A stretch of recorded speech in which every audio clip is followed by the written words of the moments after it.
I feel the liftoff. The clock has started.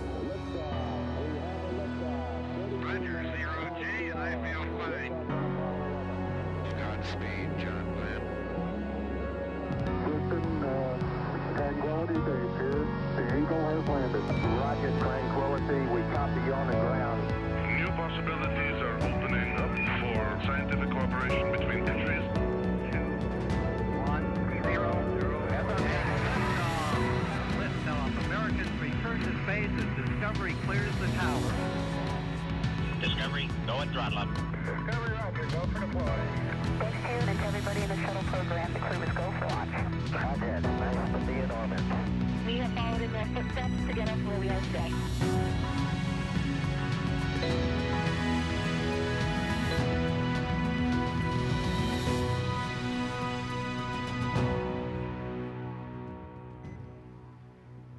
Welcome to America's Spaceport, the Kennedy Space Center in Florida, where in just about 4 hours from now, that Dragon spacecraft sitting on top of a SpaceX Falcon 9 rocket that you see right there will launch Crew-7 to the International Space Station and will carry all the action streaming in 4K.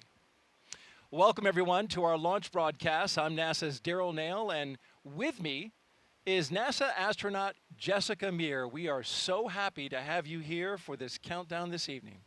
Thank you very much, Daryl. It is wonderful to be here tonight at the Kennedy Space Center. Now, for those who don't know, Jessica Meir, she is a veteran of the spaceflight program, and I want to show some video right now. This is 2019. This was the 221st spacewalk for Space Station Assembly, but it was the first to be conducted entirely by women. And Jessica Meir is one of those women that you see there in space. She partnered with fellow astronaut Christina Cook. They replaced a battery charge discharge unit, but it was a huge milestone for NASA. 2 years later, here she is in a lower profile role, the astronaut support person for Crew 2. There she is, number 38. She's in the SpaceX Ninja suit. And she was not only in the suit-up room, but she also traveled out to the launch pad with the astronaut, made sure she took all her pictures, right? Making sure she's documenting everything right there. There you see her at the top of the launch tower as Crew 2 astronauts Shane Kimbrough and Megan MacArthur made their way into the capsule. And of course, you helped facilitate a lot of things right there. Nice view that you see there. She's with us today, and you bring a lot of experience to the table, Jessica, and we hope to learn from you not only your experience as an astronaut in space, but also in what you did during the suit up for Crew 2. Yeah, thank you, Daryl. Those are some really nice memories, so it's nice to see a little bit of footage of that. This view from the suit room that you're seeing now of the current crew, Anne McLean is the astronaut support person, the ASP, that's in the role for our office, just like I did back in that previous video for Crew 2. So we are part of that team of the SpaceX Ninjas, helping the crews with those last preparations, getting into their suits, doing all the pressure checks, making sure that everything is proceeding nominally towards our launch. And it's nice because all of those other ninjas down there in those black suits, those are all SpaceX personnel. But the key is that we wanted to have some member from our NASA astronaut office there as well to still be supporting the crew for anything that they need. So that's why we have one NASA astronaut integrated with the team there. And as you mentioned, we actually go all the way to the launch pad as well. So at that time point when we are up on the launch pad getting ready for that final ingress, we're the only NASA person that is there at that moment. SpaceX, of course, we completely trust them to get everything ready for us for launch day, but it's nice to still have a representative body there for anything that is needed during that time period. So you'll see Anne McLean in a couple of these shots. I didn't see her number. Did you see her number there? She is number 21 in the space. I haven't seen her pop into camera yet. 21. There she is right there, actually just to the left behind the people in the front. Oh, there. Yeah, good eye. Yeah, and another one of my 8-ball classmates. Yes. So. Yeah, Anne McLean, of course, spaceflight veteran herself, most recently as flight engineer on the International Space Station for Expedition 58 and 59. Twice a lead spacewalker herself during her 204 days in space, and as you mentioned, a fellow 8-baller. So we've got Crew-7, and those 4 crew members are currently in the 4 seats, which are, as I'm told by SpaceX, these are just like the seats inside Dragon. They are molded exactly the same, and they are doing their suit checkouts. Yeah, that's right. So right now they are in that same position. It's the same seat as you just mentioned, and the key there is that they have an interface of the umbilical line that is attached to their suit. So that is what they need to do to perform the pressure checks. So all of the gas, the air for the suit will come in through that line. They have their communications port through that line as well. So they're seated comfortably, getting ready, making sure that the integrity of their suits is all in check. You can see Jasmine Mogbelli there with her visor down. And the suit inflated, right? 'Cause- Exactly, yeah. So she is in the midst of her pressure check and looks to me like everything is going well. But of course, we want to make sure that those suits have good integrity in the event that we would ever have to use them on board the vehicle. There's Andy Mogensen sitting to her right. His visor's still up, so it looks like perhaps his test has not been initiated yet. And I believe they do perform these one at a time. So Andy has a few minutes there just to kind of relax. You can see the Danish flag on the left of Andy's suit because he is a European Space Agency astronaut, and he is from Denmark. Yeah, one of the, I believe the first astronaut from his country to go to space. Of course, he was on the ESA IRIS mission.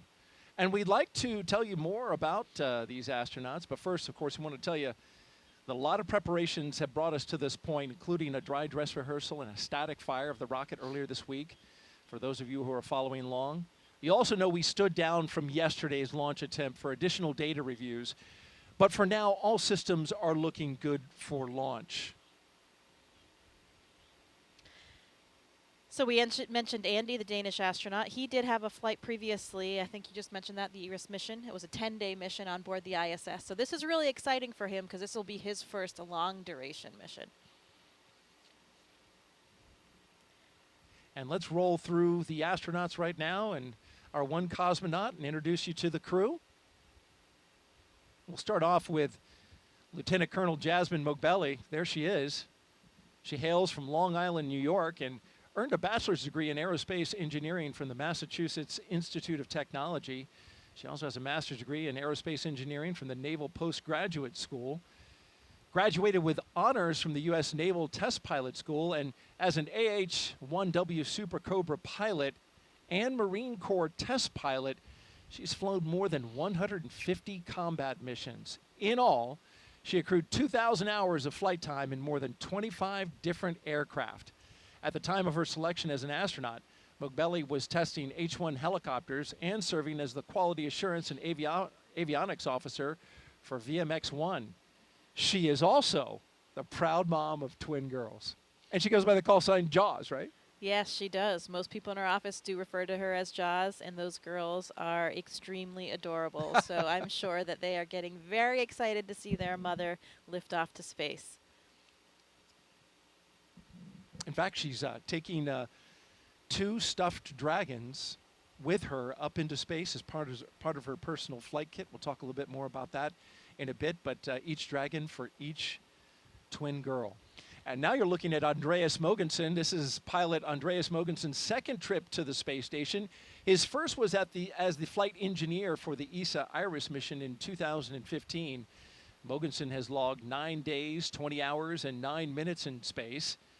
As Jessica mentioned, he was born in Copenhagen, Denmark, and graduated with an international baccalaureate from the Copenhagen International School, a master's degree as well in aeronautical engineering from Imperial College London, and a doctorate in aerospace engineering from the University of Texas at Austin. In 2015, Mogensen became the first Danish person, as we mentioned, to go to space and is currently serving as the European Astronaut Liaison Officer to NASA's Johnson Space Center in Houston.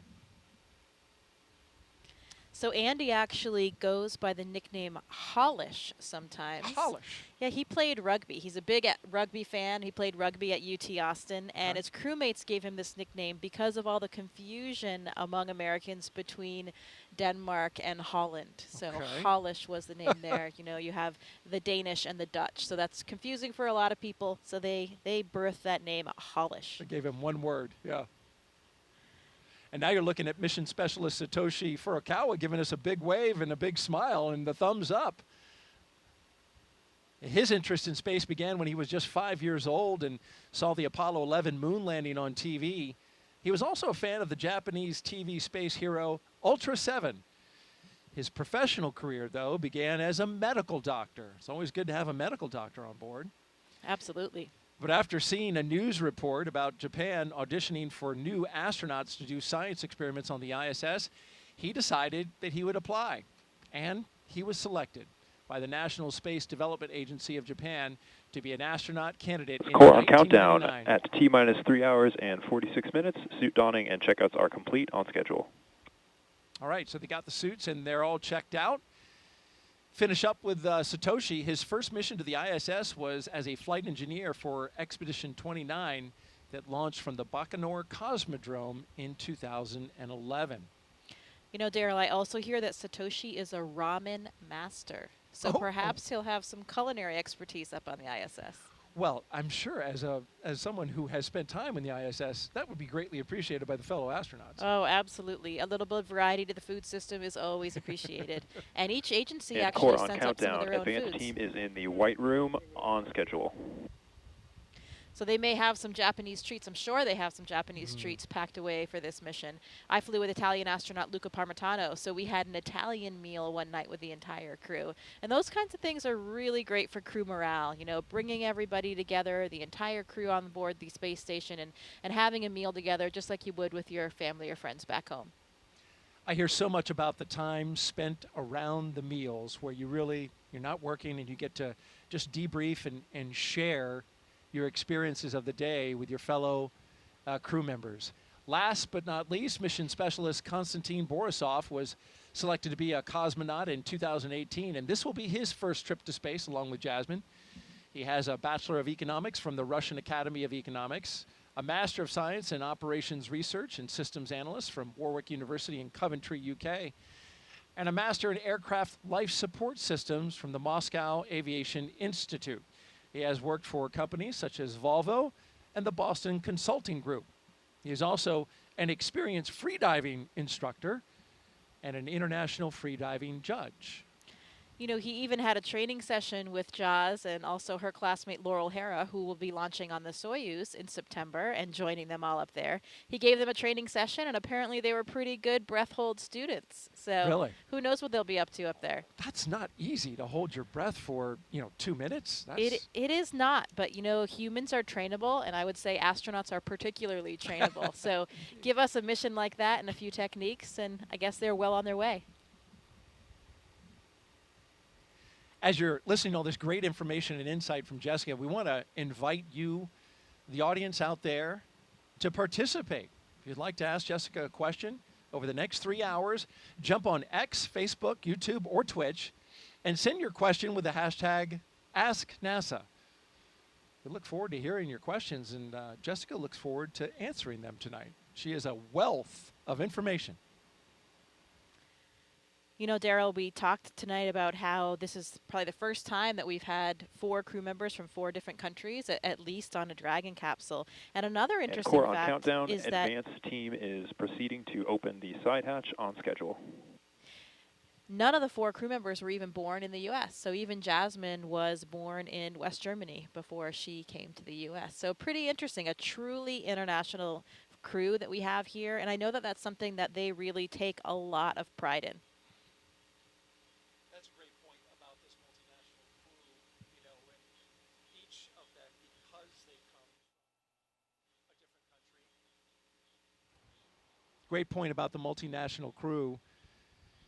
And because each one of them comes from a country, each one of them has a large support crew, right? Including a flight surgeon from that country. So for the launch and recovery director, that's a large, this is the largest total number of crew, not just for the actual Crew Dragon, but we're talking about for the support systems, both on the boat that goes out to recover them, as well as the emergency operations that are standing by to support in case anything happened. Yeah, that's a great point. of course, we rely heavily on all the people on the ground. You know, we're the faces that you see up there and the ones that get to wear the suits and go to space, but it truly takes a huge team of all the individuals that support every aspect of our space flight. And as astronauts, we never forget that. You know, this crew probably has an incredibly extensive network all over the world as well. You know, we talked about how international they are. And Kostya, Konstantin, he's lived in 4 different countries. Andy's lived in at least 8 countries. Wow. So a lot of people that they've touched, I'm sure, along the way. I love the story. You know, Andy actually worked in the oil industry in Congo and Angola after he studied aerospace engineering. And it was about the same time that the movie Armageddon was coming out. So at least for him, he was doing this kind of obscure job. But finally, you know, he had this movie where he could help explain to people that there truly was a connection between his current job and his dream to be an astronaut one day. Well, a guy from an oil rig going up into space, thank goodness he's not trying to steer a meteoroid away from hitting the Earth. Hey, well, he will be prepared for whatever comes their way. Bruce Willis style right there. Absolutely. And hey, Jessica, we got a question already teed up. Let's go ahead and take that from our social channels. At Savannah Brainery asks, are there any pre-launch rituals for crews? Yeah, that's a great question. And tradition is something that we do like to uphold. We have several rituals. For example, this crew, when they leave the suit-up room, they will sign a mission patch, and all of the other crews, all the other Dragon crews have done that before them. When they leave the building, just before they get out and ride out to the launch pad and the Teslas, there are stickers that are on the outside of the crew quarters building there, and they'll sign those as well, one for each crew.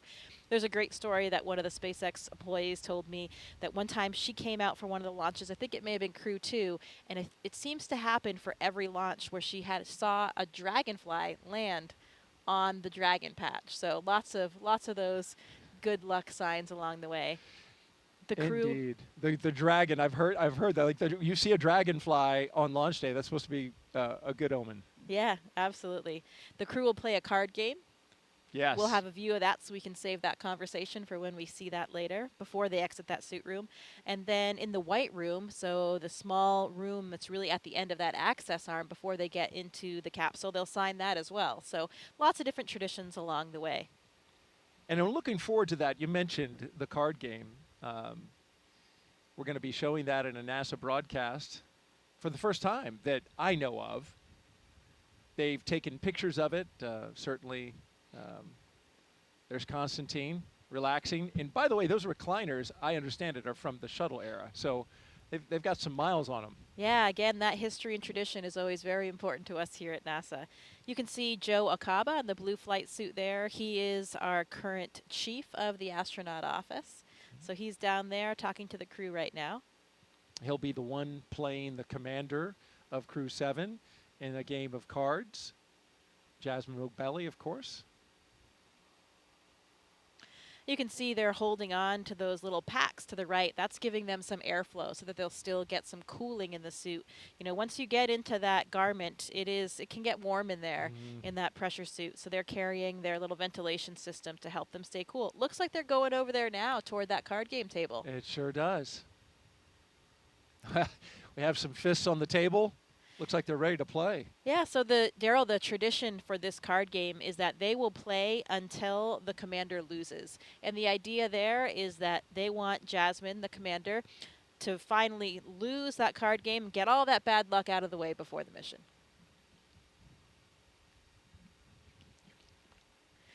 So here they are. I see Joe's shuffling the cards shuffling now. the deck up.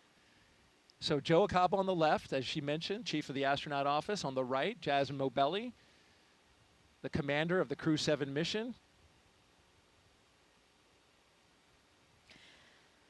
So interestingly, some of the crews have actually changed what games they play over the last several crews. So I'm not even sure what game they're playing right now, but the key is to make sure that Jasmine loses. And by losing, they all win. Exactly. Get that bad luck out of the way now, and then, you know, this is just really gives us a nice moment of levity, a little bit of a laid-back atmosphere before they're really getting going and getting out to the launch pad. So like that like the social media question that came in, it's nice to have these traditions that are all part of the process that mean a little bit of a something to us. Okay, well, Jasmine cut the deck, and now Joe is dealing. Very dramatically, I might add. This seems, I think this might be a game that involves one card.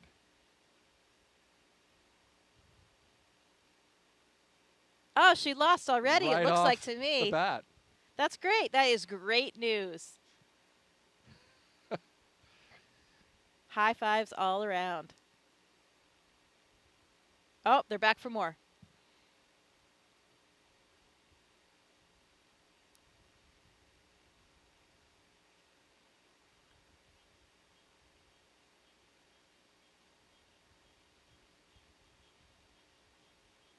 Looks like these guys are ready to launch today. I love the smiles on their faces. A lot of enthusiasm, like you said. It gives that, moment of levity. Space flight is serious business, so it's good when you can join around the table with your crew and those who are supporting you and share a moment like this.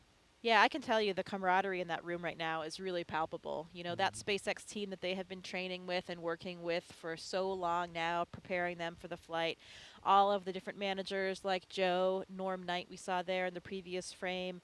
Lots of people that are there for them, supporting them and really enabling this space flight. All the people down to the ones that provide us with all of the things that we're going to fly up there to the space station. So a really great feeling, and I can see those genuine smiles all around tonight. And it looks like a member of the team received the official playing deck for Crew-7, which is a nice notion on their part. Yeah, great memento to have. So from here, folks, the astronauts will get some final photos. That number 34, I think, is that Sarah Gillis? It might be from SpaceX. I think that was Haley Esparza. Okay. That just walked this way. Yeah, that came towards camera. Yeah. Okay. Also, My correction. Yep, she's she is really the liaison between all of astronaut operations and SpaceX. So a lot of us know Haley really well. She is always a central part of all of our training and prepping for flight. She's wonderful. Number 34? Yep, that's number 34. That's Haley. Okay, very good. Giving Andy some water. Oh, yeah. I hear it is warm, right? So that you want to hydrate, but you don't want to hydrate too much. Yeah, absolutely. There's a good balance. It's a full-service operation down there, providing drinks along the way and everything.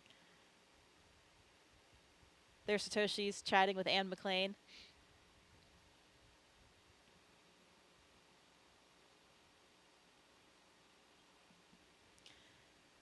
And of course, this is all very, very choreographed for the timeline. They will exit that room at exactly the prescribed second and get down, do their signing, and get into the elevator.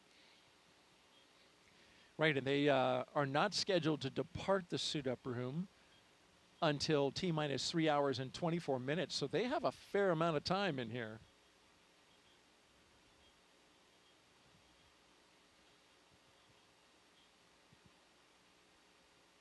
So you mentioned Jasmine's children. You know, all of these crew members have kids, and last year, Satoshi even became a grandfather.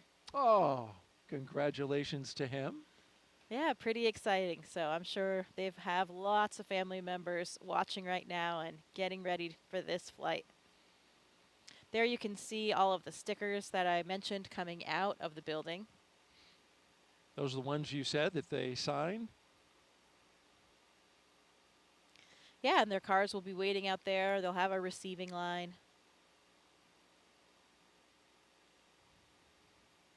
Core on countdown. Lyo seals have been removed and installation is complete. We are on schedule. So you mentioned folks watching from Japan. It's actually 1 o'clock in the afternoon there, so this is a great time to take in some launch coverage, although for us it's, midnight. Yeah, I was thinking about that yesterday. You know, for the Europeans and the Japanese, this is much kinder hours than it is for us. But hey, any time of the day or night is a good time to go to space. Absolutely. Now we're looking down the hall from crew quarters, and you'll notice there's some art along the walls there. And former space shuttle astronaut, NASA astronaut Nicole Stott led a campaign to get some of these wonderful paintings, space-themed paintings, put up on the walls. And it's really a nice touch, I would think, as you're walking down that hall before you get in the elevator and come out to the Teslas. Yeah, absolutely. Those were new as of a few years ago. I remember seeing them being installed, and it really is nice to add a little bit of current flair and something that represents a lot of different communities to this historic building. You know, staying in crew quarters, I'll never forget the first time that I stayed there. You know, as a new astronaut, when you get to stay in that building for the first time, where so many astronauts before you have stayed on their final week of that night, those nights leading up to the space flight, it really is an incredible feeling, and you kind of feel like you've made it. You know, okay, I'm really an astronaut now. Here I am in crew quarters. Yeah. How about that? It's unspectacular in its decor, right? It is, you know, when I went through there and looked at it, very much they look like dorm rooms. But the history, I take it, and I take your point, knowing that so many big names and historic names in the past have gone through there, that's pretty special. Yeah, absolutely. And you're right, they aren't really updated or fancy by any means. They kind of look like they're still back in probably the 80s kind of thing, but it's kind of nice. It gives you that nostalgia, and I think we all take a lot of comfort there. Well, we're looking at the back of the SpaceX, one of the SpaceX Teslas that will be going out to the pad, and apparently now we have the custom license plate. It's bye. And so there'll be different license plates, different messages on all three of the cars. So we'll have to see what the other ones Oh. are. But I believe there's always a nod to the Crews as well. Yeah. That was something I just found out for this launch. So I would expect to see a 7 somewhere. And maybe How that's many on E's one were of the there? other cars. Yeah, maybe there's. Oh, you know, I don't think there were 7, but You might- maybe there's a combined. I don't know. you we'll have might to, be onto something there. We'll have to see. We'll have to take another look at that license plate. Yeah, I remember for Crew 2, the 3 cars were reduce, reuse, and recycle. So I really like that Oh, message. yeah, that's good. That's Positive Yeah. messaging. I think I saw Pam Melroy out there. She, of course, is the associate administrator for NASA, so the deputy administrator for NASA. So great to see her. And a former space shuttle astronaut. Yes, very accomplished space flyer.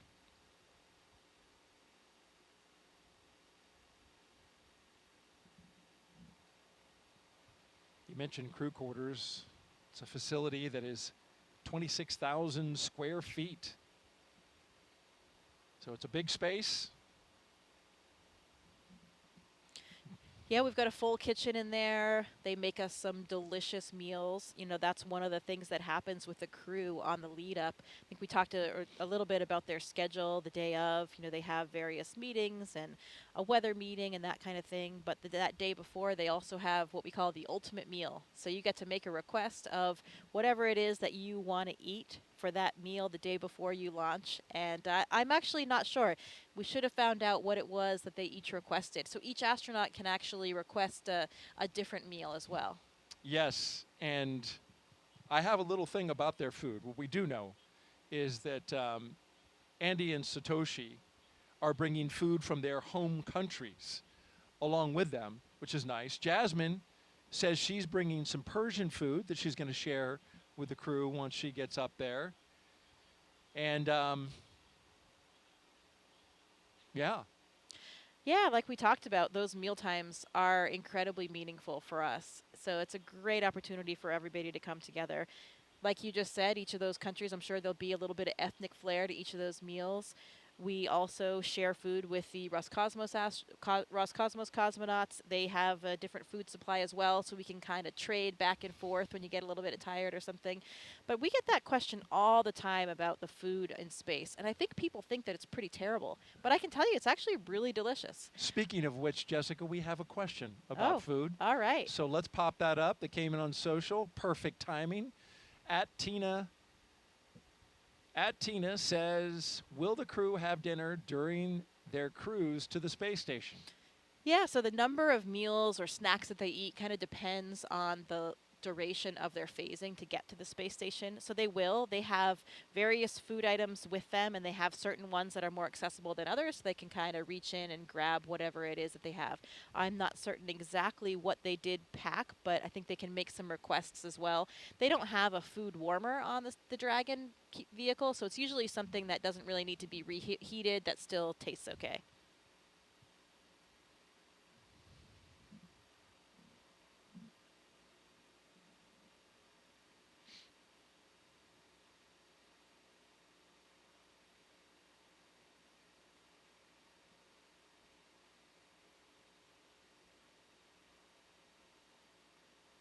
And our social participant who asked that question, she is actually here participating in a NASA social at Kennedy Space Center, which is an event we do for launches, invite various influencers and social media account holders to come out and participate in activities in and around the Space Center, as well as take in a launch. So she was right there, watching the coverage, presumably, I guess, on her phone when she asked that question.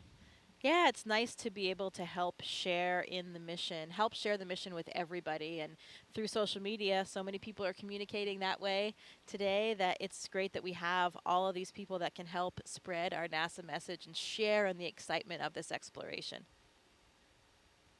Absolutely. So we're T-minus 3 hours and 26 minutes.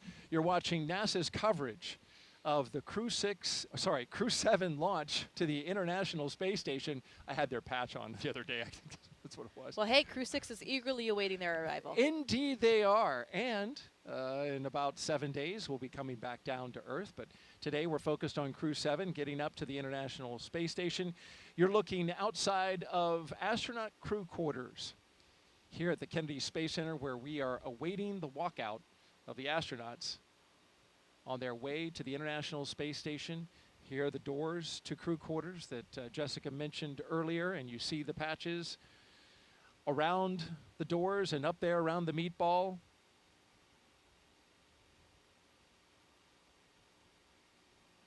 They're scheduled to walk out at exactly 3 hours and 20 minutes. So we've got about 5 minutes until they walk out of there. All right, 5 more minutes. You were talking about, of course, a lot has been made about the multi-international crew here, which is impressive. This is the first time in a Crew Dragon has had one person from a separate country. But I did some research, got a hold of the historian at Johnson Space Center, and she was telling me that if you go back to the space shuttle program, there was actually a space shuttle launch that was more diverse for nationalities, and it was STS-84. And the reason is that flight included C. Michael Foale, a British American, Elena Kondakova, a Russian, Jean-Francois Clairvoy, French, and the remainder of the crew were Americans. However, Carlos Noriega was born in Peru. So you've got 5 nationalities on STS-84. Yeah, that is a central element toward everything that we do. Of course, it is called the International Space Station, but it is something that is so important to all of us. This great example of what can happen when people from different backgrounds, from different places, all work together. And here they come, the astronauts walking down the hallway at astronaut crew quarters. 3 astronauts, 1 cosmonaut of Crew-7 waving as they go by into the elevator, headed down to the first floor. Behind them, Joe Acaba. I believe that's Norm Knight with the Flight Operations Directorate. It is. Core on countdown. Crew walkout and suit-up room departure is in progress on schedule. It's impossible to not smile when you're watching them walk out with those smiles on their faces, isn't it? It's contagious.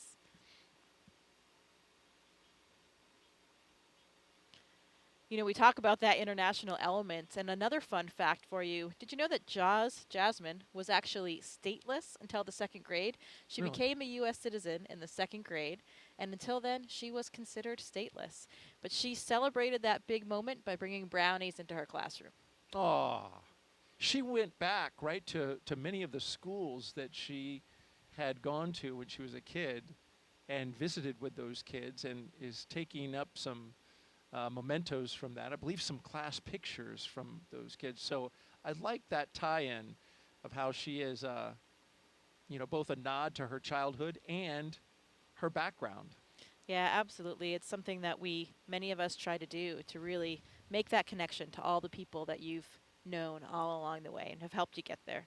You mentioned the traditions, Jessica. Let's take a look at one of them. Here's the crew signing that mission patch inside crew quarters at the Neil Armstrong Operations and Checkout Building there, putting it on the wall, and Jasmine putting her John Hancock on there, and each crew member signing away.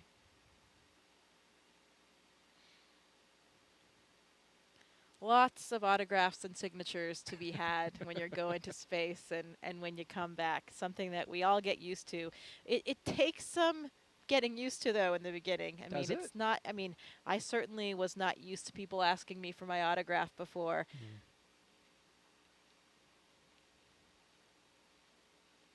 Getting closer to walkout. Now just about 90 seconds away from them walking out of astronaut crew quarters. The Teslas are queued up. The security escort is ready.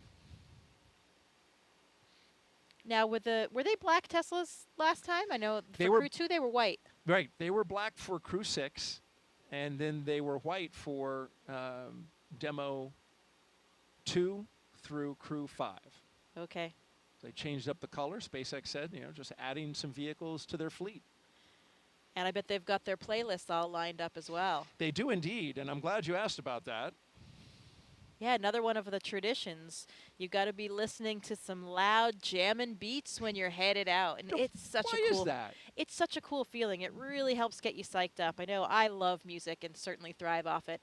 Since I was the astronaut support person for Crew 2, I did actually ride out in the Teslas with the crew, and it is such a cool feeling. You have lights and sirens kind of blaring with your escorts. You've got the music going loud. It was night just like this, and you're going out to this impressively lit launch pad. It really gets the excitement flowing and gets you pumped up.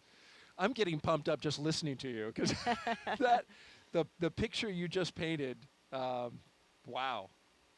I can only imagine. Yeah, again, it's hard to not feel the excitement.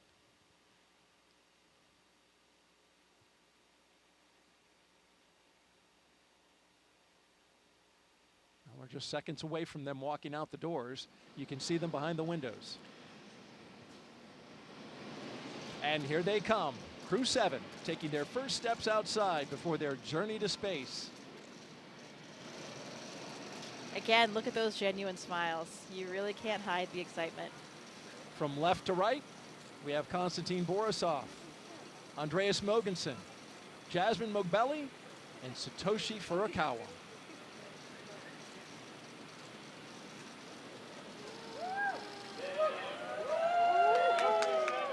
Here we go. You can see some of the NASA administrator there, Bill Nelson, Bob Cabana's there, the associate administrator. We mentioned Pam Melroy already. Everybody's there to cheer them on, send them on their way. Let's listen in a little bit. We've got a microphone down there.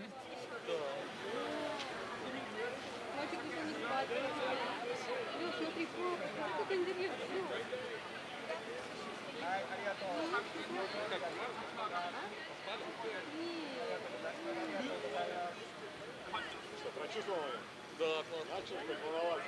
Нет, вообще нет. Вот сейчас вот стоял, чтобы вас увидеть, расплакаться немножко, отвлекся,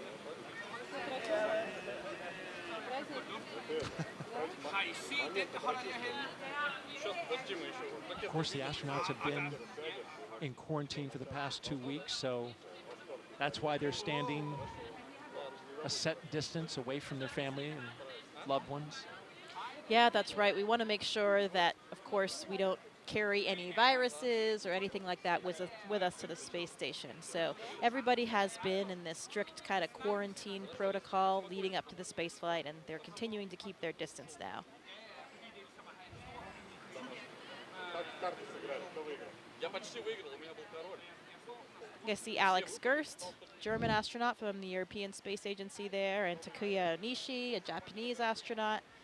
You can see those blue suits toward the front, helping out, escort the families and with the guests.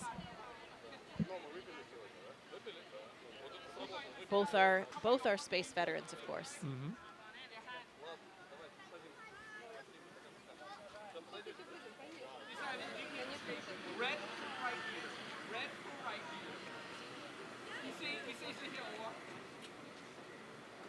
Double kiss from Jasmine, probably to her two girls.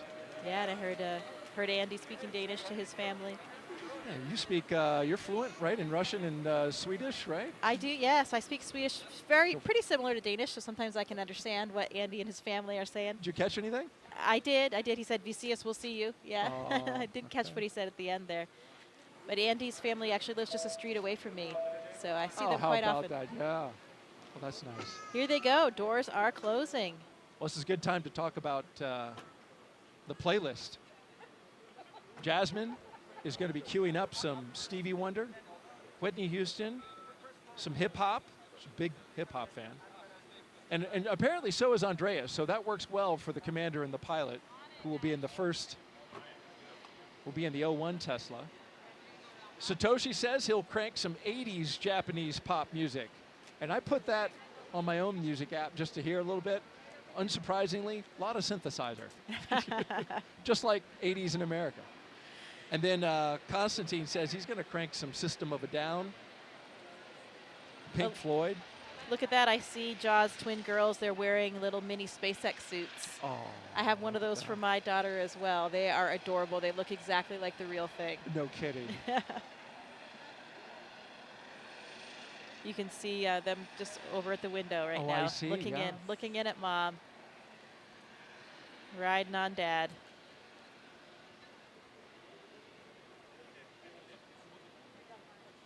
Yeah, those playlists they have for the Teslas and perhaps, you know, we on the Soyuz, we create a playlist for inside the vehicles. We're in the vehicle for so long before things get busy in there that we have some music, and it's so nice to hear a couple of the favorite songs from each of your different crewmates, lots of different styles of music, and those songs that are really important to you.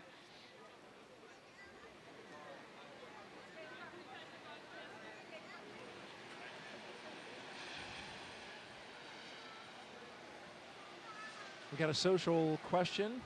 If you have one, send it to us. Hashtag AskNASA on YouTube, Twitch. See those outfits with I see the them. hood and everything, yeah. Yep. The hood for the helmet. That They're is really too great. Cute. Got to dress like Mom. Be ready for game day. Oh, absolutely. And I imagine that helps a lot with this moment. Of course, they're quite young. But, you know, with children of a certain age, understand that there's some risk involved, and astronauts have to have that conversation with older children. Yeah, I'm sure it gives them something to identify with. You know, they're wearing the same outfit as Mom today and ready to cheer her along for her launch. So in the first Tesla, we've got the closeout lead and 2 suit technicians. In the second, the commander and pilot. And the third, the mission specialist, 1 and 2. And bye, they go. Bye, bye. I think you need a longer bye. You nailed it. Thank you. Thank you. There they go. And so as the crew departs the Neil Armstrong Operations and Checkout Building, this begins the 20-minute drive with a full security escort across NASA's Kennedy Space Center to Launch Pad 39A. So let's learn more about the crew in their own words. This may be Jasmine Mobelli's first space flight, but the Crew-7 commander's resume is more than just a little impressive. Let's take a closer look. I think the reason we explore space in this international way is because it's a human thing to explore. Humans have always wanted to push the boundaries. We're curious beings. We want to know what is out there. My name is Jasmine Mobelli. I'm the commander of NASA's SpaceX Crew-7 mission to the International Space Station. I was born in Bad Nauheim, Germany. My parents left Iran during the revolution and then ended up in Long Island, and Baldwin, New York is where I grew up. I always loved team sports from a really young age because you rely on one another, and that's something that I think is really important to know going forward in your career. Becoming an astronaut has been a dream of mine since I was in elementary school. But you think about a lot of kids say they want to be an astronaut in elementary school, but it just never went away from me. I loved physics and learning about how the world works. I went on to the Massachusetts Institute of Technology, studied aerospace engineering there, and then joined the Marine Corps after that. I wanted to fly jets, and wondering why would anyone want to fly helicopters when you can go fly jets. I thought you had to be a jet pilot to become an astronaut, and I wanted to still keep that door open. I actually went to watch STS-116 launch while I was waiting to start flight school, and Sunny Williams happened to be on that flight, and as I was reading the bios of the different crew members, I realized she was a Navy helicopter pilot, and from that point on, I went full steam ahead. NASA announced they were going to be selecting a new class of astronauts. It seems like such a long shot, but I figured I had just as much chance as anyone else. The hardest part of going through selection is the waiting between rounds to hear back. Each time my phone would ring with a Houston number, I'd have to kind of take a second to compose myself. They asked, would you like to come join the 22nd group of astronaut candidates? And I don't think I've ever had such a strong physiological reaction to something. Of course I said yes. Ladies and gentlemen, your newest astronaut, Jasmine Mobilli. I joke sometimes with the members of Crew-7 that we get along so well that we've never had a disagreement about anything. All four of us are so proud to represent what is possible when we come together. Ultimately, everything we do is to benefit the Earth. And this is the second launch to space for the pilot of Crew-7, Andreas Mogensen. He previously flew on the ESA IRIS mission in 2015. Here's more on the Copenhagen, Denmark native.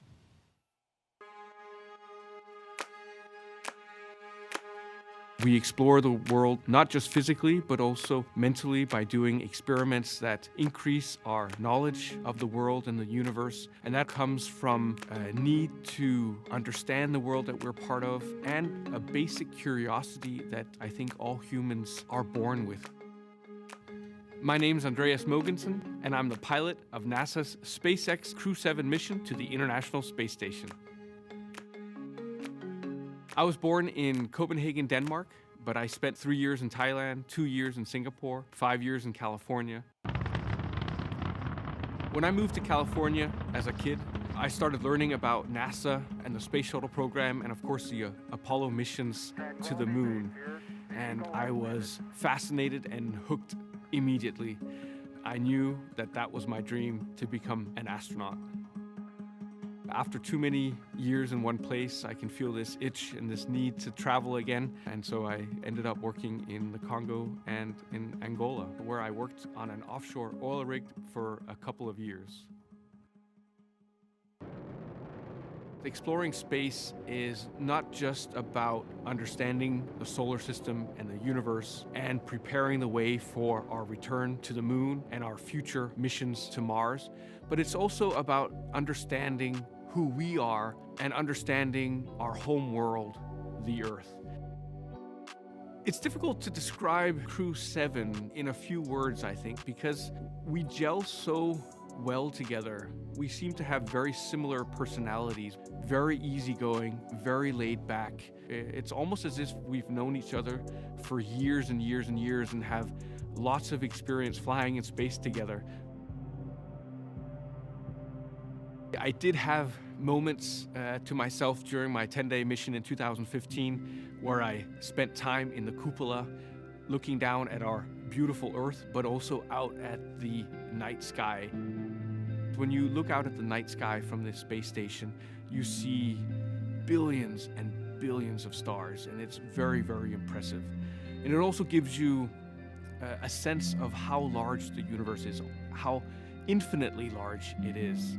And it very quickly puts things in perspective. You very quickly realize how small and almost insignificant the Earth is, and how small and insignificant we all are in relation to what's out there, simply because the universe is so large. And I think that is exciting, because when something is as large as the universe, it must also mean that there are so many exciting opportunities and exciting discoveries waiting for us in the future. Impressive candidates, the pilot and commander. Now you see Crew-7 on the move, passing in front of one of the most iconic buildings we have here at the Kennedy Space Center. That's the Vehicle Assembly Building. And Seeing that building always impresses me. It never gets old. Even last night when we were driving, I have my first sight of the Vehicle Assembly Building coming over here on site. It always just, you know where you are. Here I am at the Kennedy Space Center. There is going to be something good going on tonight. absolutely, and this is the view the astronauts have as they pass by the Launch Control Center. And as they pass the VAB, we are, of course, reminded, Jessica, as you know all too well, this is the same path that Artemis II astronauts, Reed Wiseman, Victor Glover, Christina Cook, and Jeremy Hansen, they will take on their way to Pad 39B for Artemis II's return to the moon. Yeah, it is incredibly exciting. And look right there. We have a beautiful view of the moon right now. That is gorgeous and such an inspiration. Absolutely, and this is the same sight that the astronauts will see here. It is a clear Florida night. Winds are calm. We are 95% go in terms of weather. Nothing on the radar that looks like it will interfere. And as you mentioned, Jessica, that is a great look at the moon. We're looking at it from our host desk here.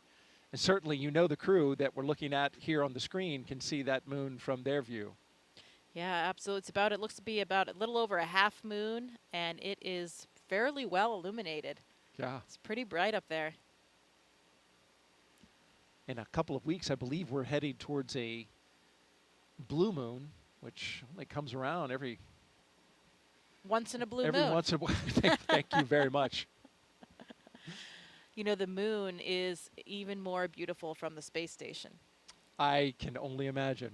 Yeah, you know, it's not obscured by the atmosphere. You have a more direct view since you don't have that obscuration, and it is absolutely gorgeous. You feel like you're closer to it. You know? How about that? The moon is 250,000 miles away, and we're only about 250 miles up from the Earth. So you're really not much closer to the moon, relatively speaking, but you feel like you're closer because of that view, that pristine view without the atmosphere. And there it is on the screen. That's the view we've been talking about, and thank you to our Kennedy production team for getting that shot. It is a beauty and a reminder of exactly the exciting mission in Artemis II that is right around the corner, end of next year. Certainly preparations are happening right here at the Kennedy Space Center for Artemis II. But we are focused tonight on Crew-7 and their launch, and they are only about 3 hours from lifting off from Pad 39A. Talking now about the mission specialists. He was inspired to be an astronaut when he saw the Apollo moon landing on TV as a child, and now this is his second space flight. We're talking about Satoshi Furukawa. I think it's an instinct for human beings to broaden their boundaries and areas of activities. I think it's like the age of discovery. My name is Satoshi Furukawa. I am a mission specialist for NASA SpaceX Crew-7 mission to the International Space Station. I was born in Yokohama, Kanagawa, which is right south of Tokyo. I was a very active kid. There were many mountain areas around the area I grew up, and so I love outdoor life. I played all day in the mountains from sunrise to sunset. The first human landing on the moon when I was 5 years old. I thought it was a great moment for humankind. I had a longing for space from my childhood. I wanted to be an engineer or an astronomer until my high school life. And when I was 17 years old, I had a chance to talk with my uncle, who is a medical doctor. And what impressed me was he told me that it is my happiest moment when a patient gets better and discharges. So I changed my future path and wanted to be a medical doctor because I would be able to positively affect people's life. February 1998, when I was working in a night shift in a hospital, TV newscaster mentioned that there would be new Japanese astronaut recruitment. Those selected would stay on board the International Space Station for 6 months and conduct many scientific research. I felt strongly, I'd like to do this job. My wife said, do your best. So I applied the audition. The moment I was selected as a Japanese astronaut candidate, you are hired, you are selected. It was the happiest moment in my life. Crew-7, we are international crew members living and conducting many scientific researches on the space station to benefit people over the world and also future space explorers. We are going to use the space station as a test bed for the future human exploration to the moon, Mars, and beyond. I am very proud of being a part of this excellent team of international partners and also researchers, engineers, flight controllers, flight directors, and so on. Because working as a team and working together, we can accomplish the big mission.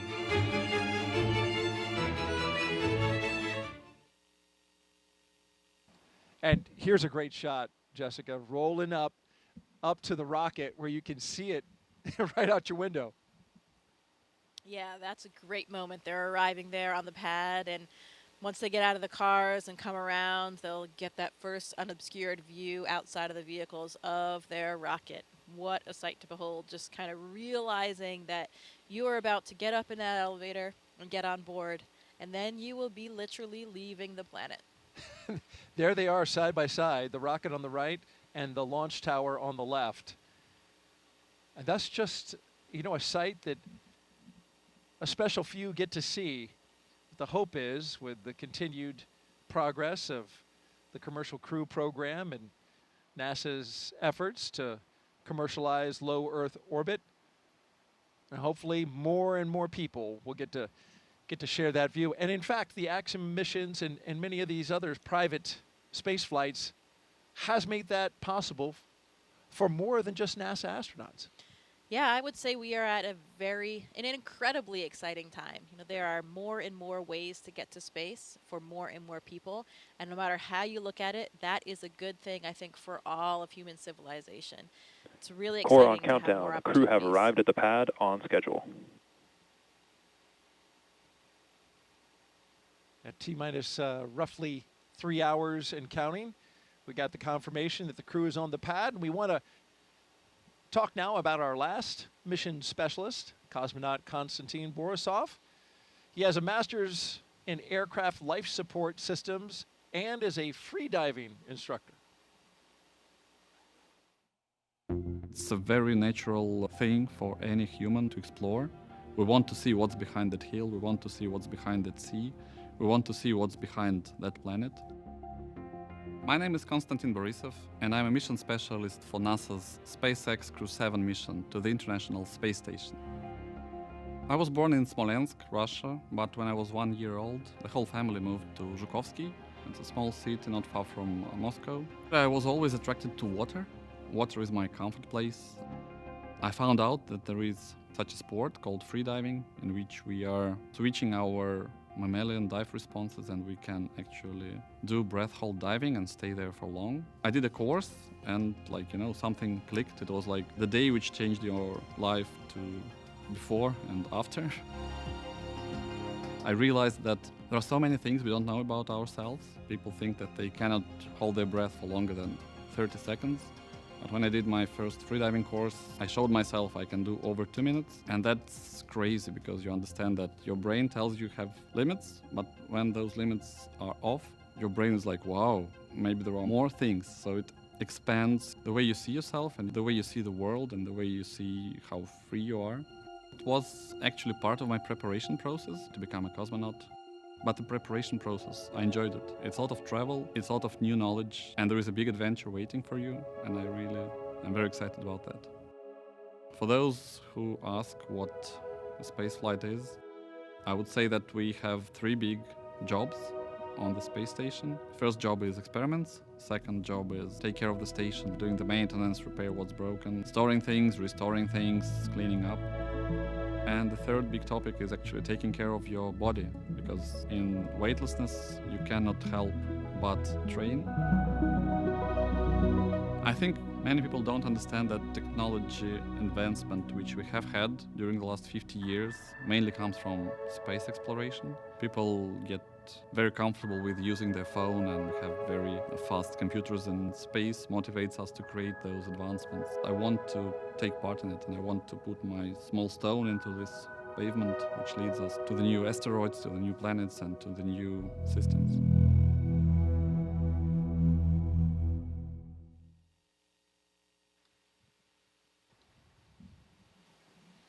If you just joined us, we are T-minus 2 hours and 56 minutes until liftoff of NASA and SpaceX's Crew-7, a journey to the International Space Station for our 7th rotational flight. 4 new crew members coming aboard, and then about a week afterwards, Crew-6 and their 4 crew members will come back. You're looking at the top of the Falcon 9 rocket. You see the Dragon at the very top. And in just a little bit, we'll see the astronauts walk across that crew access arm and into the Dragon.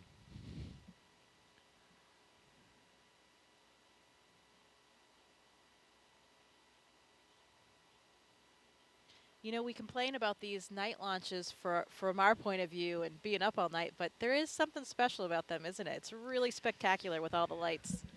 It is. It is special, and especially when the rocket goes off and just lights up the sky, turns night into like dawn.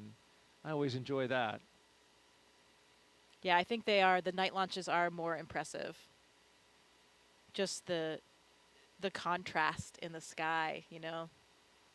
Absolutely, and you can see how still the winds were from that previous shot. The flags are not moving at all. Of course, we know it because the bugs are buzzing all around. Here we go with our commander and pilot, Jasmine and Andreas, making their way out for a view of the rocket. And there it is, that traditional lean back. You got to try to take it all in, and it's a tall rocket. And they've got as I understand it, a very rigid back to the spacesuit, which prevents them from actually turning their heads up. So you've got to turn your entire upper torso in order to see it, right? That with the helmet being integrated onto the suit, it adds that stiffness as well. You know, I remember these moments getting ready for my launch, and it's interesting because people ask all the time, you know, how do you feel? Are you scared? But the thing is, we are so well trained. We've gone through all of these motions so many times that even for me, when I was well into sitting in the vehicle, looking at my displays, monitoring things, hitting buttons, you know, you're going through all of these training protocols, and it just feels like another simulation. I actually had to remind myself that this one was going to be real, that it was going to end a little bit differently. And then, of course, you hear a little bit of a fuel in the system, or you feel the rocket moving a little bit. Those things bring you back to reality and remind you that this one will have a different outcome. But, you know, it's not the astronauts that have any apprehension or are scared thinking about what's going to happen, because they're going through all of those motions that they've been so trained to do. It's really more for the families and friends that are on the ground. They're less familiar with everything. They don't have a full understanding of it. And of course, their loved one is sitting on the top of the rocket there. So, you know, it's interesting. People think that it's us that are worried about something on launch day, but it's really not. We're very well trained. We have trust in our hardware, in our systems, and all of the people on the ground watching everything so closely. And, you know, I know for me, I was just nothing other than 100% excited that my childhood dream was finally going to come true. 100%. Here they come. And I believe Anne McLean was in this group. Yeah, there she is by the phone. There's a telephone there on the corner, and that's one of the roles of the astronaut support person. Since it's a little bit difficult to dial things on a telephone when you're in a spacesuit. Yeah, there she is. Yeah, she actually has phone numbers of whomever the astronaut or cosmonaut is going to call. their spouse, family members, whomever, and they will have an opportunity to speak with them before they board the rocket. You see the chevrons, of course, those lead to the slide wire baskets in the case of a launch pad emergency egress. If it were cloudy or smoke filled, those white chevrons would lead the way. So they go opposite of the chevrons to go up, but they point on the way out to the slide wire baskets. And also note that you see the graded floor. In the case of emergency egress, there would be a lot of water coming down. The sprinkler systems would activate and be just a deluge of water, and that water needs to drain off. So to keep the floor from being slippery, all that water drains off through the grate. Another aspect of our training, we are so well trained on all those procedures that we know we would be able to execute those procedures and get everyone to safety in the event that they had to. You can see, looks like Andy hooked up to a little bit more cooling there again. It is a warm night here tonight, especially if you're wearing one of those suits. 80 degrees out here in the east central coast of Florida, right here on the Cape. Now, you were in this role that Anne McLean is currently doing. Now, did you have to learn, like, dial 8 to get out, and then 9, and then the country code? Oh, yeah. I made sure that I had exactly the right series of numbers to press, because I really didn't want to mess up that call for them. Yeah.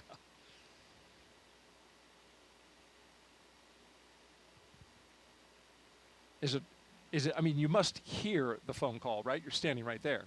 No, I mean, they will be talking. It's a little bit difficult for them because they have the helmet in and they're trying to get the phone handle in there. This it's not a small cell phone. This is an old school real landline, kind of like a payphone. Looks like if you remember those, Daryl. Oh, I mean, we remember those, but some people watching might not remember those.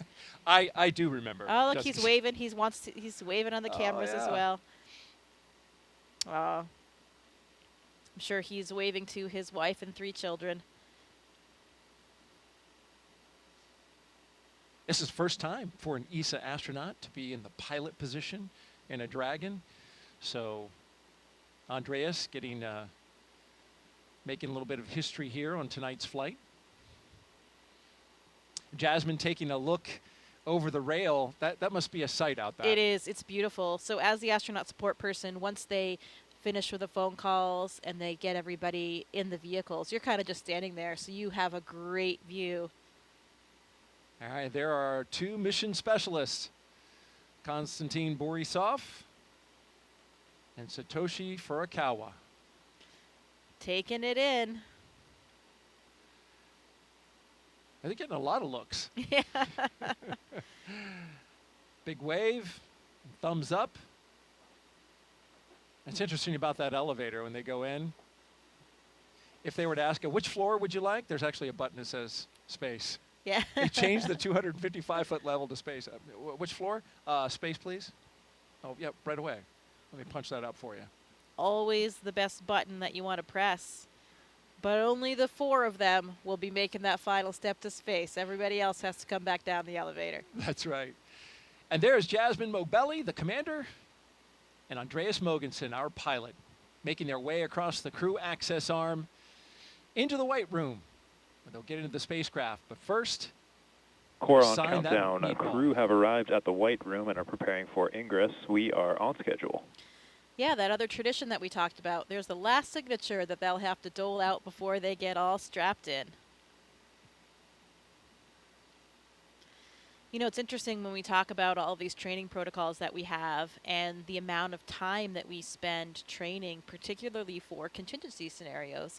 That's where we really want to make sure that our skills are sharp and we are ready for that in the event of any kind of emergency. We're ready to execute and get the job done. And most of our training for our ISS missions ends up being for launches and landing. And if you think about that, we're talking now about a 6-month mission on the space station. And that ride to space is only a few minutes and a number of hours before they get to space station. And coming down is usually even quicker, depending on the profile. So it's really only a minuscule fraction of our entire mission.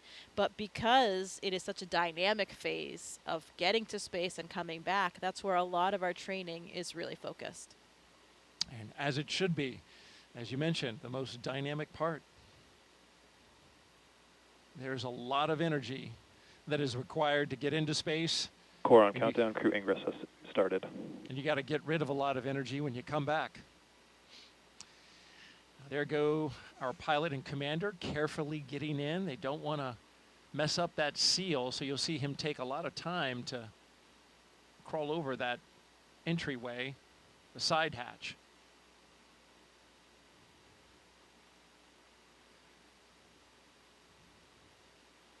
It's a cool view going down that access arm, isn't it? It sure is.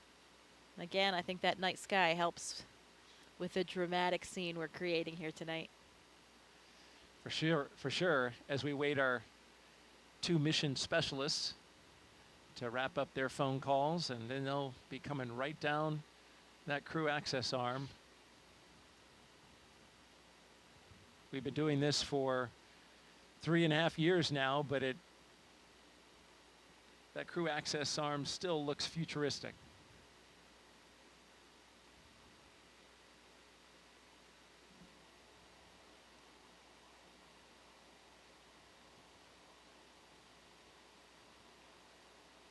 I'm sure quite a contrast, too, for the previous space flyers. You know, this is a whole new vehicle for them. So for both Andy and Satoshi, comparing the rides that they had before their first ride on the Dragon. Every vehicle is a little bit different in terms of the launch profile, the Gs that you experience, how it feels going up and coming down as well. Andy talked a little bit about that in a press conference, comparing Soyuz with Dragon.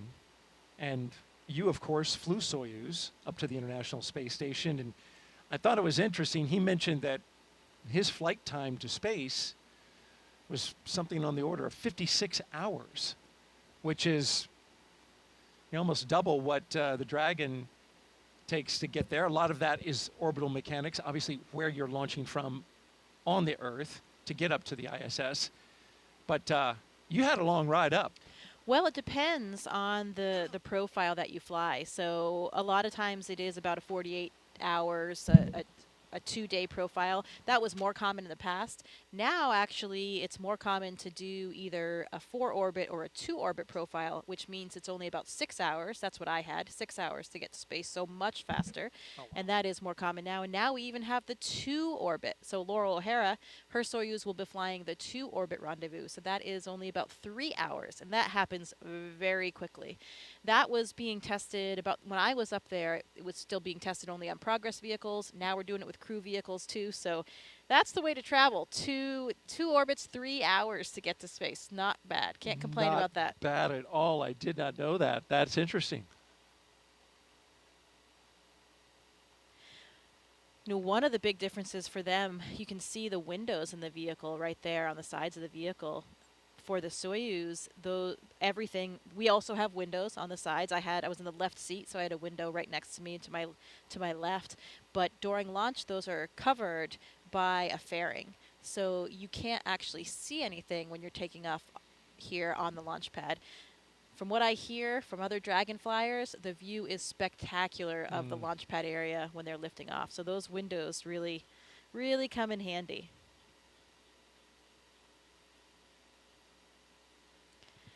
You know, Thomas Pesquet tells me those windows are also really useful for viewing the northern and southern lights, the aurora from space station.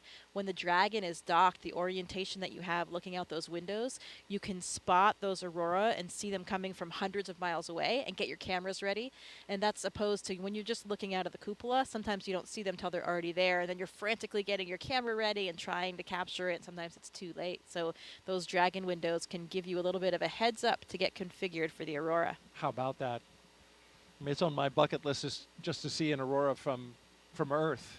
I just imagine what it'd be like in space. Well, you know, Daryl, people make fun of me for saying this, but it's still true. I've only seen them from space. How about that? You know, maybe that sounds a little bit annoying. I would love to see them from Earth as well, but it's nice to still say for now, I've only seen them from space.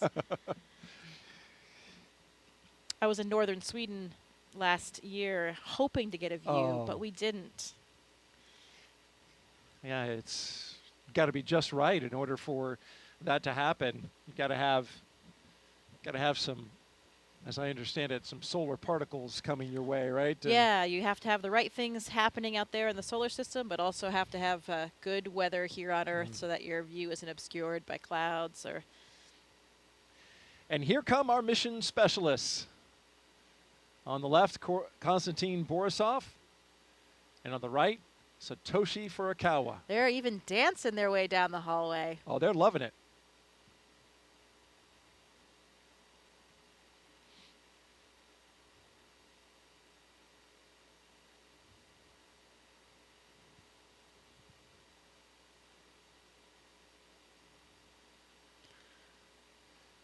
Oh, another tradition. A lot of times our astronauts and Konstantin here, you can see taking the name tags of some of their ground support personnel, and they'll be flying those to space with them. That's got to be really special for those technicians. Absolutely. I mean, they're playing such a critical role, you know, especially those connections you have with those people in those moments leading up to your launch. Really has an incredibly strong bond you have with those people.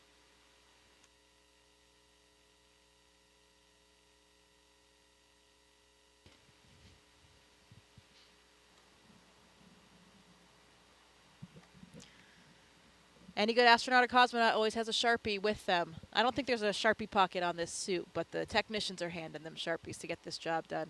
Yes, in fact, it's on the to-do list. Make sure that the Sharpie is in the white room.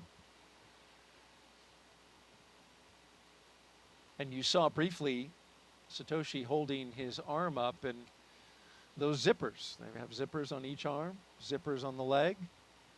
Those got to be zipped up, nice and secure, so that that pressure suit functions exactly as needed.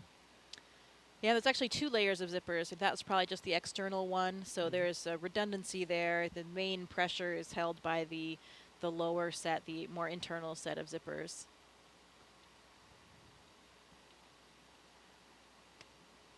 Another critical component of the way we do Core on things at countdown. NASA. Seat 1 and Seat 4 are beginning their ingress into Dragon. We are on schedule. You know, safety always comes first. We always have a lot of built-in redundancy to each system, including the spacesuits, to make sure that we can keep everyone on board safe.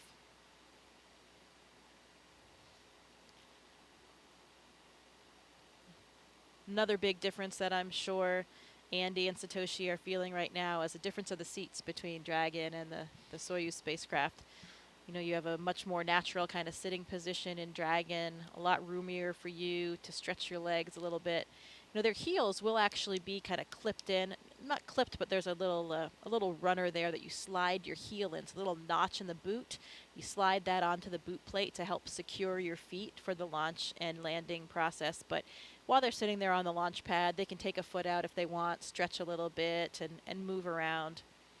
Kind of like a ski boot and a ski, or a, you know, cycling shoes that have those. Yeah, kind of like that cycling shoe, but a little bit of a different mechanism. It's just kind of a front to back slide. You can see Andy looking up at the displays there. Looks like he's configuring something or checking something on the monitors. And Satoshi and Konstantin getting strapped in. They have their little satchels, that's what they call them, on their knee there. They have a tablet, so they have procedures on the tablet. If they have a few small items that they might need during the ascent, they can have them in that little satchel as well.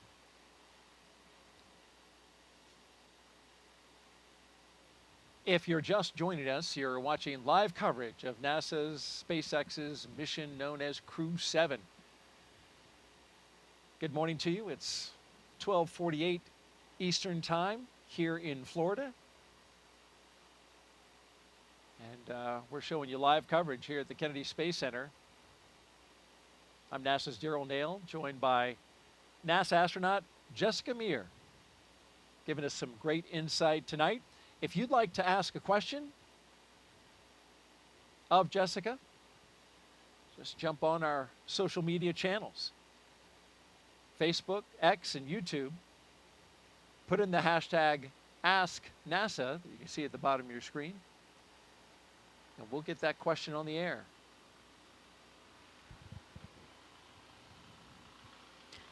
Here's some helicopters in the distance, maybe clearing the range, checking up on things, making sure that everything is good in the surrounding area.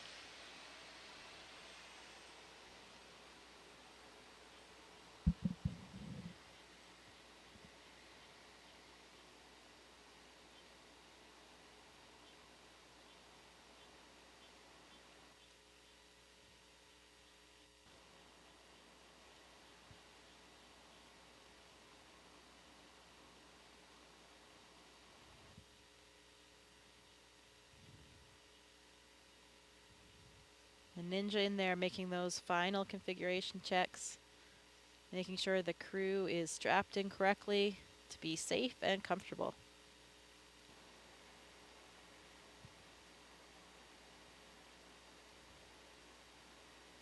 Another one of the key components on making their way into the Dragon is being aware of FOD, right? Foreign object debris. That's a big deal in space flight. They wear special pads on the bottom of their boots that come off once they go in. And then, of course, those technicians want to be aware of anything that falls off the astronauts and make sure that they collect it. You certainly don't want something floating around in inside the Dragon when you're launching. Yeah, and it's it's true. Everything floats. I remember that when we made it to space, and you never forget that moment when you first experience weightlessness. But everything experiences weightlessness. So any little particles that were down on the ground that you don't even see, you don't even notice because they're on the floor, everything kind of starts lifting up and coming up. So you really want to avoid having anything else in there that can float up and get lodged somewhere in the hardware or get in your eyes or something like that. But stuff you never really think about, here on Earth. Those are the little things that make living and working in space more difficult, but, a lot more fun as well. Do you remember anything in particular that floated up that you weren't expecting? No, not really that I wasn't expecting, but that moment, I didn't know about the little particles or dirt pieces on the floor or stuff like that. I hadn't really thought about seeing those things lift up. But I had my tablet strapped to my leg, and I also had a little stylus that was on a lanyard strapped to that. Your pencil or stylus is floating there in front of you, and you never forget those initial moments of weightlessness.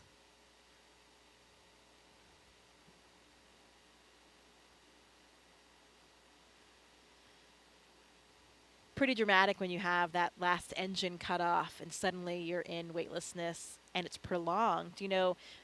Almost everybody has been on a parabolic flight at least before their mission. So you've had some periods of weightlessness, but those are usually only about 30, 35 seconds. So you don't have that prolonged feeling. It's totally different. I felt like a bat hanging upside down and because the blood is all rushing to your head. Yeah. Because, of course, gravity is not pulling it down to your feet like it's doing for us sitting down here on Earth. Like you're hanging off the monkey bars, that kind of feeling of all the blood rushing to your head, and then it just doesn't go away. You kind of get used to it, and your body adapts a bit and becomes accustomed to the feelings, and you have a little bit of a redistribution of your body fluids, so things change over time. But, yeah, I just felt like I was hanging upside down, and here you are. You notice that. I've noticed that when I'm watching interviews on the International Space Station, some astronauts will look fuller in the face, and that's got to be exactly what you're talking now. Their blood pressure and all the pressure of the fluids internally are now going to distribute differently in space, right? Yeah, you actually look different. Yeah, the pressure kind of remains the same, but you have a redistribution of where the fluids are. So Okay. yeah, exactly. You have this upward shift because we're not pulling things down with gravity. So yeah, some people have a much fuller face. Yeah. I thought it was great. It gets rid of those under eye bags and wrinkles.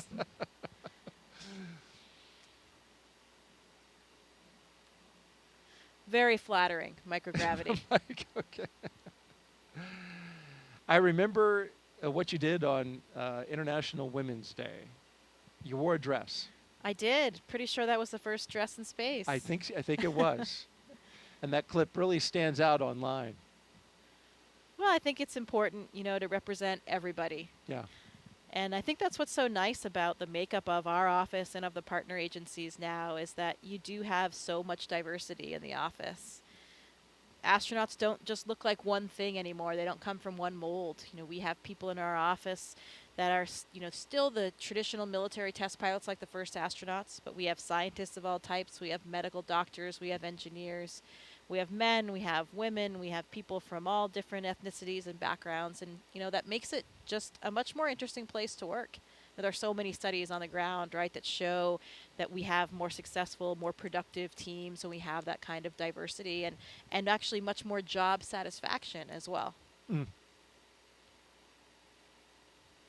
I believe we have a social question as the astronauts are getting comfortable in their seats, got their harnesses on. Coming up in a little bit, we'll be articulating their seats up to launch position. And here's our question from Savannah again, who is here taking everything in with the NASA social group. How is it decided, Jessica, who gets to go up on each designated mission? Well, it's certainly not decided by us, I can tell you that. And we have a chief astronaut for each space agency, and for us that's Joe Acaba. We talked about him. We saw him in the suit room. And basically that chief gets to decide who is the right person to fly for each mission, and we get approval from people above him, his bosses as well, but he's really responsible for forming those crews and getting everybody assigned on their missions and making sure that he has a nice crew complement. And there's certain skill sets. All astronauts, as you mentioned, are not the same, but then there are skill sets that once combined with a crew are complementary. Copy, Dragon. Stand by for umbilical comm check. Yeah, absolutely. Now for the space station, we all have the same training. So everybody is trained on everything from science to spacewalks to flying the arm. CDR, PLT, MS1, MS2. Comm check. Loud and clear, help me. Core, loud and clear. Has you loud and clear. How me? Core's got you loud and clear. This one has you loud and clear. How me? Core's got you loud and clear. So I have you loud and clear. How me? Core's got you loud and clear. Umbilical comm checks are complete. Report when ready for seat rotation. Thanks, Dragon, we'll go.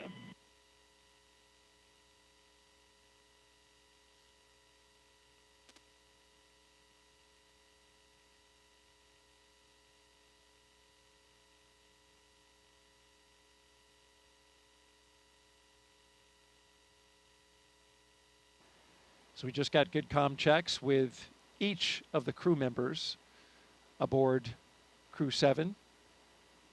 Going from left to right, we have Konstantin Borisov, SpaceX Dragon, ready for seat rotation.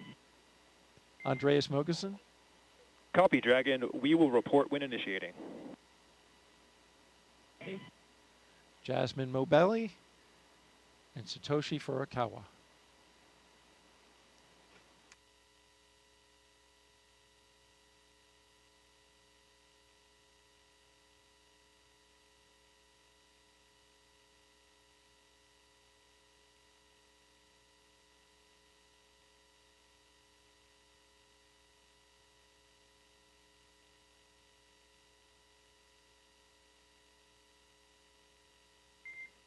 And Dragon SpaceX initiating seat rotation.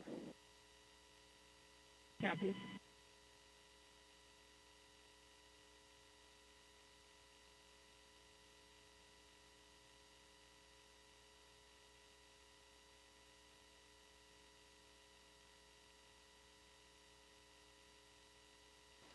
So there they go. With a big wave as they rotate the seats upwards so they can be better configured for launch, of course, and also they'll be able to see their display panels directly in front of them. Yeah, and the main reason why we want to launch and land in that position is for the G forces, the gravitational forces that we experience.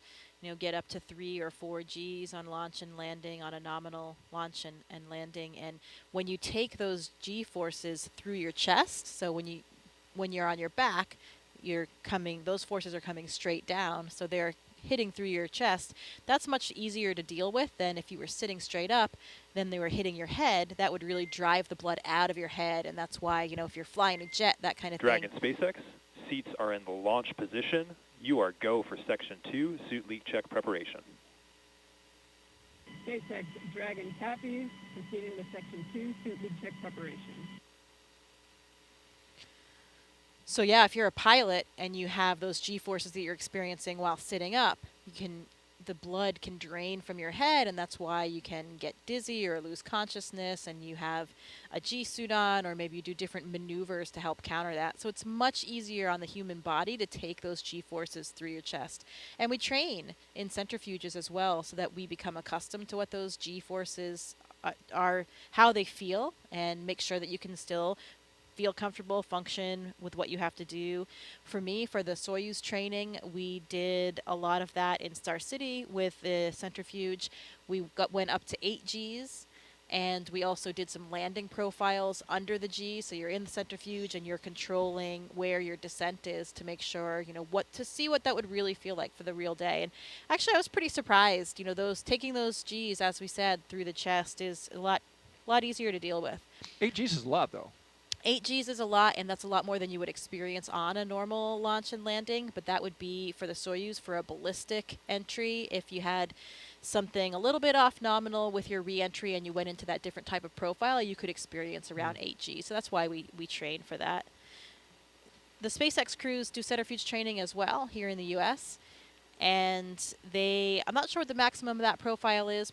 They probably fly similar. I think they actually fly the real Dragon profile for launch and landing, which would be up to around 4 Gs.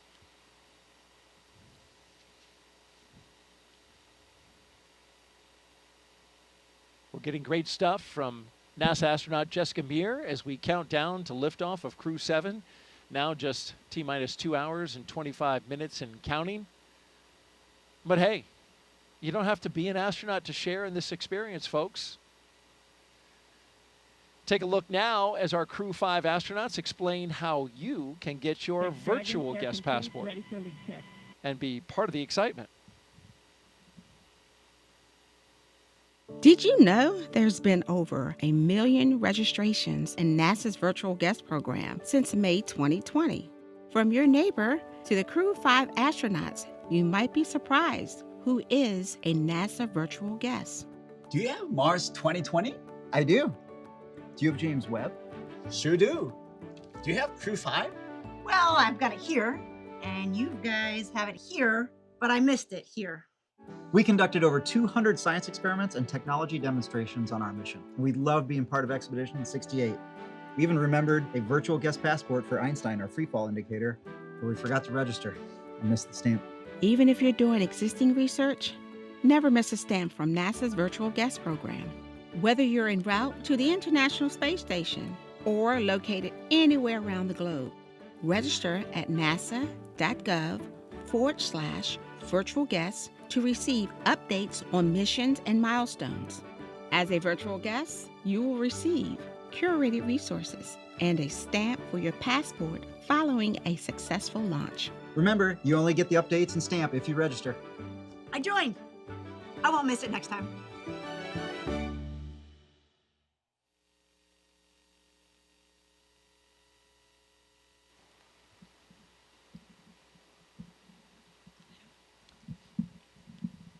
If you missed the QR code, you can jot this website down.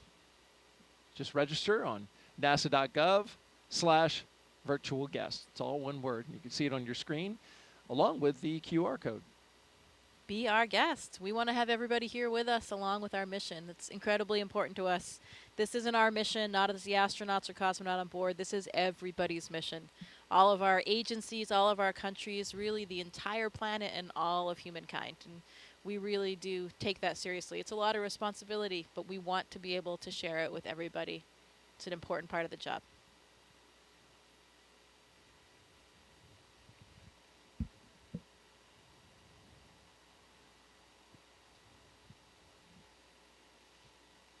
Good view of their boots there. It's the second iteration of the boots, I believe, or maybe even third. The early Demo 2 and earlier missions had a different style boot. Yes, Andreas Mogensen's knees and boots are prominent in this particular shot. And once they test again, the pressure suits, we'll see those inflate, and the crew members will kind of get a little bit of a zombie look to them. Arms will come up a little bit because, yeah, when your suit's pressurized, it's going to make you look a little inflated. Yeah, and working against that pressure, it's kind of like squeezing an exercise ball. All of your motions are a little bit more difficult to accomplish in that pressurized state. But of course, that pressurized state is really only there to protect us if for some reason we had a depressurization in the capsule. At any time during the space flight, those suits would inflate and they would protect us, still provide us with the air that we need to breathe, and protect all of the systems of our body. So that's why we wear them. Nominally, during the mission, you would never have it inflated at all, just during these pressure checks to make sure that it works. You would never wear this suit outside of the Dragon. This is just in case, something breaks the hull or somehow you lose your atmosphere inside the Dragon. Right, absolutely, that's correct. So the spacesuit that we wear to do spacewalks on the space station, the extravehicular mobility unit, or the EMU, much different than these suits. Dragon, we copy and concur 4 good suit leak checks. Closeout team will be performing its final closeout steps. You are go to proceed to Section 4 and report when ready to close the side hatch. Dragon, also proceeding with Section 4 side hatch closure. Good news. 4 good checks. You can hear Jasmine speaking to the ground and getting ready for those next steps.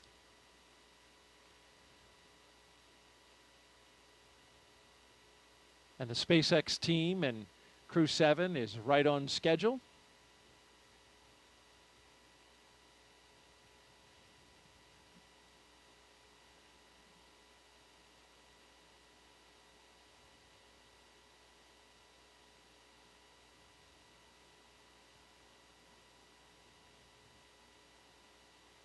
We got a split view now. On the left, you're looking inside the Dragon spacecraft, Crew-7, and on the outside, technicians working to inspect the seal, both on the inside of Dragon and on the outside, before they close that side hatch.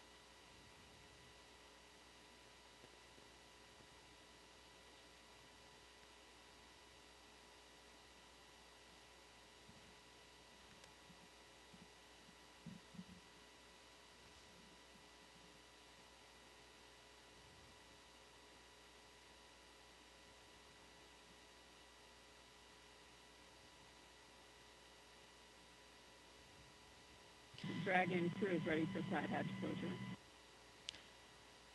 Yeah, like you mentioned before, really important Copy, to make Dragon. sure. Crew is ready for side hatch closure. At this time, we are also going to proceed into our pre-launch comm checks. Want to make sure nothing is along that hatch seal. Even a hair, something as small as a hair, can disrupt the seal. Another reason why those ninjas are all really covered up so that they don't, have anything fall in when they're going in and out of the hatch. In fact, we did have a hair breach the seal and had to reopen it up on a previous mission and get it cleaned out. Exactly. Another reason why we do these checks, to make sure everything is in the proper configuration before we go. Dragon, SpaceX, comm check. SpaceX, Dragon has you loud and clear. How me? Core has you loud and clear. TDRS comm check is complete. Stand by for comm checks with DC, MD, and LD in the launch configuration.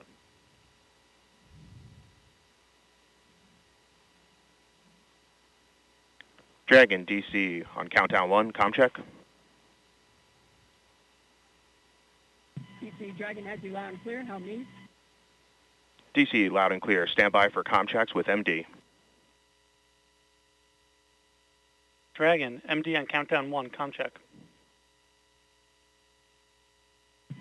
MD, Dragon has you loud and clear. How me?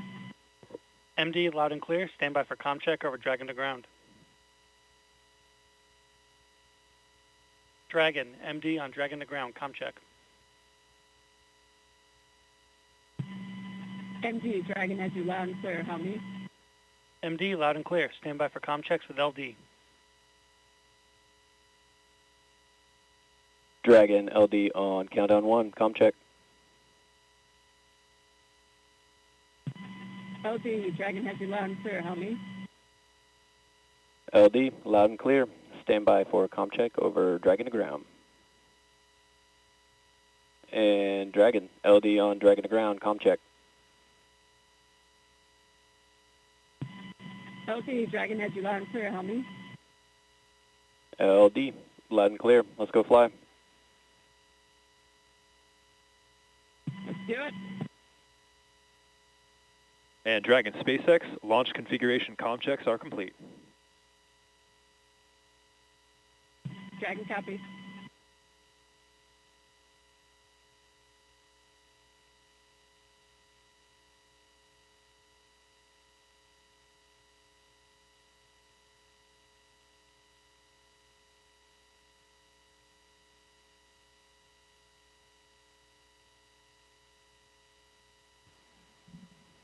So we just had the communication checks across the ground stations and the TDRS satellite network. Need a lot of ways to be able to communicate with a spacecraft when it's accelerating at a high rate of speed going up to space, and then of course once it's in orbit.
You're watching live coverage of NASA and SpaceX's Crew-7 mission to the International Space Station from Kennedy Space Center in Florida.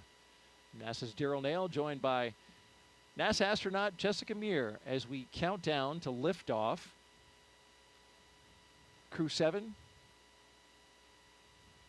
got up early this morning, T-minus 7 hours.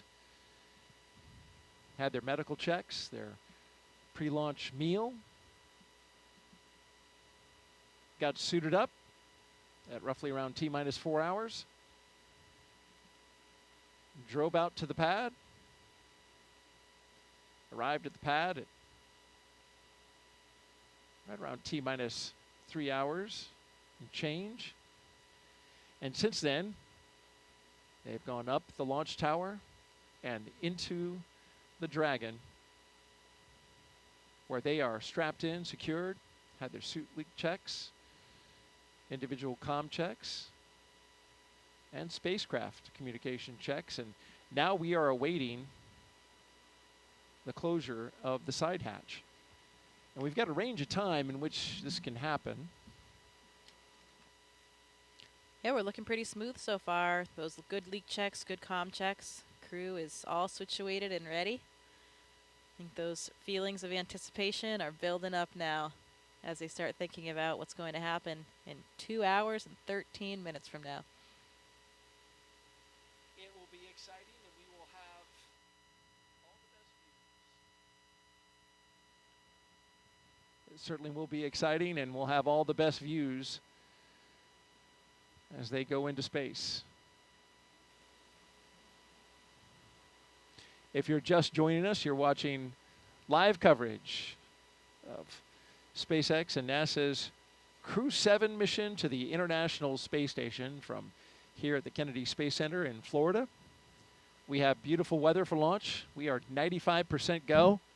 It doesn't get any better than that, Jessica. Wow, I don't think I've heard a number that high for a while. Yeah, sounds Yeah, great. the 45th Space Wing started going to increments of 5 percentage points.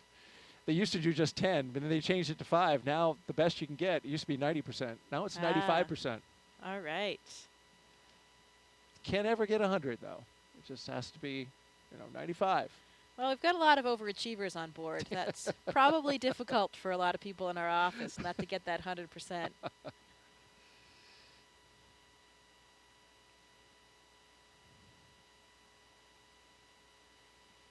It is Florida, though. It's always unpredictable around here with winds, with thunderstorms, clouds.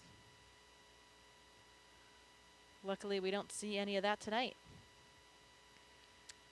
Or this morning, I guess I should say. This morning, indeed. 1:15 a.m. Eastern Time right now here on the East Coast of the United States.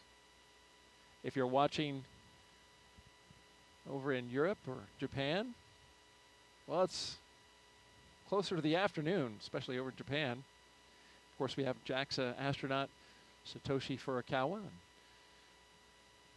That nation, a strong participant.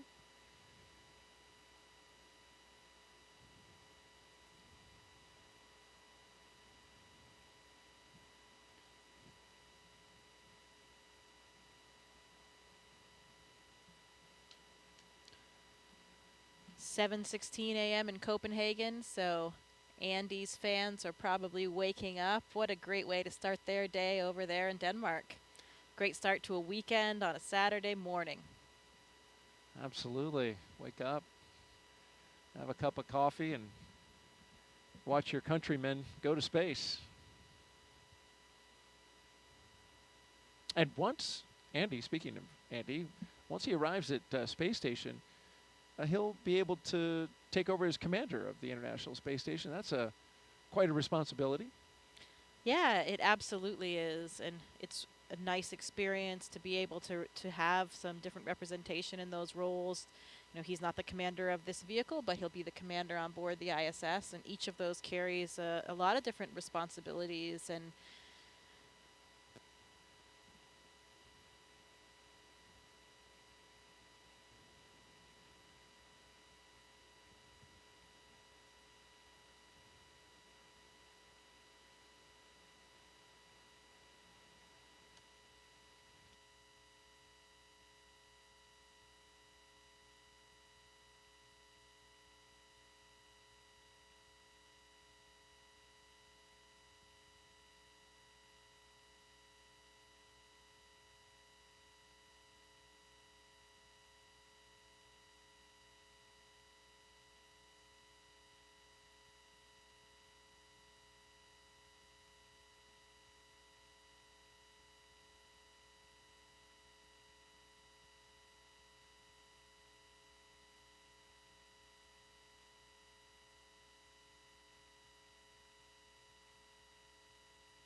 so our next step will be closing that side hatch. Is that right?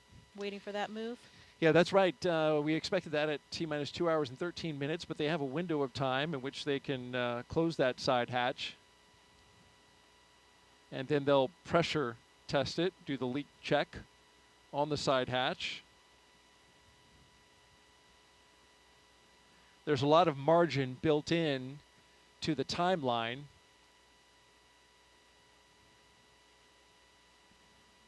So that in case they have something come up, they have time to work it. We've seen that happen on a few missions prior.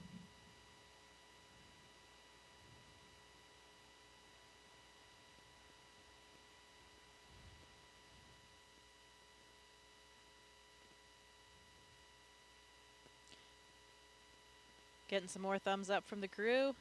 More waves.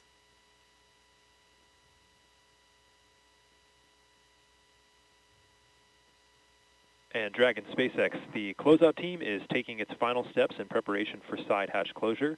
Stand by for transition to pad hatch closed. Ensure that all items are secure from now through launch.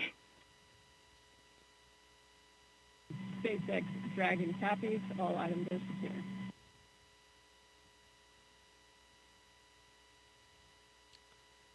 Just like we mentioned, want to make sure that things aren't going to be floating away from them in the launch environment. Straps and Velcro are your best friend when you're in space. I've always likened that call to the stow your tray table and put your seat upright, you know.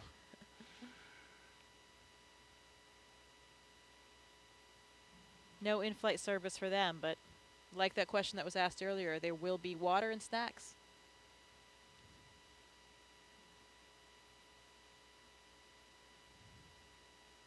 And as we await side hatch closure, if you've got a question for our own Jessica Meir, NASA astronaut, just punch up hashtag #AskNASA on the social sites, Facebook, X, and YouTube.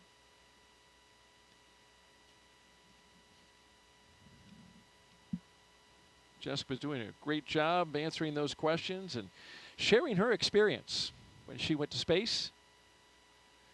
Here's a question at spacecraft Crew-7.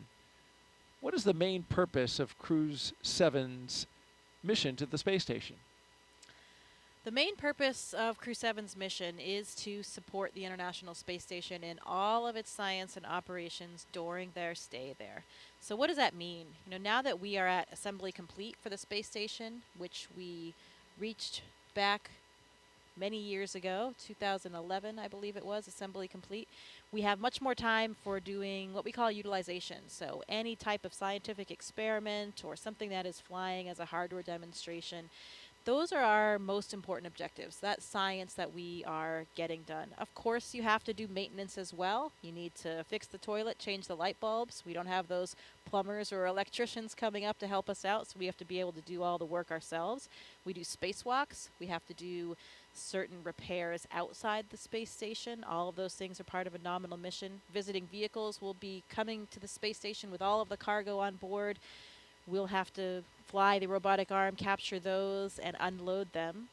And we could talk a little bit about the science as well. You know, there are some interesting experiments that are on board with this crew. One of them is the crew themselves. We have a big physiology study called CIPHER. I think we're going to hear more about that later in the broadcast from some of the scientists involved, but that's a comprehensive physiological suite. It's about 14 different studies that are really targeted at comparing and contrasting different mission durations. So, you know, we have had short shuttle missions in the past. We have typically 6-month missions on the space station, and we have a few that were more around the year mark. We want to see if there are differences in different lengths so that we can try to forecast ahead toward our really long duration mission, which will be to Mars. You know, that mission right now with current methods And of Dragon technology will be SpaceX, about 3 years. we are commencing a health check for the launch escape system. Expect a momentary flight computer state change followed by a transition back to pad hatch closed. SpaceX Dragon copies. So when you go to Mars, it takes about 6 to 9 months to get there, 6 to 9 months to get back. You want to spend a good amount of time there on the surface as well to make it worthwhile. So that's why we call it about a 3-year mission. And we want to understand the physiology involved in that kind of length of a mission. So that's really what this CIPHER study is designed to get at. Try to understand the differences between these short and longer. You know, what happens between 6 months and a year? Is there just a plateau that is reached? Do things stop changing? Or do we have a linear increase in certain parameters or that kind of thing? We want to understand more about those experiments. There's a sleep in orbit experiment that sounds pretty interesting. I think Andy will be a subject for that one. I'm not sure, maybe someone else as well. That uses an earbud EEG, an electroencephalogram, to measure brain waves, look at brain activity during sleep. So pretty cool EEG on board. You know, I speculated that it would be so cool to have an EEG on board crew members to see what's happening to the brain when you first go up in microgravity for the first time, because you are navigating in this three-dimensional environment for the first time. You know, sitting here, of course we're in 3D, but we're not really using things above our head, in the ceiling, on a ceiling, and that kind of thing. On the space station, we use all of the planes. We use the floor, the ceiling, all of the walls, all equally. And so you're navigating in this different way, and these different pathways are really forming in your brain in order to accommodate for that.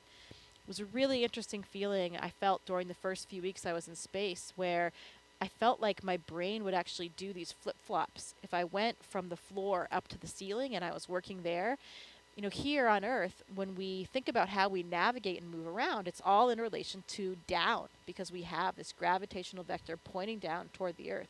When you don't have that in space, you know, suddenly there's no right or left.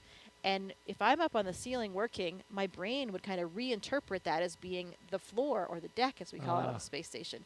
So then when I, you know, lifted my head up, I didn't know which way to turn, because, you know, I was on the ceiling, but my body felt like it was on the floor. And that takes a couple of weeks for your body to get used to. And I think these new neural pathways are forming. And such an interesting thing for me as a physiologist, because I felt like I could really feel that happening. And Dragon SpaceX for post-ingress briefing.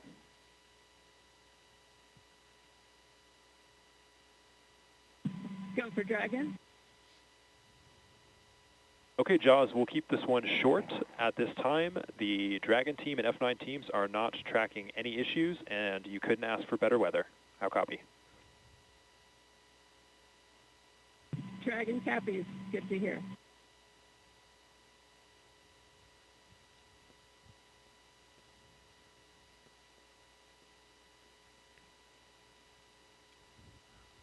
So you feel that up in space. You feel the difference of how your brain has this remarkable plasticity. Your brain can adapt in this new way. And after a couple weeks, I didn't feel that anymore. You're saying you actually felt? Yeah, you could sort of feel this flip-flop. It's a strange thing to kind of describe, but you could sense it almost. And then a few weeks later, that feeling was gone, and I was, you know, more effortless in terms of navigating around the space station.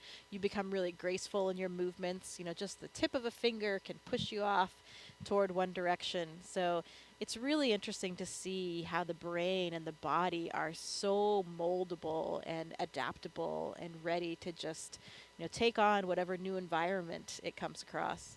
Wow. And that Cypher study that you mentioned, that in dual components there, right? Not only physical, but also psychological. Yes. That's exactly what you're talking about. Yeah, absolutely. And both of those factors are involved in that study. So it should be pretty comprehensive and give us a lot of data that will be really critical toward those future missions.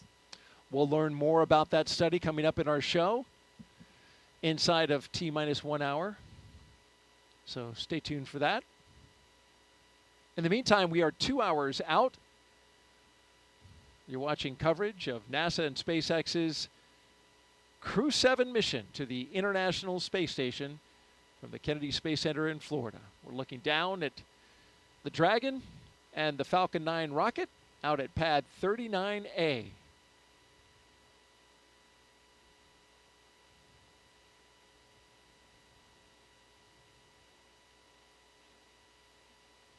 It's been a smooth countdown so far.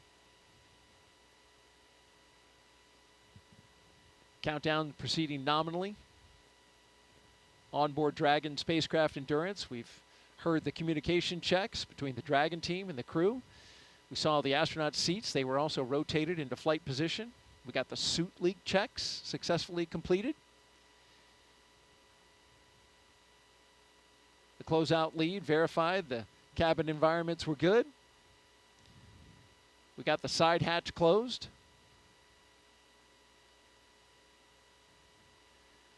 And then after all that, the SpaceX closeout team will perform the final leak check on the hatch. Closeout team will actually depart the pad at T-minus 1 hour. And you are the ASP, the astronaut support person for Crew 2. you're still there, right? Yeah. Is the ASP still there, You or leave, have they departed? You leave with the closeout team. Okay. Yeah, nobody remains on the pad for the launch. That would be bad. Well, absolutely. I was wondering if they had already left, but No. they right all now leave they're together. still there. Yeah, that's right. So Anne is still there, probably hanging out somewhere around that phone area, and then she will leave with the closeout team. Anne McClain, she's talking about, spaceflight veteran, NASA astronaut. And there she is. There she is, yeah.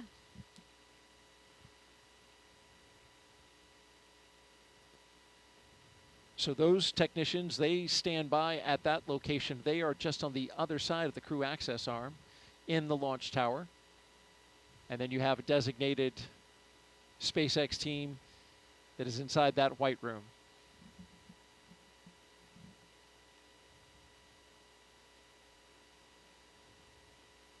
And as they continue to check that side hatch,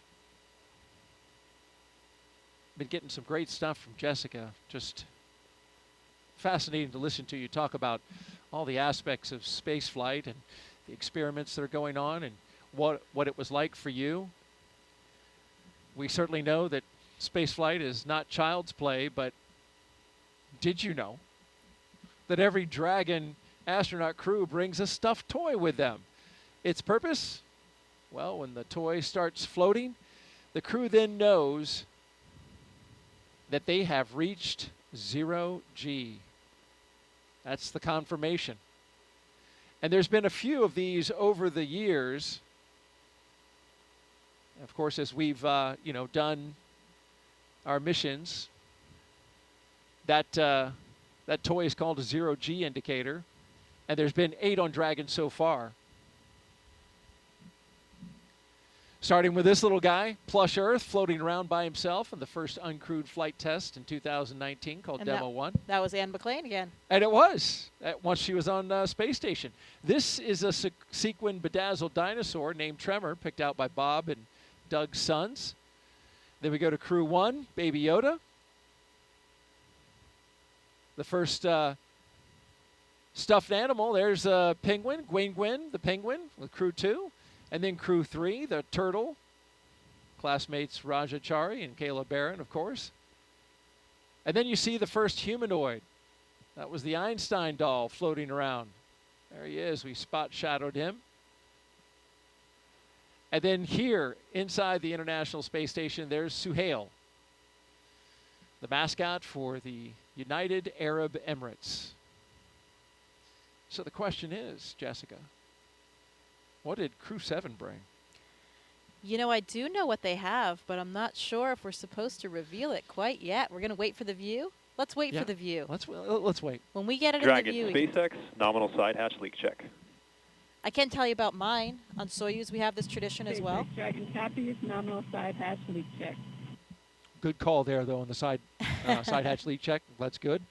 My commander brought, it was a small stuffed unicorn. I think it was from his daughter. So that was what we had to demonstrate microgravity for us.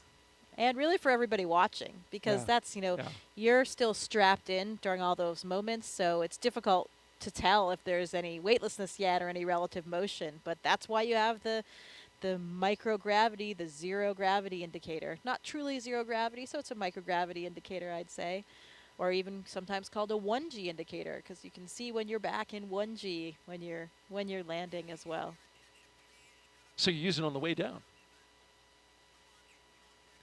I think so. I'm not sure if the Dragon they still have in the capsule on the way down, if it's secured or not.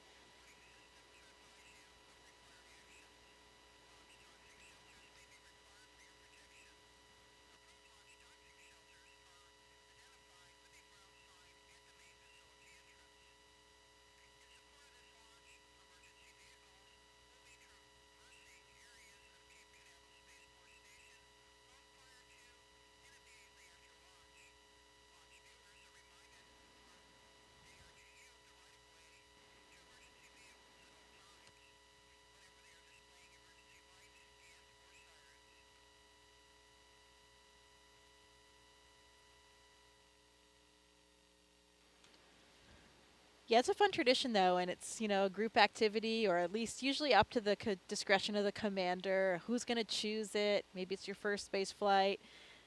Children are often involved, so everybody gets to play along and have a role and see that microgravity indicator launching.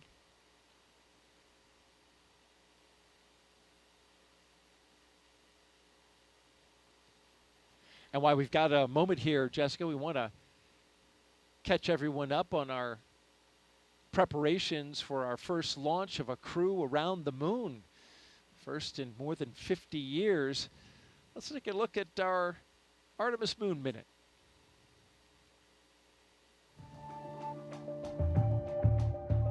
For the first time, Artemis 2 astronauts got an up-close look at the Orion spacecraft that will fly them around the moon.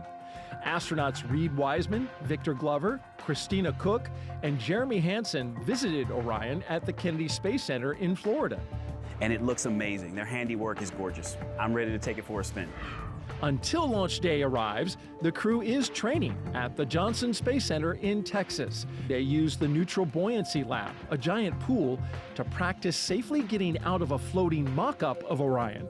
And it's not an easy task.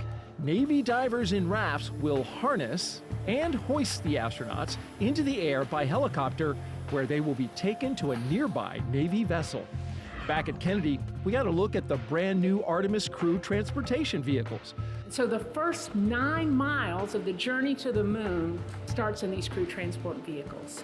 On launch day, these fully electric, zero-emission vehicles by Canoe Technologies will reunite the Artemis 2 astronauts with Orion at Launch Complex 39B. NASA's powerful moon rocket, the Space Launch System, and Orion will carry them on the rest of the 250,000-mile journey to the moon. And that's your Artemis Moon Minute.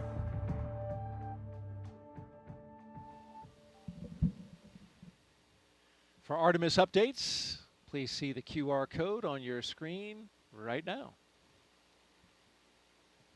Or you can visit the website at nasa.gov/Artemis 2.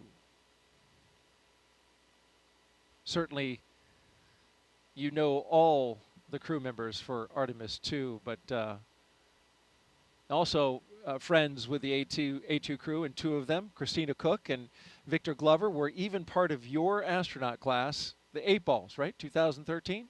Yes, that is correct. Yeah, I am good friends with all 4 of them, and especially with those 2, with Victor and Christina being my classmates, it makes it even more meaningful. You know, when you are classmates with new astronauts, there were 8 of us, of course, called the 8 Balls, and they're like your brothers and sisters, truly. They really are. And you know, I know if anything happened day or night, I could call on any one of them, no questions asked. And it's really, really exciting that we're going to be sharing this moment with them.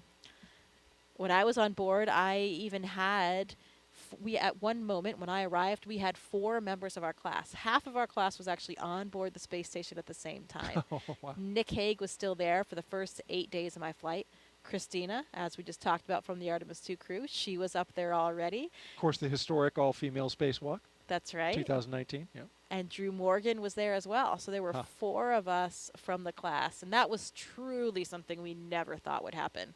You know, a lot of times, especially in the past, you would see if a rookie astronaut flew their first time, often they were with more experienced people, so you didn't have a lot of rookies all at once, or 4 of your classmates at once. Yeah. And so in the end, that's how it happened for us, and we couldn't have been happier. You know, it's, again, you're flying with these people that you're already so close with and know each other so well.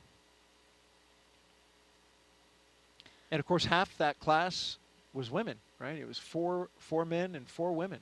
Yeah, that's right. That was the first time that we've ever had that 50-50 ratio. You know, we still don't have a 50-50 ratio in the office, but we're trending in the right direction. I think we have about maybe 35% women right now, but heading in the right direction, really like all the STEM fields. And that's why it's such an exciting time when we are starting to have more equity from different backgrounds in everything that we do. As we look at the launch pad there, pad 39A here at the Kennedy Space Center, the Falcon 9 rocket, and the Dragon spacecraft on top. We're counting down towards the next few milestones, and we're waiting for the closeout team to leave the White Room and then eventually drive away. That'll be at T-minus 1 hour and 44 minutes, and then a few minutes after that, they'll drive away from the tower. There you see them by the elevators, wrapping up their work on the launch tower, and of course taking a lot of that equipment with them that was being used to cool off the astronauts. And so while they finish their work, let's learn more about what the astronauts are going to do once they arrive at the International Space Station. Let's take a look at their mission overview.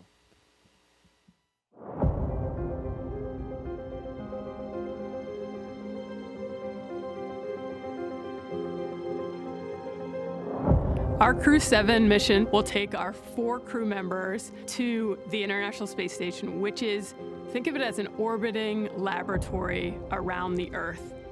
In the broadest sense, Crew-7 and Expedition 70 is about the exploration of space, because a lot of the science and technology development that we do on board the space station not only benefits future missions to the Moon and Mars, but it also benefits humanity and it benefits the Earth. The main topic of our work is always science, so we have numerous scientific projects and scientific experiments which we are part of.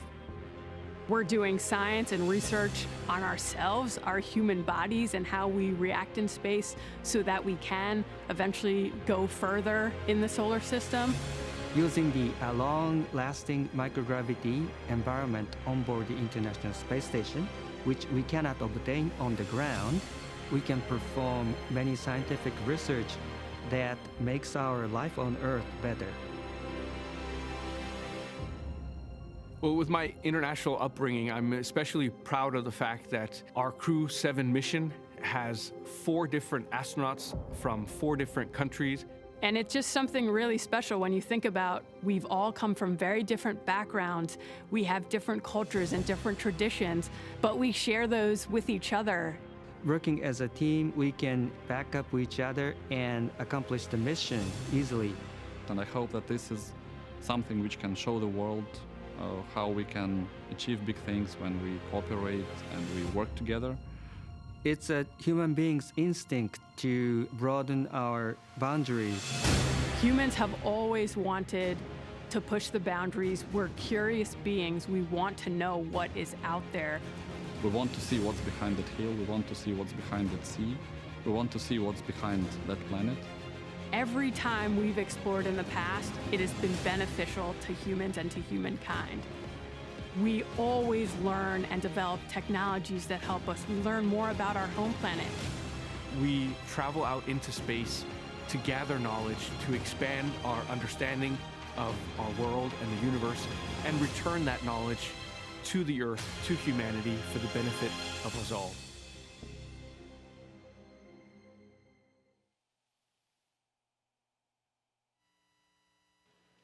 Welcome to the International Space Station Flight Control Room at NASA's Johnson Space Center in Houston, Texas, where teams work around the clock to monitor work and life aboard the orbital laboratory.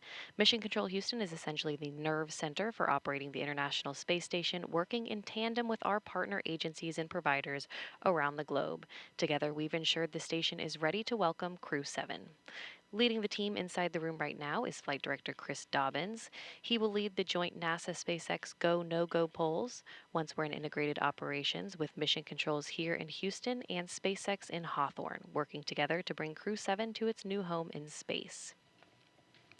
Like many launches to the International Space Station, today's launch has an instantaneous launch window, meaning the crew must launch at exactly 3:27 a.m. Eastern Time to line up with this space station.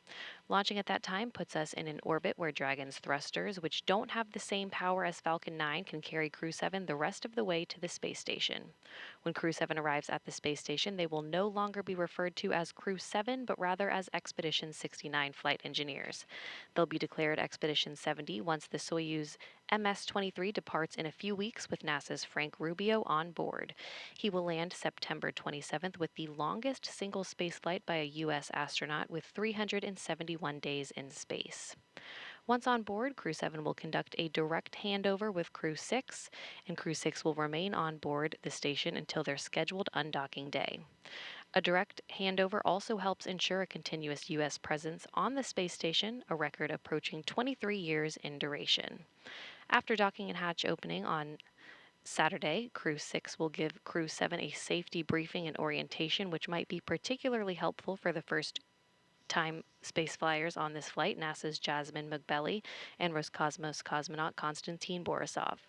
As the station is first and foremost a laboratory, the crew will jump right into conducting experiments with new research still to be delivered on upcoming cargo flights. For now, we'll send it back to you, Daryl. All right, thank you very much, Courtney. Back here at the Kennedy Space Center in Florida, looking at pad 39A, the rocket and the spacecraft that will go to that destination that Courtney just gave us an update on, the International Space Station, which of course is flown from Mission Control in Houston. Give you an update on what's happening out the pad. We've got the crew inside the Dragon spacecraft. They are buckled in, plugged in, ready to go, had their comm checks completed. And right now, the closeout crew is making their way, finishing up their work and making their way out of the launch tower. Dragon SpaceX closeout team has departed the crew arm. So that means they're out of the crew arm. You can see them going down the steps to the elevators and then back down to their vehicles to clear out of the blast danger area. There you see their vehicles awaiting them, the 3 Teslas that took the astronauts to the launch pad. They will take the closeout crew out of the perimeter of the launch area, and they will stand by at an area a good distance away from the launch pad. We're 1 hour and 41 minutes and counting until liftoff, and as we look at the pad and think about traveling to the International Space Station, we talked about the crew and how they'll be performing many groundbreaking science experiments. Let's take a closer look now at some of that science they'll be doing. The International Space Station is a state-of-the-art microgravity laboratory that is unlocking discoveries not possible on Earth and helping us push farther into deep space. Every single day, we are answering big questions about Earth and about space, about where we came from and about where we're going. But the other thing that we're doing is we're learning more questions to ask. Microgravity turns almost everything we know upside down. Liquids behave completely differently. Fire burns in new ways. Biological systems reveal surprises. There's a few things that have made me gasp out loud up on board Space Station. Watching heart cells actually beat has been a pretty big one. We're studying ways to grow food in microgravity. I got to tell you, these are pretty amazing. We're learning how human bodies react to life in space and how to keep crew members safe and strong on long-duration exploration missions. Deadlifts are awesome on Earth. They're also awesome in zero gravity. We're testing technologies that will be critical to our return to the moon and great leap to Mars. Our research has contributed to medical and social benefits on our home planet, allowing us to find new ways to combat disease back on Earth and develop technologies to deliver clean water to remote communities in need. The spectacular vantage point of more than 200 miles above our planet supports our monitoring of Earth's climate, natural disasters, and plant life. The orbital perspective that we have here on the ISS is just absolutely amazing. Earth is gorgeous. The growing new space economy, so vital to our continued progress in space, is flourishing in low Earth orbit. We're inspiring future generations from a platform that is one of the largest international collaborations of our time. We're doing science at 17,500 miles per hour. Come along for the ride.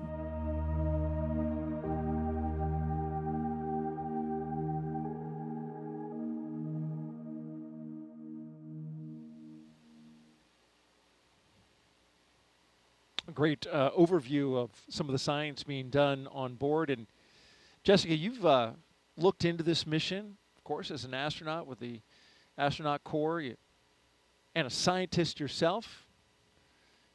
You're pretty curious about some of the science that's going up on this mission. Yeah, we talked about some of the experiments already, the CIPHER, physiology and psychological experiment, the sleep in orbit experiment.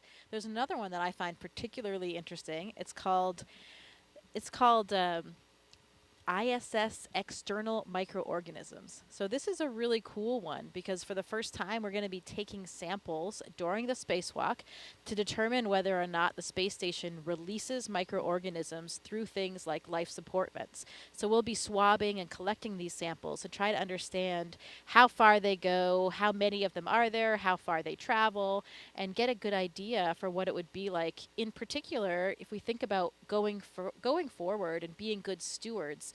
Now, I like to think about when we travel, we need to be good stewards of our planet. So if we're going to the surface of Mars one day, we need to understand what kind of contamination we might be having and what kind of effect we might have on that planet. So this microorganisms experiment will help understand a little bit more of the impact that we have. And to me, that is the ultimate experiment because it is science and a spacewalk at the same time. Oh, yeah. My two favorite things. So if I could knock both out at once, I mean, that would be incredible. A double winner right there. And so they're going to actually swab the outside of the space station? Yeah, they're going to collect those samples during that spacewalk. How about that? What are these vents that you're talking about? What are they venting? So some of the vents are for the life support system. So, we are introducing an atmosphere into the space station to give us the air that we need to breathe. And so there are some vents associated with life support systems in general, stuff that is off-gassed or released to the external environment. Out into space. That's right. Yeah. And so you're wondering if by chance there could be some microorganisms out there growing, which would just blow my mind if there were. Right, and perhaps rapidly evolving in the space environment. How about that? Fascinating. And as a scientist, Jessica, you did a lot of work early in your career. You've talked a little bit about that. And it calls back to an experiment that is worth mentioning now that had some amazing results. And when you were working on this experiment, it even got a catchy name called Mighty Mouse. And I was wondering if you could share a little bit of that with our audiences. This is a mission to the International Space Station, and science is at the forefront.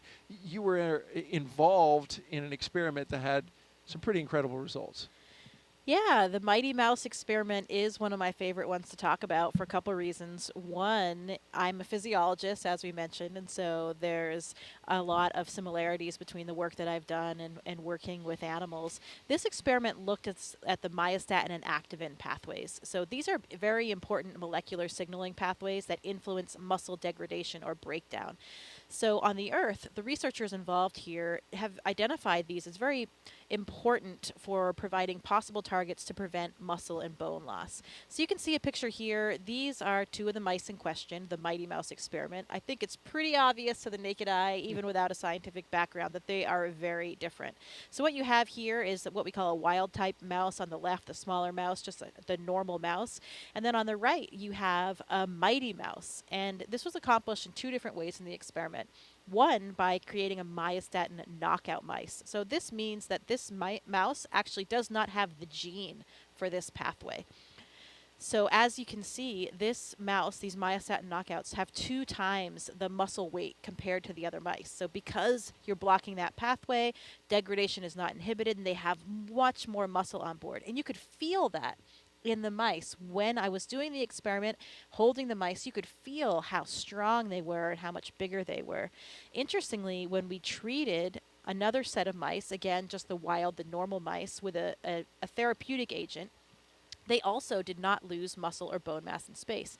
What I'm pointing to right there in this picture, this is a bone densitometer. So we were actually putting the mice into this bone densitometer and imaging their bone density while they were on board the International Space Station to get these images, because we're looking at not only muscle, but also bone. These pathways are important for both muscle and bone.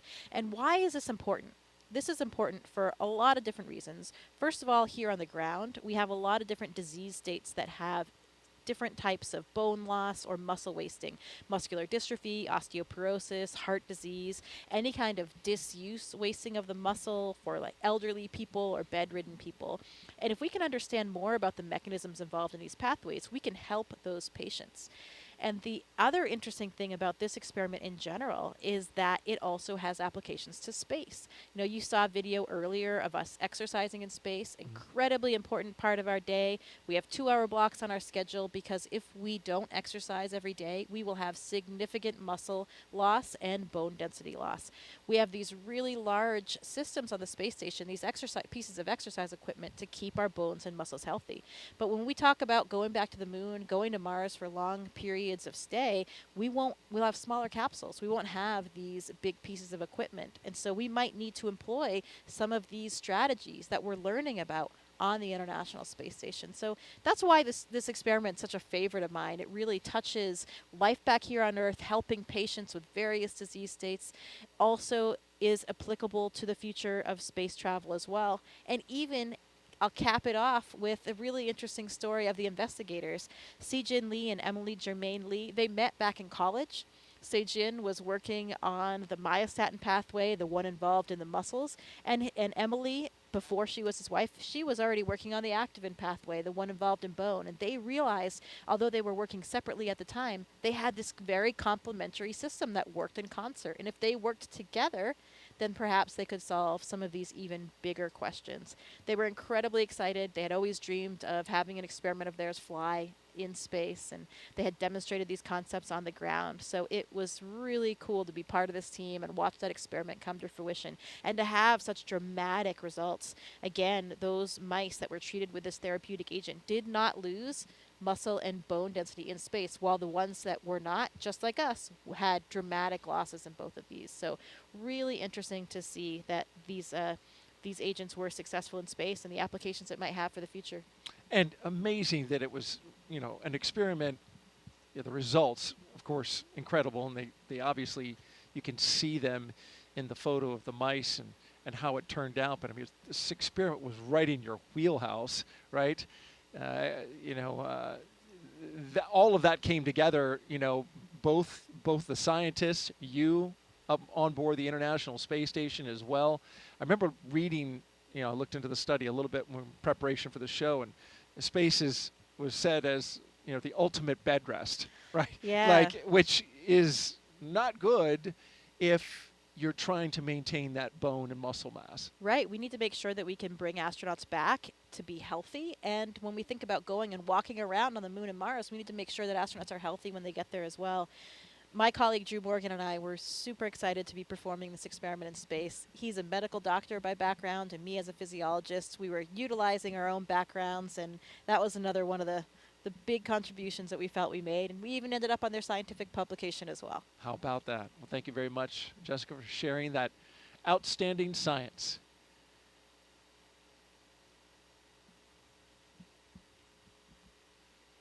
T-minus 1 hour and 30 minutes and counting. We're awaiting the launch escape health check.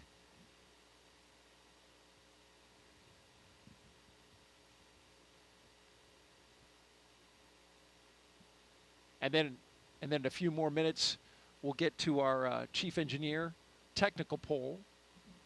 We won't hear that over the loops, but marching slowly to the T-minus 1 hour mark, and activity will really start picking up. Until then, let's take a social question. I've been getting them all night. Keep them coming in. Hashtag Ask NASA. Here we have at Indiana Jonas. Do you have a favorite item, Jessica, that you brought with you to space? Yeah, I think we'll actually have a chance coming up here to show some of the items of things that I brought to space. So I won't spoil the surprise quite yet of everything. But, a lot of times astronauts will bring pictures of loved ones, whether it's a physical picture or just something that we can bring up, sent up on a computer or an iPad. And we like to bring things that represent our different backgrounds, for representing universities we went to, clubs that we belonged in, because, we've talked about it a little bit already, but this is not just our mission. This is really for everybody, and we want to carry that enthusiasm and that excitement with everybody to show them that they are a part of it. So there are so many things. You wish you could bring more because our capacity is very limited, but we have to think long and hard about which items we'll bring up with us. Well, let's talk about that flight kit a little bit more. Each Crew-7 astronaut is allowed to bring a few personal items with them for their roughly 6-month stay in space. We're holding your item as a surprise. Let's take that crew shot and we'll talk about what they're bringing up. You see all the way to the left, Konstantin Borisov. He's bringing up his son's first toy, going left to right. Next is Andreas Mogensen. He picked the zero-G indicator along with his children, and he kept it a surprise. And so we're waiting to see that. We're going to see it float in space. We'll learn more about that in a bit. And then to his right is, of course, the commander, Jasmine Mogbelli. She brought 2 dragon stuffed animals, one for each of her twin girls, and she's going to show them floating around in space to her girls. So we can take a little video, send that to them. It's a touching thing to do for your young kids. And then all the way on the right, Satoshi. He's bringing photos of his family and friends and photos of current students at the school he graduated from. Yeah, we take a lot of pictures of these items floating around the space station, usually in front of in the cupola, so you've got the Earth in the background. And actually, it's difficult to get some of these photos sometimes. You get a little air and some ventilation, an object gets caught in the ventilation. It's not floating exactly, just staying still where you want it. The light changes all the time in the cupola, so you have to kind of master out this system to get proficient at it to take these pictures, because it can take quite a bit of time. But it's so important and so meaningful for the people back on the ground that we do our best to capture as many of them for the loved ones that we have and for everyone down there, because it really does mean so much to everybody. Wouldn't it be better to have video rather than a picture of something floating around? Yeah, we do video too. Okay. But you're right. You're right. A lot of times it's just a still image that we have, but depends what you want to use it for.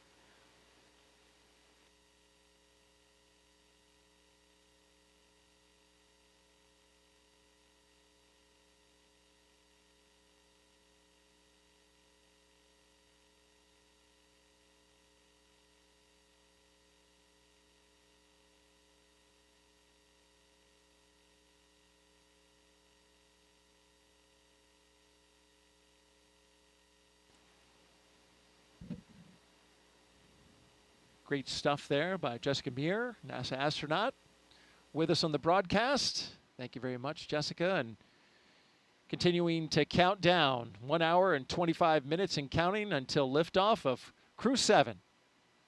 You're watching NASA's coverage.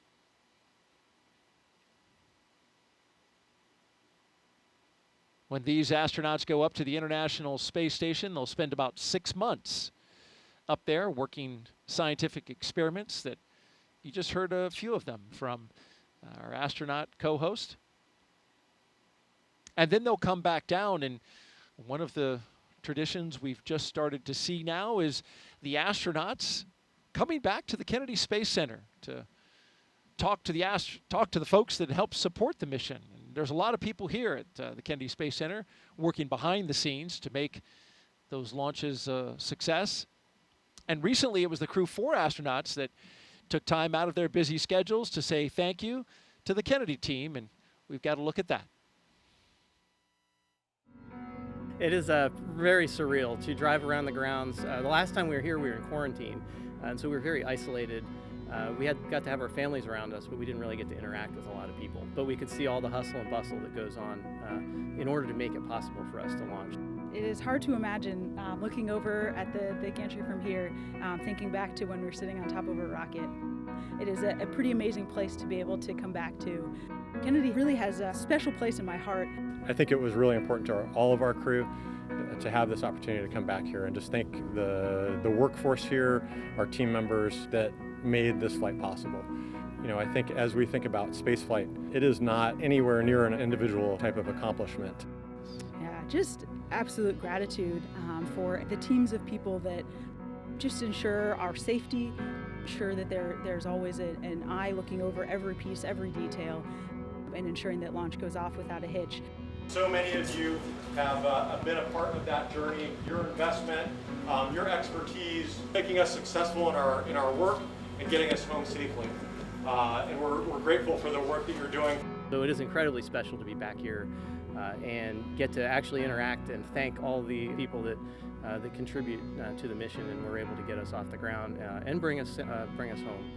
It's just an amazing place, just such a talented pool of people that enable such amazing expeditions to fly out of the Kennedy.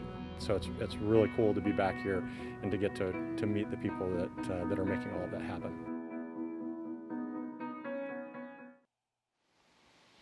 You can really tell all those smiling faces just how much that meant for Crew 4 to come back and share their time and their words with the team here at the Kennedy Space Center. Well, you're looking live at Launch Pad 39A, the Falcon 9 rocket, and Dragon spacecraft.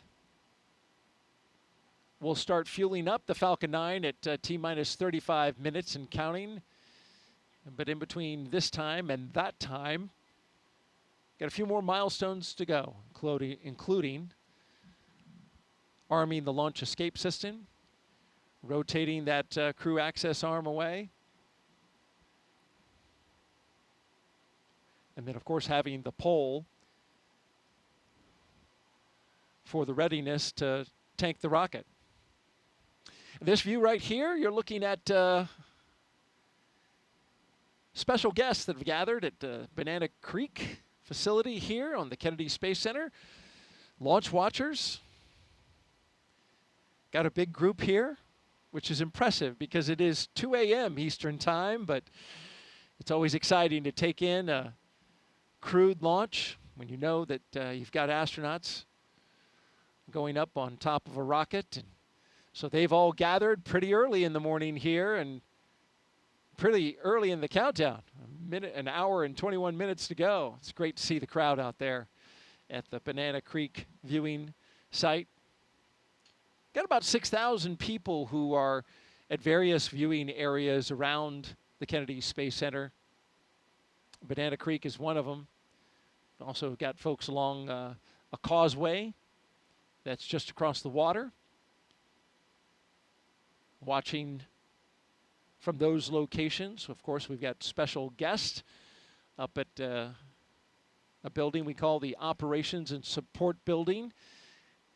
We've got our own Jasmine Hopkins up there who will be interviewing some special guests here in the final hour.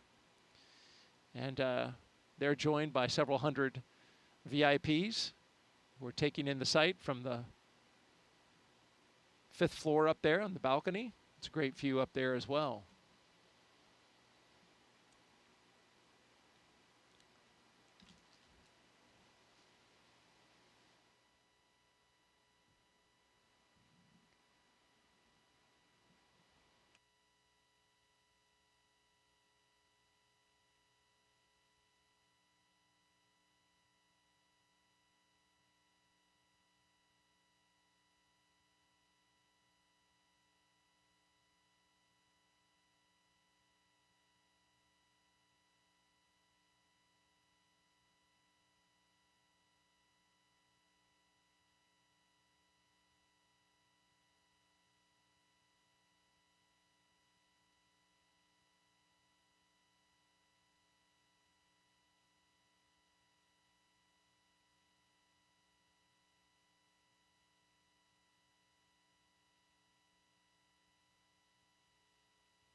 We've talked a lot about the different astronaut classes this evening. Of course, our astronaut co-host, Jessica Meir. She's from the 8-ball class of 2013. Our crew tonight, the commander, Lieutenant Colonel Jasmine Belli, is the only NASA astronaut going up on this flight. It's a multinational flight. but she is one in many and a highly accomplished group of astronauts selected in 2017 and nicknamed the Turtles. But I think for me what's really special is that we all just come from such a diverse set of backgrounds and experiences. We have scientists, engineers, people from all different walks of life. We're just really, really fortunate. The team that selected our class, I think, just did an amazing job at really looking at how personalities meld together. That's what I appreciate the most, is just the way that we were able to enable each other's strengths and lean on each other in ways that bring us together and bring us closer as a group. We all care so deeply about each other. We have such an amazing relationship across the entire class, and just what an amazing group of people. We've been able to really lean on each other and our expertise in different moments where it's most applicable. Jasmine is an amazing person. Our class is incredibly close, and she is just an amazing leader, an incredible pilot, and a great choice to be the commander of Crew-7. And that's one of the biggest blessings of being up here for so long for me, is I'll have flown with pretty much half of my class. We now have a continuous turtle presence in space, which started with Crew-3 when Kayla and Raja launched, which we look forward to Jasmine carrying forward. So the Turtles class, an amazing class. They were the class that was selected just after my class of the 8 balls, and pretty cool that they have this kind of run of the space station right now. I remember when we were saying that about the 8 balls, but Jasmine, will be joining her classmates Frank Rubio and Woody Hoberg on board. They are already up there awaiting for her. And then Laurel O'Hara will be joining from her Soyuz launch in the middle of September. So pretty exciting to have all of those turtles up there at once. And I know that's how it felt for me. Daryl and I were talking earlier about when I arrived on the space station and we had 4 members of our class all up there at the same time. And in thinking about it, I think I've talked about all 7 of my classmates during this broadcast. You've seen photos of most of them in the previous coverage. And it just shows how we really do become like a family here at NASA in the astronaut office, especially with those classmates. We talked about my classmate Anne McLean. You saw her as the astronaut support person on the pad, helping the crew with all of those final preparations. We saw Christina from the spacewalk footage from the spacewalks. Actually, we did 3 spacewalks together, Christina and myself, during our mission. And you saw Victor and Christina in those Artemis images as well, as they are now in training for the incredibly exciting Artemis 2 mission. You saw some footage of Nicole Mann and Josh Cassada from their recent mission on board the space station. They were on Crew-5, so again, carrying that legacy with them. We talked a little bit about Nick Hague earlier as well. Nick was there on the space station when I arrived. And I talked about Drew Morgan just recently with the Mighty Mouse experiment. Drew was the astronaut that I was up there. Actually, I didn't spend a day in space without Drew. He was there for the entire 7 months of my mission. I was up there for 205 days, so almost 7 months. He was there already when I arrived, so he was up there even longer. He had about a 9-month mission. So there you have it, all members of the class. We've been represented in this broadcast, but it's not about us today. It's about those turtles. So more about them. We are so excited to see Jaws on her way, headed to join her classmates, Frank and Woody, up there. You know, we have right now on the space station the 4 crew members that flew up on Crew-6, of course. That's Woody Hoberg, Steve Bowen, Sultan Al-Nayati, an astronaut from the United Arab Emirates, and also Andrei Fadayev. They arrived on the Crew-6 vehicle, so they'll be departing about 5, 6, 7 days after Crew-7 arrives. They'll have a handover period so they can really get accustomed to everything that's going on, hand over whatever information they need, and then they'll depart. And then we have Frank Rubio and cosmonauts Sergei Prokopiev and Dmitry Petelin. So this crew will be joining the 7 crew members that are already up there until that handover period ends, and then the 4 from Crew-6 will depart. The Soyuz crew is scheduled to land, I think, September 27th. So Frank will finally be returning home from space back here to the U.S. And his mission was extended, so he will have been up there for over a year when he lands. finally, and he's going to break the record, right? Longest That's right. continuous stay in space. That's right. It has been an incredible mission for him, but of course everyone is very excited to have him back on the ground as well. And I'm sure he will be just as excited to be back on Earth and be able to visit his friends and family and take a hot shower. Showers are always very welcome when you come back. You know, you do get surprisingly, you feel very clean on board. I was surprised by it, but it's kind of like a sponge bath that we get up there, but you really do feel clean. And part of the reason why is you just don't feel as dirty as in space, you know? Not even your clothes are really resting against you when you're in microgravity. Everything's kind of floating. You don't go outside and get sweaty in the hot Florida humidity like us sitting here in these chairs getting a bit hot. You just don't experience that because you're never sitting down. You know, you don't. But you are perspiring, right? You're losing water through the skin. Sure. But it's not sitting there, right? Absolutely. You still have all the same physiological mechanisms going on, but it's a temperature control environment, so you're not really sweating throughout the day aside from when you exercise, and then you do sweat quite a bit. Okay. And it's really cool to see because the water, it doesn't just fall down, doesn't fall off of you like it does here on Earth. It'll kind of accumulate until a force acts upon it. So you might have a ball of sweat kind of growing on your head, for example, if you're Victor Glover and you don't have any hair up there, or Luca Parmitano on my mission. And yeah, it behaves differently until it'll come off in a you know, with a Just once you dispersing. have motion imparted onto it. How about that? Great stuff from NASA astronaut Jessica Meir as we count down 1 hour and 11 minutes until liftoff of Crew-7 from the Kennedy Space Center in Florida. If you're here with us in the area and you want to hear the call-outs live as they happen, you can hook that up on amateur radio. The VHF frequency you can see on your screen, 146.940 megahertz, and on the UHF radio frequency, 444.925 megahertz FM mode. And you can hear that throughout the county here on the Space Coast. So we're a little over 1 hour until liftoff. This is a continuation of regular crew flights to the International Space Station from U.S. soil.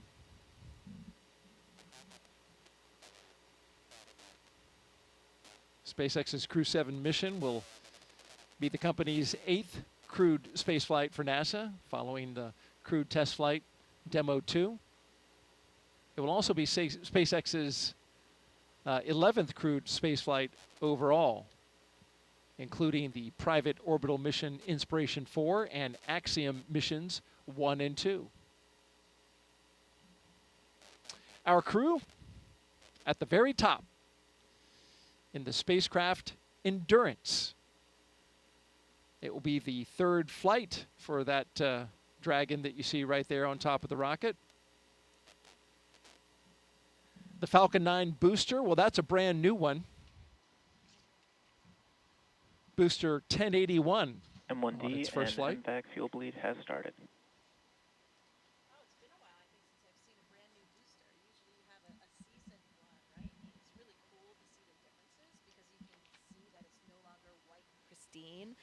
As they are reused more and more. Pretty cool to see.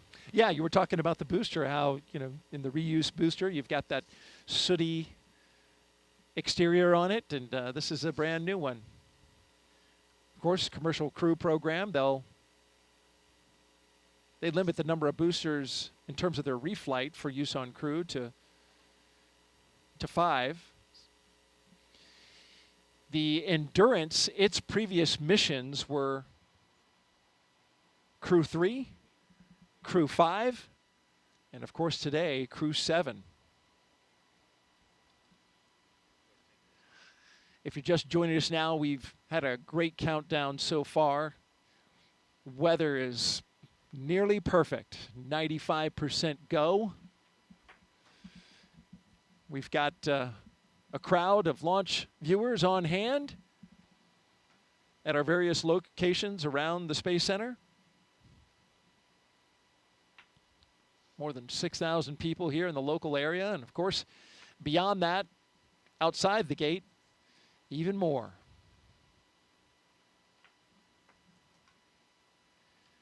Now, we mentioned this, once we get to an hour to go until liftoff, things will start really picking up. We get close to that go, no-go pole that will arm the launch escape system. And then once that's armed and we rotate the crew access arm away, we'll get the propellant loaded into the rocket at T-minus 35 minutes. That crew pole for readiness happens at T-minus 1 hour. And of course, the pole to load the prop is at T-minus 55 minutes. At T-minus 45 minutes, there'll be an internal mission control Hawthorne pole, and then the launch director's pole for propellant load.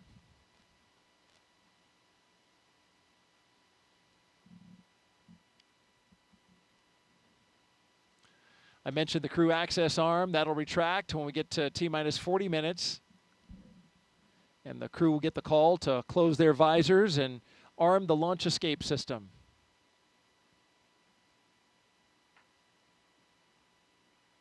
Of course, once you have the Falcon 9 being loaded with propellant, you want a safety system that will allow the astronauts to get off the top of the rocket in case anything happens, and that automated safety system is in place. What makes it work are 8 Super Draco thrusters that are on Dragon. They would fire and quickly separate the crew from the rocket. And they can do that either on the pad or during flight on the ride uphill.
And thanks for tuning in. You're watching live launch coverage of NASA and SpaceX's 7th rotational flight of astronauts and one cosmonaut to the International Space Station from the Kennedy Space Center in Florida.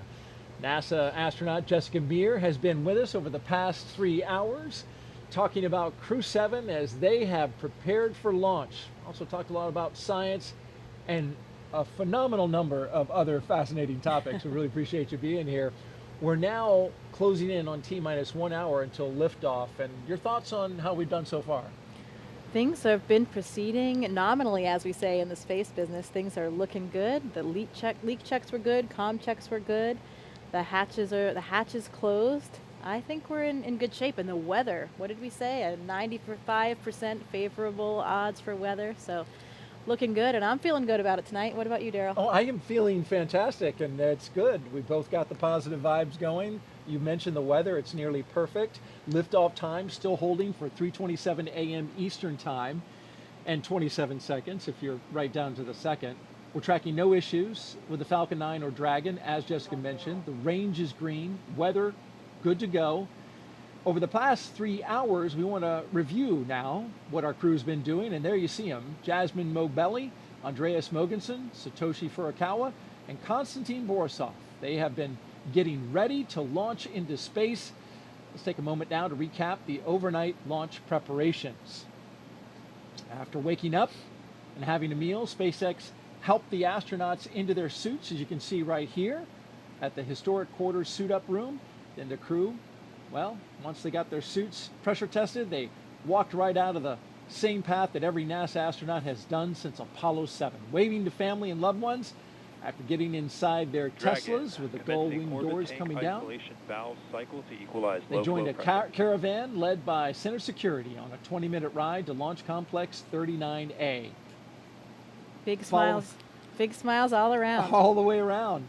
And then following their arrival to the pad, they got a look at their rocket, and in they went, walking across the crew access arm and right into their spacecraft. And those big smiles you mentioned, Jessica, we just saw them right there.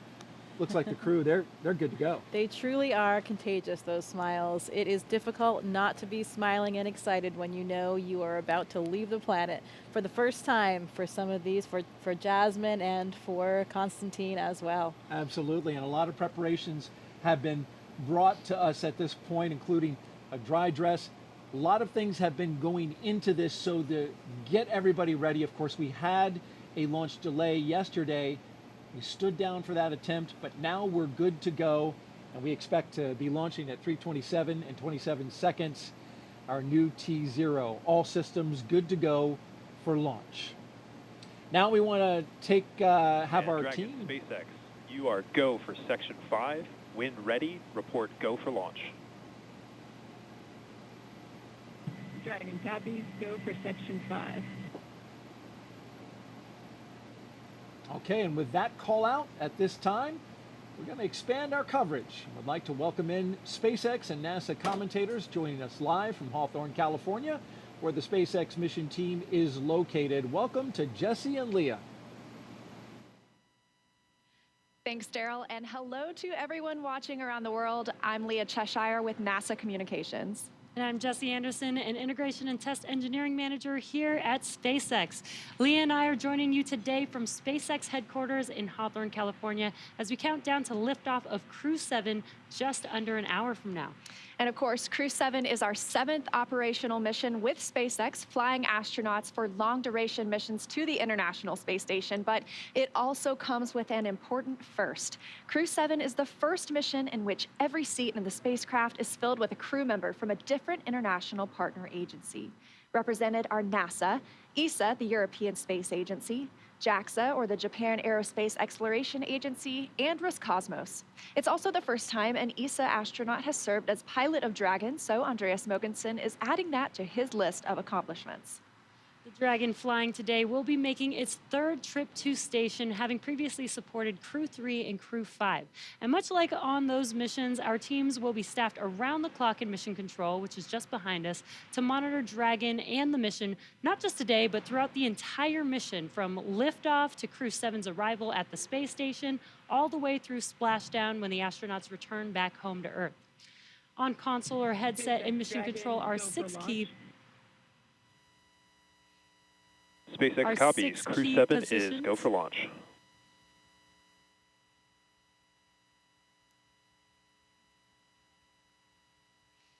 The mission director is in charge of the room and tasked with making real-time decisions to ensure mission success. The person that you may hear talking to the astronauts, which we just heard a few seconds ago, is the Crew Operations and Resources Engineer, who you'll hear us refer to as the core throughout the broadcast. And the 4 additional team members are focused on vehicle systems, including avionics, navigation and control, software, propulsion, life support, and communication with ground support teams.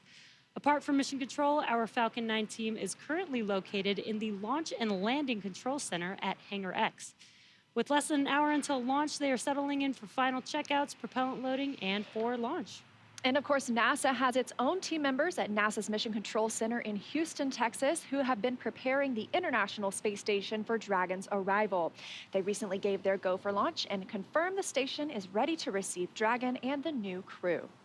Now, upon liftoff, today's flight to the space station will take almost 30 hours, with Dragon flying autonomously the entire way. And just like autopilot on a commercial aircraft, the crew always has the ability to take manual control of the spacecraft if needed. It continues to be a smooth countdown, and we're looking good for an on-time liftoff. Coming up at T-minus 45 minutes, the team will report their readiness for propellant load with a final go-no-go poll.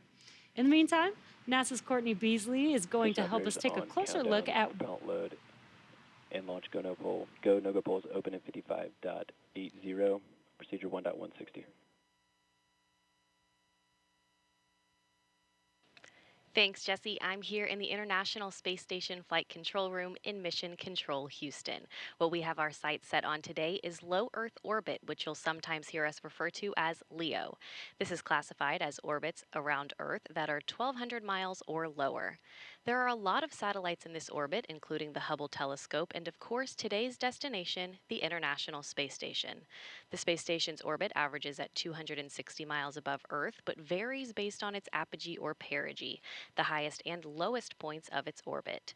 Being that the space station is 260 miles above Earth, crew members are too far away to make things out like cars, people, or buildings, but they can see other landmarks around the world, and the long camera lenses they use help them zoom in on familiar sights of our home planet.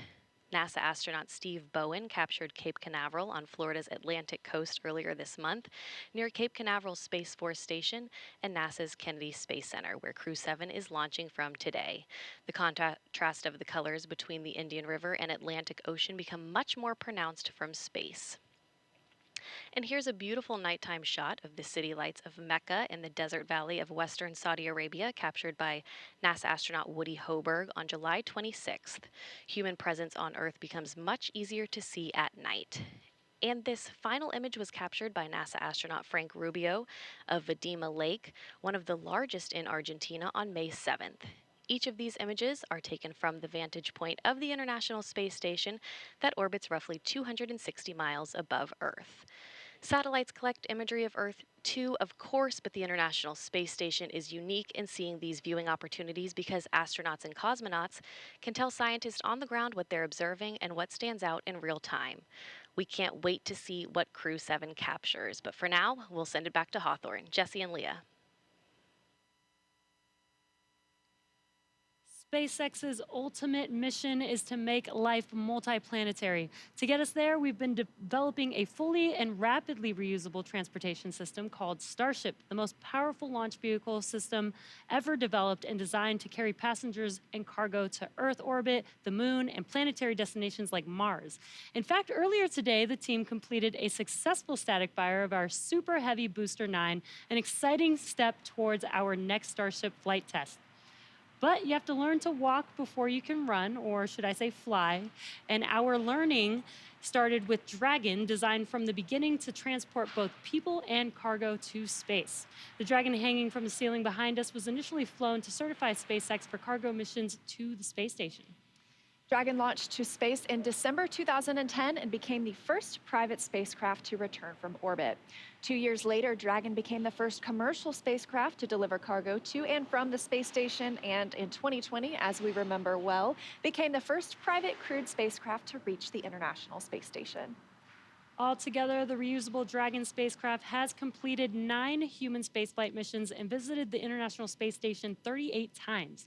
Dragon is capable of carrying up to 7 passengers to and from Earth orbit and beyond. And these days, we are very much focused on the beyond. Now, of course, we already have explorers on the Red Planet, paving the way for humans who will arrive in the future. NASA's Perseverance rover landed on Mars in 2021 after an almost 7-month journey. Its mission addresses high-priority science goals and also provides opportunities to gather knowledge and demonstrate technologies that address the challenges of future human expeditions to Mars. These include testing a method for producing oxygen from the Martian atmosphere, identifying other resources such as subsurface water, improving landing techniques, and characterizing weather, dust, and other potential environmental conditions that could affect future astronauts living and working on Mars. Now, of course, Perseverance also brought along another passenger named Ingenuity. This is the first helicopter ever flown on Mars. There's Ingenuity being deployed from Perseverance and those historic flights that we've seen so far. When the time comes for human explorers, they'll have to take everything with them for a surface mission. Building bases or even cities on Mars will require huge amounts of cargo and eventually crew. So we're designing Starship from the beginning to carry hundreds of tons of cargo into space and be able to be refueled in orbit. Before Mars, Starship will play a key role in the exploration of the moon. SpaceX is providing the lunar lander, which will return astronauts to the lunar surface for the first time in 50 years under NASA's Artemis missions. With the ability to deliver cargo and people to the lunar surface, we'll be ready to help humanity build a sustainable presence on the moon and learn how to live off-world before the next step to Mars. Today, however, we are going a little closer to home, and the work we're doing on the space station also paves the way to Mars, but it takes place in low Earth orbit. As Courtney mentioned, the area includes any spacecraft that orbits at or less than 1,200 miles from our home planet. That's pretty close in comparison to our moon, which is almost 240,000 miles away and is referred to as deep space. Deep space missions like future missions to Mars will challenge us like no spaceflight journey has before when we start looking to send humans millions of miles away from home.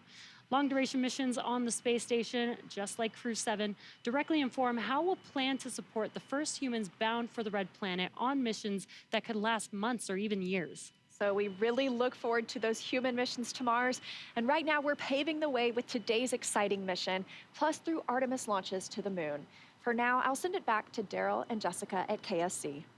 Thank you very much, Leah and Jesse. And to keep our astronauts safe while on missions to the moon and Mars, NASA is working to understand the long-term effects of living in space. Earlier, NASA's Jasmine Hopkins caught up with NASA's Chief Deputy Science Officer for our Human Research Program.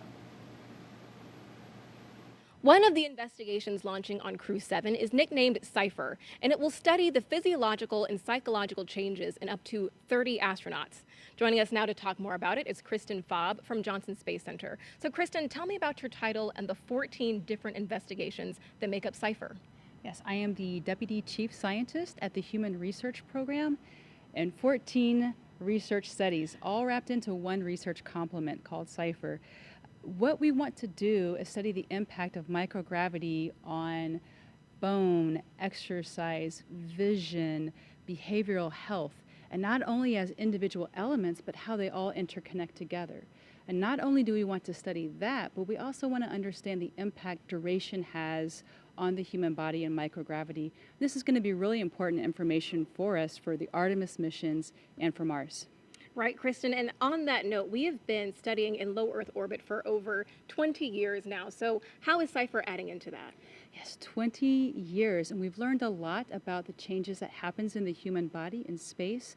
Plus, we also have learned a lot about the twin study that happened a few years back. So CIPHER is just a build on top of all of that knowledge that we've gained so far, plus all of the technology that we have today, and data analysis. It's a great time to start CIPHER. It really is. And after the launch of Crew-7, how soon can we expect to get the data back from CIPHER?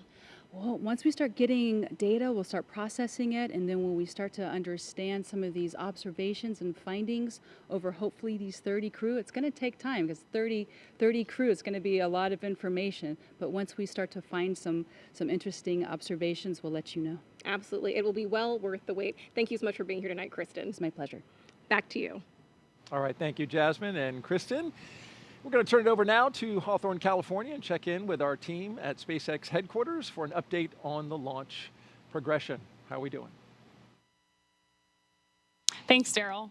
I'm Ronnie Foreman, a commercial sales manager here at SpaceX. We are coming up on just about 46 minutes until launch, and our teams are carefully moving through the process to lift off. A lot of preparations have brought us to this point today, including a dry dress rehearsal and static fire earlier this week.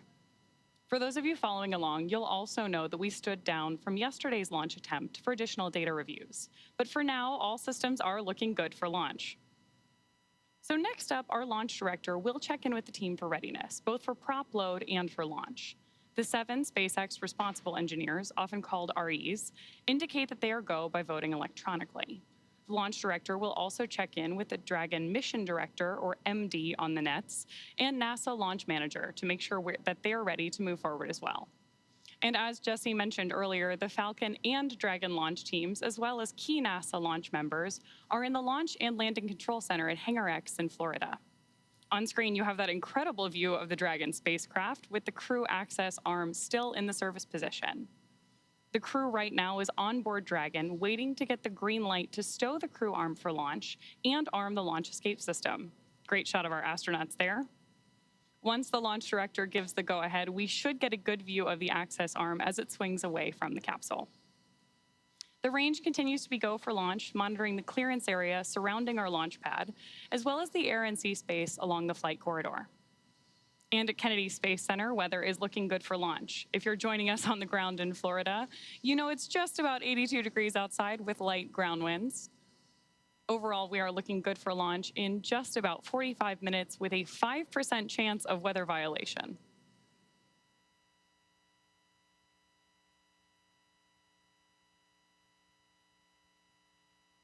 Right now, we are listening in for that readiness poll announcement and instructions to our launch team.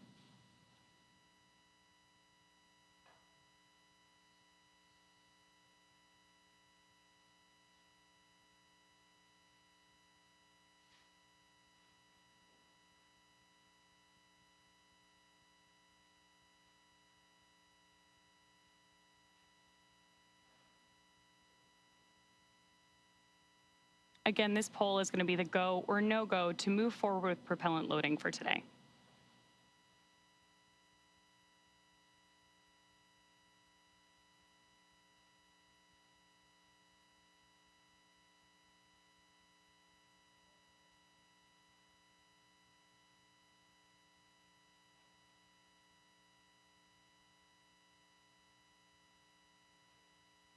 As soon as that briefing ends, we should see that crew access arm, which you can see lit up on your screen right now, immediately start to move away from the capsule when that stow procedure begins.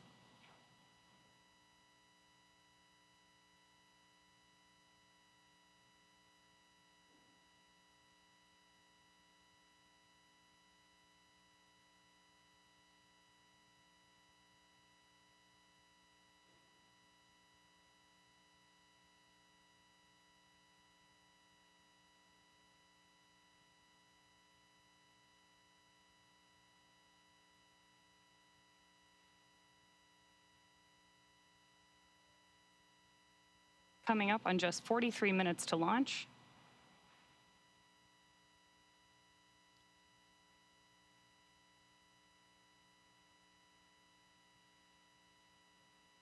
Great nighttime views of our Falcon 9 and Crew-7 capsule there on the screen. SpaceX Dragon. Go ahead, Dragon. We didn't hear the poll for prop load and launch readiness. We're just giving a call.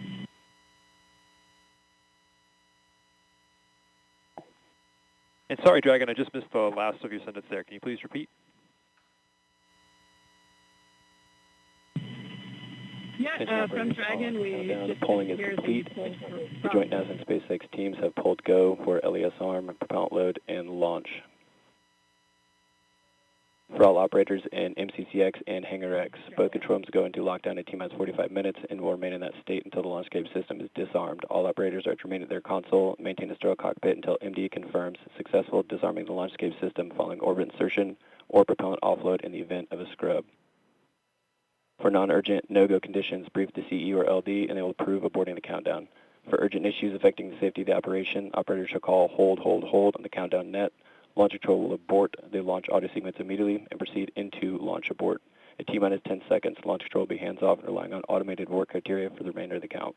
Operators advise the launch director whether structural breakup or fires imminent or occurring per Dragon manual escape flight rules.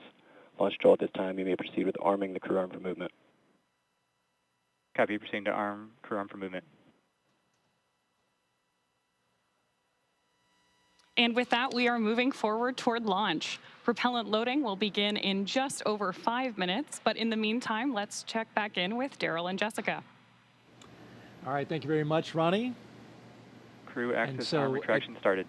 We now have crew access arm retraction. So if you look in your screen, you can see there the crew access arm moving away from the Dragon. Another great shot of it there, articulating away. It takes about 90 seconds to 2 minutes to move away, and this is a critical milestone, Jessica, as that arm moves away, because now that means if the astronauts needed to get off that rocket for whatever reason, they could either bring the arm back quickly, and it can move, as I understand it, a lot faster than it's moving now in the case of an emergency egress, or they would move forward and arm the launch escape system. That hasn't been armed yet.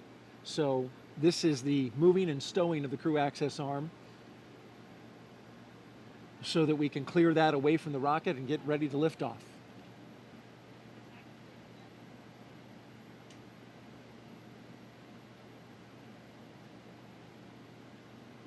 After that, Crew access arm retraction complete. We're now waiting to hear that Dragon is go for Section 7, closing the visors and arming Dragon, the launch SpaceX, escape system. You are go for Section 6, close visors and arm launch escape system. Well, they changed the number, but it's the same. Dragon copies, go for Section 6, launch escape system arming. Same milestone. I hear from previous crews that this system arms the very loud thump, so they can actually hear that on board. Which makes sense. You've got those engines, those Super Dracos, SpaceX, which are Dragon visors closed, arming launch escape system. right there next to their heads, right? You know, because Copy, your go. Right, and sounds like that was Jasmine saying she was ready to arm, and that command can be sent from either the ground or the crew, and the crew is sending that command now to arm that system. And that launch escape system is, of course, the system that will propel us away from the rocket, the crew capsule itself with the crew inside, in the event of any type of emergency with the rocket.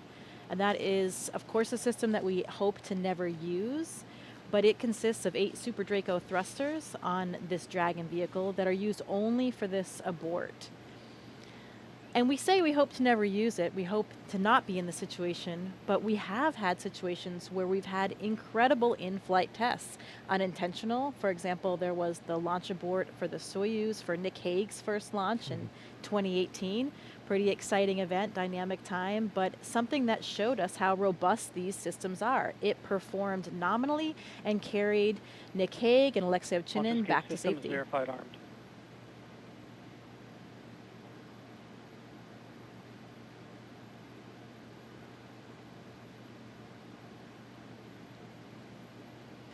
we got the verification of the launch escape system now armed. You mentioned Nick Hague. As I understand it, he counts himself having gone to space twice. That's right, or at least 1.5. But this system is now active. They do that 2 minutes before loading of the prop, since that, of course, then does present a more risky situation with that prop on board, and it will stay armed all the way through orbital insertion.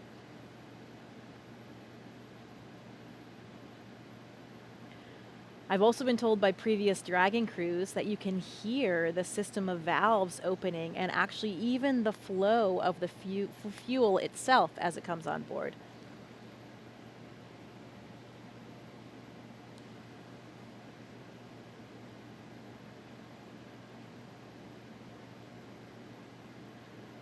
The scenarios in which the launch escape system would be used. F9 tanks venting for prop load in 10 seconds. Expect loud venting.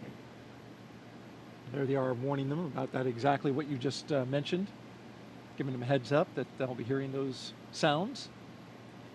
Yeah, Victor Glover was telling me it's a very noticeable process. You can hear the opening and closing of the valves, and there are these low hums and kind of a fluttering sound as that super cold liquid oxygen and kerosene fill those large propellant tanks, first on the first stage and then on the second stage. Must be pretty exciting to be hearing those noises, knowing what that means and how much closer you're getting to liftoff. This is pretty unique in the launch industry, right? Where the astronauts are inside the Dragon, inside their spacecraft, as it's being loaded with propellants. That's correct.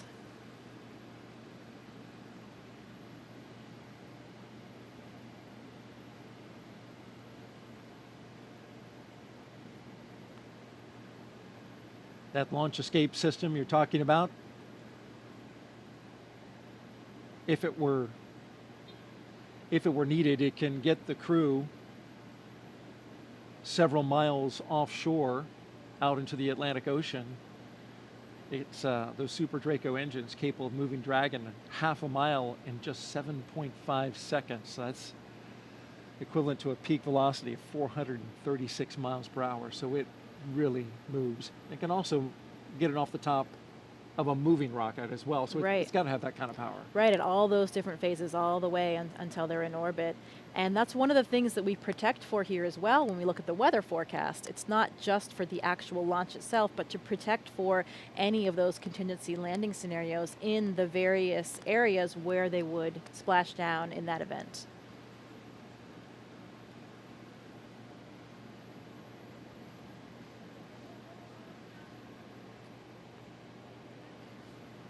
Propellant load has started.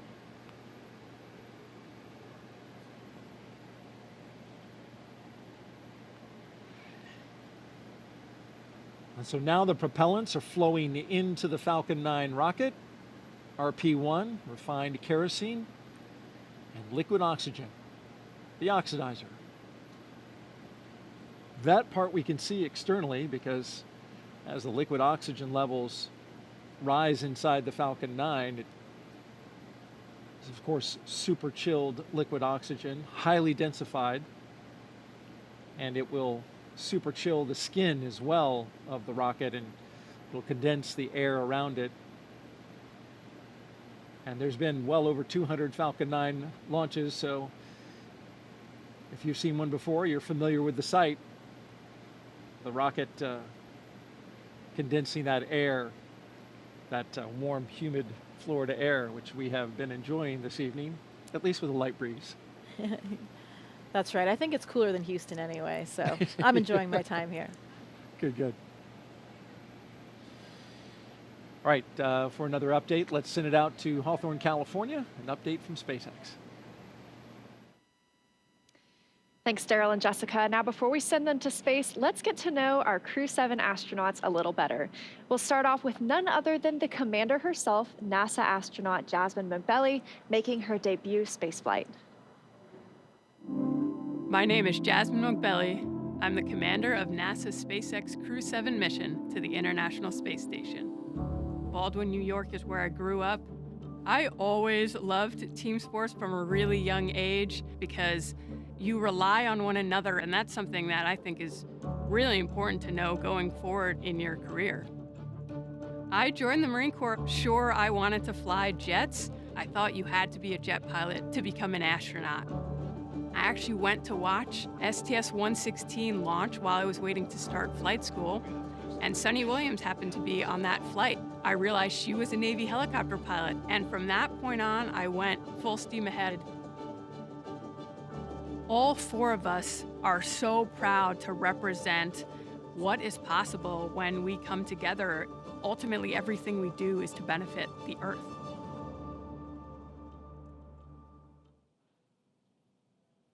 Right next to Jasmine in Dragon Endurance is Andreas Mogensen, today's pilot representing the European Space Agency and making his second trip to low Earth orbit. My name's Andreas Mogensen, and I'm the pilot of NASA's SpaceX Crew-7 mission to the International Space Station. I was born in Copenhagen, Denmark. In 2008, ESA were looking to select a new class of astronauts, and I applied together with about 8,500 Europeans. So I thought, there's just no way that I'll get selected. The chances of being selected are too small. But that changed when we were down to about 20 candidates. My first mission to the International Space Station was on a short 10-day mission.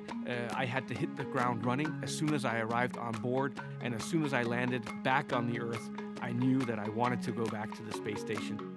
I'm especially proud of the fact that our Crew-7 mission has 4 different astronauts from 4 different countries and 4 different agencies.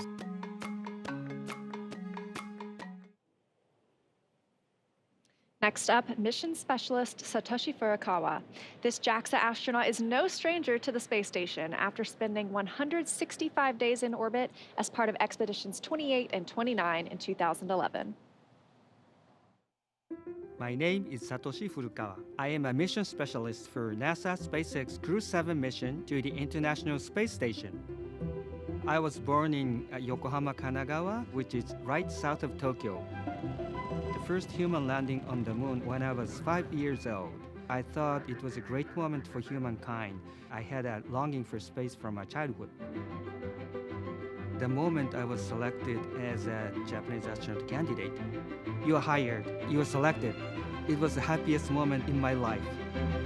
Crew-7, we are conducting many scientific researches on the space station to benefit future space explorers. I am very proud of being a part of this excellent team of international partners and also researchers, engineers, flight controllers, flight directors, and so on. Because working as a team and working together, we can accomplish the big mission.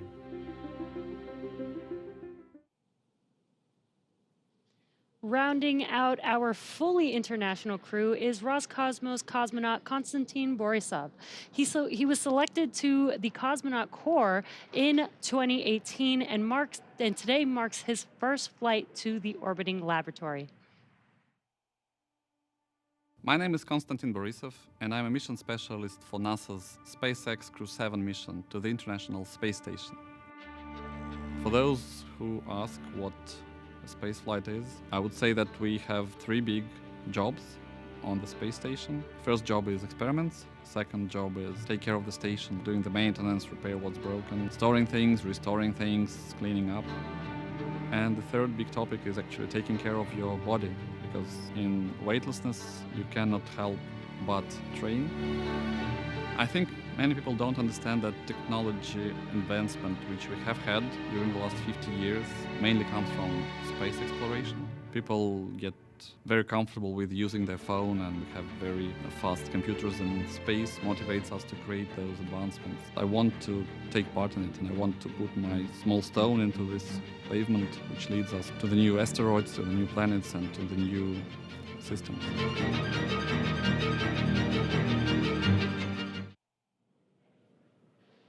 Now, as we see with all of our crews, these 4 crew members who make up Crew-7 have a mission patch they worked together to design.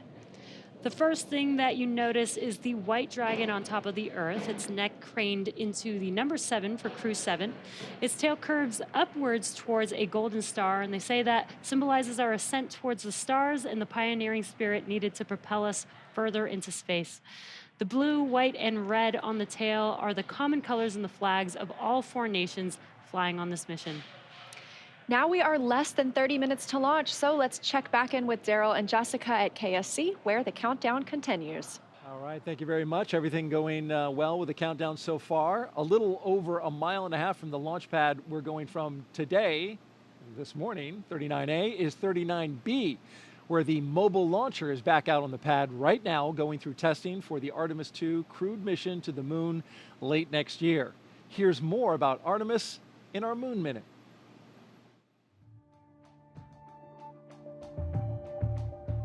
For the first time, Artemis II astronauts got an up-close look at the Orion spacecraft that will fly them around the moon. Astronauts Reed Wiseman, Victor Glover, Christina Cook, and Jeremy Hansen visited Orion at the Kennedy Space Center in Florida. and it looks amazing. Their handiwork is gorgeous. I'm ready to take it for a spin.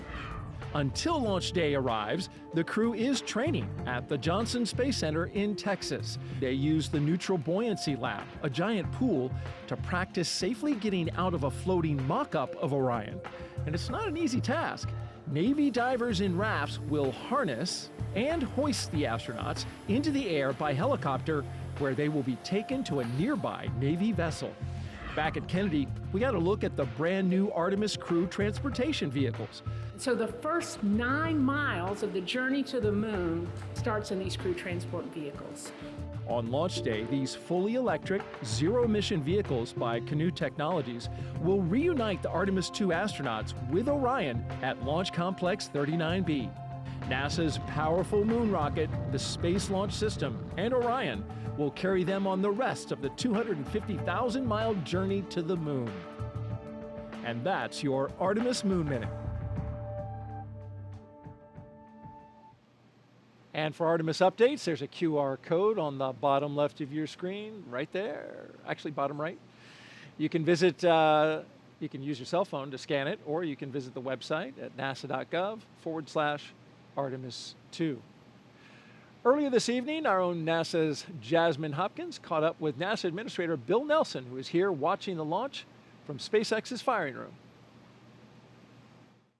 Administrator Nelson, today marks a first for NASA, the first time in a single launch that each astronaut represents a different space agency. So we have NASA, ESA, JAXA, and Roscosmos. What do you make of this diverse crew? Well, it's a sign of our times. We are an international program.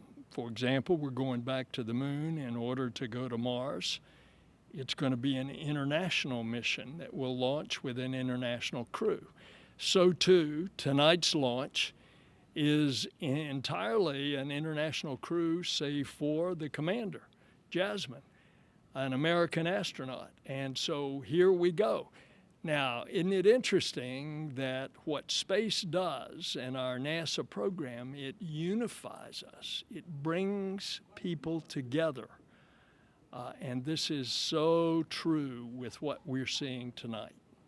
Right, and Administrator, you recently visited South America, and later on this year you're planning to visit India as well. Why is it so important for NASA to foster these international partnerships?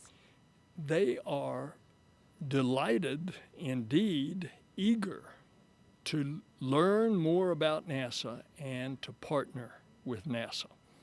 And so that's what we find when we go to another country. It's usually the president that wants to see us. And for example, in this South American trip, we talked to the president of Brazil and Colombia about what NASA can provide in the way of information from our satellites to help them protect the Amazon rainforest from being destroyed, which is a high agenda item for those countries. Indeed, it's a high agenda item for the entire world. I'm going to India. India is one that we want to have a close relationship with. We've already been doing things such as science experiments with India. We've got a major science program going that will be Earth observing with India next January. But now we're going to train and fly an Indian astronaut. So it is happening as we speak, and the United States has been the beneficiary of it. Absolutely. Administrator Nelson, thank you so much. Back to you. As we continue to count down, let's take a closer look at the vehicles that will be taking Crew-7 to the International Space Station today. Starting from the very top of the vehicle is the Dragon spacecraft. In total, there are 16 Draco thrusters Dragon can use in space to help navigate the spacecraft to its destination, each providing 90 pounds of force. That doesn't include the 8 Super Draco thrusters used for an abort, which are no longer active once the crew is in orbit. And just wanted to note, one thing that we did miss just a moment ago was a call to the crew. There was a sensor issue that they are tracking. However, they are just continuing with the count, continuing to monitor it. And so we are continuing to discuss what we have in front of us, which is Dragon. Together, the Dragon spacecraft and its trunk stand over 26 feet tall. There are 2 windows on the spacecraft, plus 1 under the nose cone. The nose cone opens shortly after launch to expose the forward bulkhead thrusters and docking mechanism that will connect with the space station. Dragon's trunk holds solar cells, which power Dragon while it's in free flight. The trunk can also carry unpressurized cargo, and on some cargo resupply missions, we use Dragon's trunk to deliver the new solar arrays that are being installed on the space station. As always, Dragon will be delivered to orbit today by SpaceX's Falcon 9 rocket, which provides 1.7 million pounds of thrust on its first stage, thanks to its 9 Merlin M1D engines. Once the first and second stages separate, these engines are also used to help land the first stage. The first stage will perform 3 burns today as it makes its way back down to Earth. First is the boost back burn, where 3 of the M1D engines will reignite to help flip the first stage around to head back to the launch site. The second burn is the entry burn. That's where a single engine will reignite and shut down to help slow Falcon 9 down as it prepares to re-enter the Earth's atmosphere. And then finally, the landing burn. That'll be where 3 engines will slow down the rocket enough to perform a precision landing back down on landing zone 1.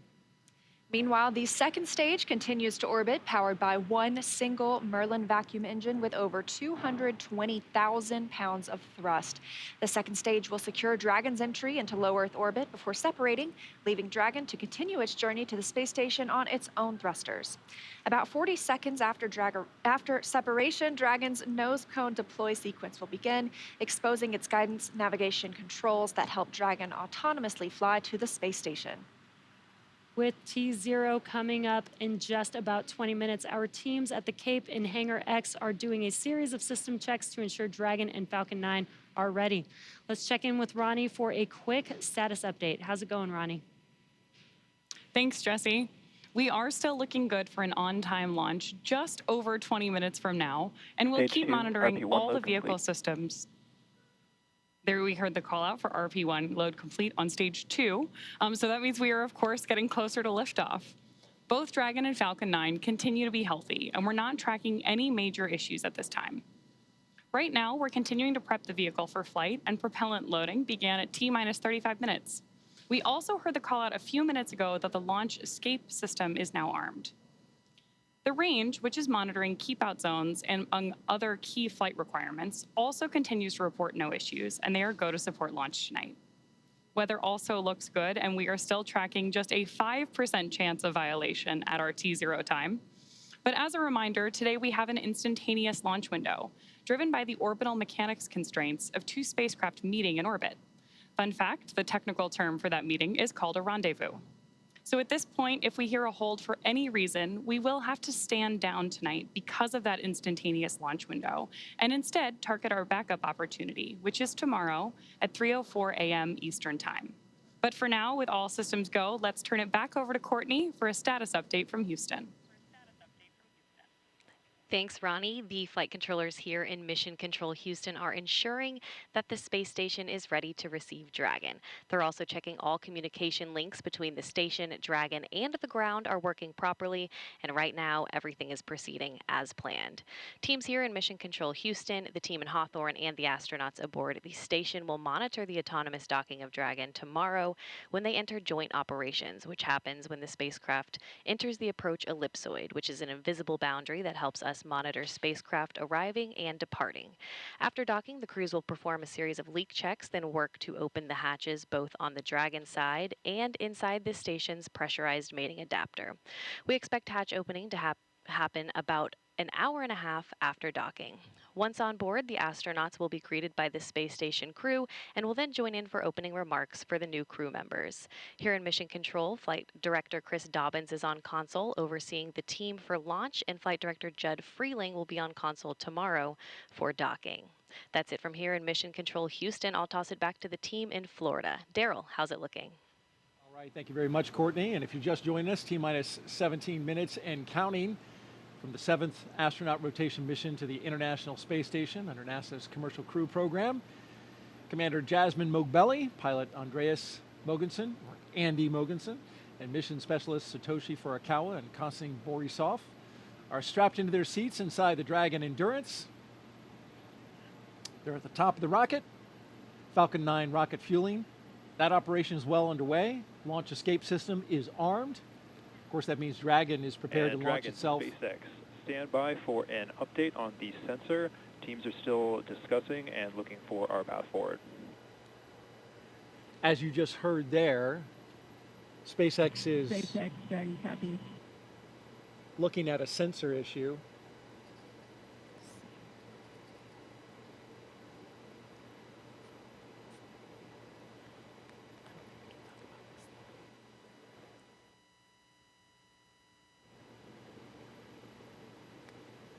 And so trying to determine if the sensor is giving good data, good reading, or if...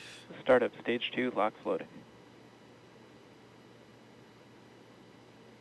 If they're looking at something else. Of course, we'll keep close tabs on that. In the meantime, propellant load continues. I think sometimes you have hits on sensors for other reasons. We want to make sure that we are getting an accurate reading of what's happening with the system they're looking at. Probably trying to decide if it's a real signal or if it's a hit from some other reason. There's a lot of redundancy in the systems, as you mentioned, and those sensors have to make sure that the engineers understand exactly what they're looking at. So we'll, again, keep tabs. In the meantime, here's a little bit about Crew-7. Lieutenant Colonel Jasmine Mogbelli, a military helicopter test pilot. There she is. She hails from Long Island, New York. She's a mother to 2 twin girls, and she is the mission commander. This is pilot Andy Mogensen's second trip to space station. His first was as the flight engineer for the ESA IRIS mission in 2015. Mission specialist Satoshi Furukawa's interest in space began when he was 5 years old and he saw the Apollo 11 moon landing on TV. And mission specialist Konstantin Borisov was selected to be a cosmonaut in 2018, and this will be his first trip to space.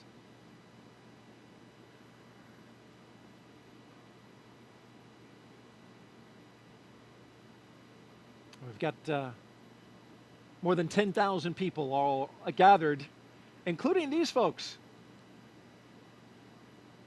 Some special students. Those kids are, I should call them kids, they're students, right? College students. They're part of the First Nations launch, and they're giving us a big wave from the Banana Creek viewing location. They're from the University of Washington, University of Colorado, and Queen's University. They're visiting as part of NASA's First Nations launch, an Artemis Student Challenge, where they design, build, and launch their own high-powered rockets. And those students that you saw there in the stands, they were the grand prize winners. So welcome and enjoy the launch. T-minus 14 minutes and counting. Awaiting Crew-7 are 7 crew members at their destination at the International Space Station. I caught up with 3 of them as they were zipping around the Earth. Hey, Daryl, good morning. Well, good morning to you, Frank, Stephen, and Woody. Okay, minutes away from liftoff. You're inside the spacecraft. What's it like? The rocket is a living, breathing machine. We fuel the Falcon 9 rocket on the pad while the crew is on board. I expected that my heart would be racing, but actually it was just so much like training that I felt quite calm. Well, I'm sure calm will give way to excitement, right, when Crew-7 comes aboard. What do you think that'll be like? More than anything, it's your friends coming up to station, right? And so you get to hug and greet your friends that you haven't seen for several months. And it's always just a really fun reunion. You know, they're coming on board. They're going to live on board. It's really exciting to greet them as new friends and crewmates. Well, those new friends and crewmates, will you have any advice for them when they come on board, like things to do, things not to do? The awesome thing is that we have an amazing ground team that catches all of it and keeps us honest and keeps us out of trouble.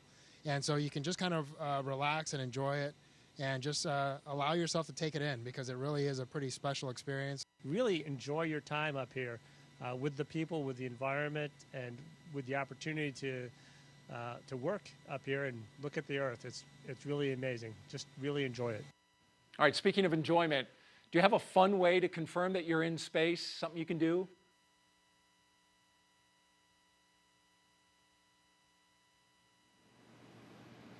You want to give that move a score, Jessica? I don't know. It required assistance from 2 crew members, so I don't know. I'll give it an 8.5. Okay, that was very kind. All right, well, before the Crew-7 got into their spacecraft, they got a picture with the Falcon 9 booster that will take them up into space. And there they are on the business end of those 9 Merlin engines. Once we leave planet Earth, these fine folks at Johnson Space Center will take over. Dragon This is mission SpaceX, control. we are still continuing to assess that sensor and proceeding with the count. Okay, so as you heard, they're SpaceX Dragon copies, continuing with the count while the tubes assess. still working the sensor, but at the same time continuing to load the propellants on board Falcon.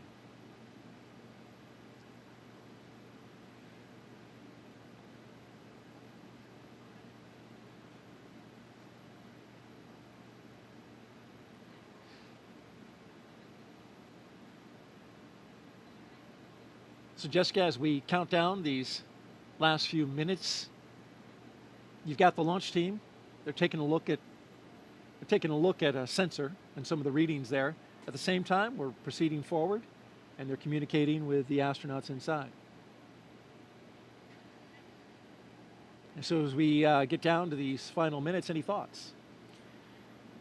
This is an exciting time for the crew. You know, they're probably running through some checklists of their own right now. They may be pretty busy in there, going through those same things that they've done in their simulations so many times before. But I bet it's getting pretty real right now, and hearing those calls about the sensor probably raises a few questions as well, but I know the ground will keep them informed as we go. 10 minutes, it's getting very close. Indeed it is. And tracking everything are Leah and Ronnie at SpaceX headquarters in Hawthorne, California. Will take us through the rest of the count. Thanks, Daryl. Our next major countdown event will be at the T-minus 10-minute mark, so coming up here, And when the Dragon Falcon 9 SpaceX, launch stand by for display configuration. There we go ahead and have the Dragon astronauts are standing by for display configuration, which will let them know that we are even closer to liftoff. The launch commit criteria that we're waiting to hear that call out for are specific thresholds and pieces of information about the entire Falcon 9 system needed to make sure that the rocket is healthy. Of course, we do have many systems in place to ensure that the rocket and crew are both safe leading up to liftoff and during flight.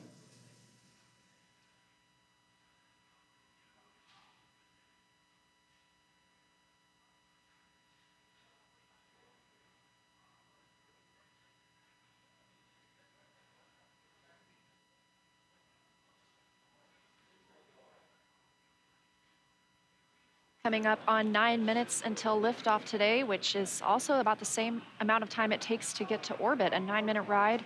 That's about the time we'll see second stage cutoff. A few minutes after that is when we'll see Crew Dragon separate from the second stage. And we'll be listening to some performance calls as we get into the final countdown, of course, and then after liftoff. On the ground, you'll hear SpaceX flight controllers reporting on trajectory, speed, booster performance, and other key milestones. But there are some other calls you'll hear the crew make also after liftoff. These are different abort zones. They come in the form of different number and letter combinations. And these are throughout the flight up the eastern seaboard. So the first two are 1A and 1B. They have that name because they're in the first stage. That lasts until they're up to the very north of North Carolina. And the next are 2A through 2E. Those come into play when the second stage is powering Dragon. That takes us from the top of North Carolina all the way to the tip of Newfoundland in the northern Atlantic. Now, a little bit different from the other naming system, you'll hear the call Shannon, which refers to Shannon, Ireland, meaning they would target off the coast of Ireland if they were later in that second stage and needed to abort. You'll hear those different calls throughout the flight uphill, along with key performance callouts from the guidance, navigation, and control officer, as well as the propulsion lead.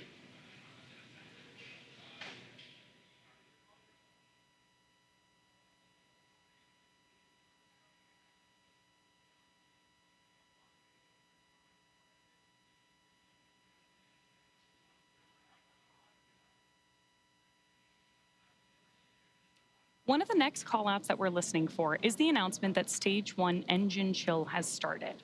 Right now, the propellant in the tanks is isolated from the engines, but at T-minus 7 minutes, we'll open up the engine pre-valves and start passing just a trickle of liquid oxygen through the Merlin engine pumps, chilling the engines for the start sequence. We do this because the super chilled and densified liquid oxygen is really cold, and we use that small amount of LOX to Engine basically chill has prepare started. the engine hardware. There's the call out for engine chill. So now we're basically preparing that engine hardware to flow all of the LOX and propellant into it during flight. Next up, we should hear the call out for Stage 1 RP1 load completion. And Dragon SpaceX, stand by for final go, but please confirm crew displays are configured for launch. SpaceX Dragon, crew displays are configured for launch. All right, we heard their crew displays. Those 3 screens from which they can monitor the mission are configured for launch. Stage 1 RP1 load is complete.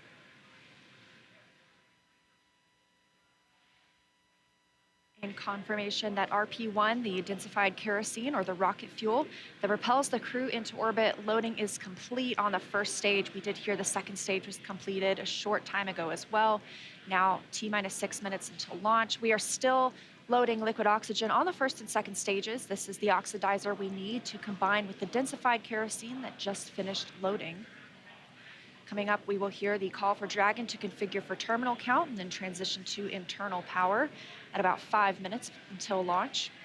Then we'll hear the propellant tanks on Falcon 9 are getting ready to pressurize, adding some additional rigidity and structural support as we get ready for the strong back to retract.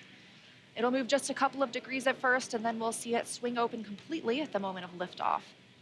That strong back provides access to Falcon 9's fueling lines and umbilicals for the prop load and the different gases being loaded on board. So we're continuing to check through a couple more fueling milestones, including one around the 2-minute mark, where we will hear that the liquid oxygen is finished on board the second stage.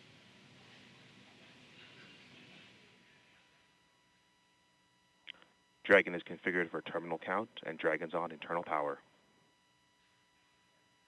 Falcon tanks are pressurizing for strong back recheck.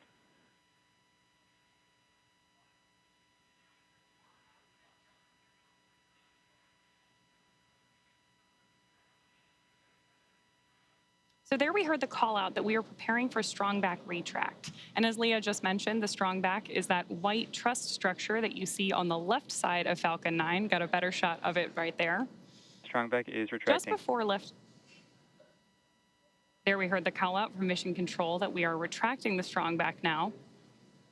The strong back is part of the transporter erector, which was used not only to roll Falcon 9 out to the launch pad, but also to raise it into its vertical position. It will retract just about 2 degrees first after those clamp arms open up around the base of Dragon's trunk, and then just before liftoff, we'll actually go all the way back to 45 degrees retracted to give Falcon 9 and Crew-7 room for liftoff.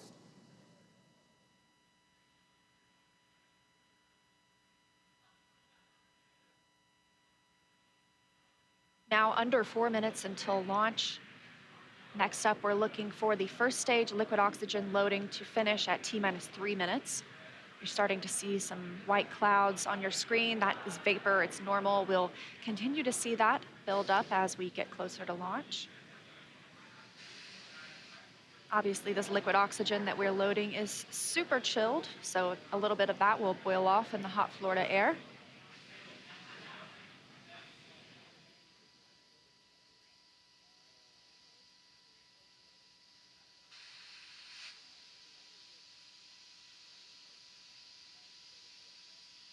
Stage 1 lock flooding is complete. Great view of Crew-7 there inside of the Dragon spacecraft, awaiting liftoff just under 3 minutes from now.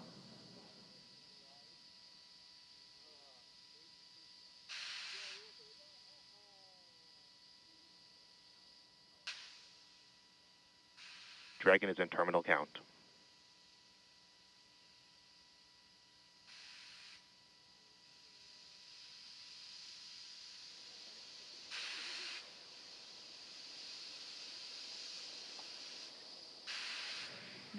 Now about 2 minutes and 30 seconds until launch.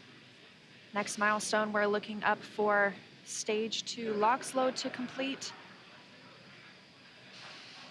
Additionally, shortly after that, we'll hear gas closeout begin, isolating the feed lines from the different gas systems for the Falcon 9 rocket. Those will get vented overboard through the umbilicals and the strong back itself.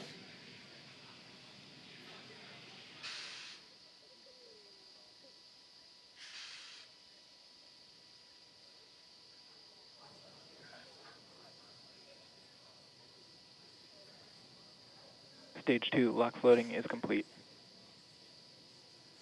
Dragon is in auto idle.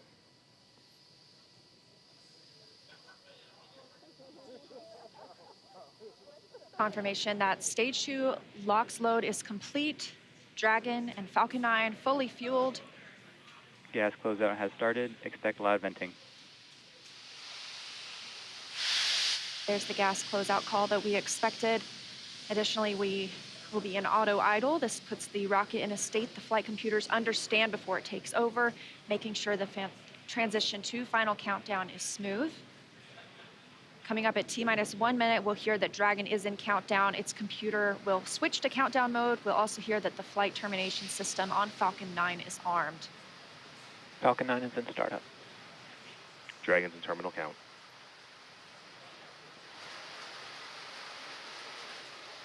Dragon's flight computer in countdown and configured for launch, and the flight termination system now armed. Less than a minute until liftoff today. Dragon, SpaceX, this flight termination go for system. launch.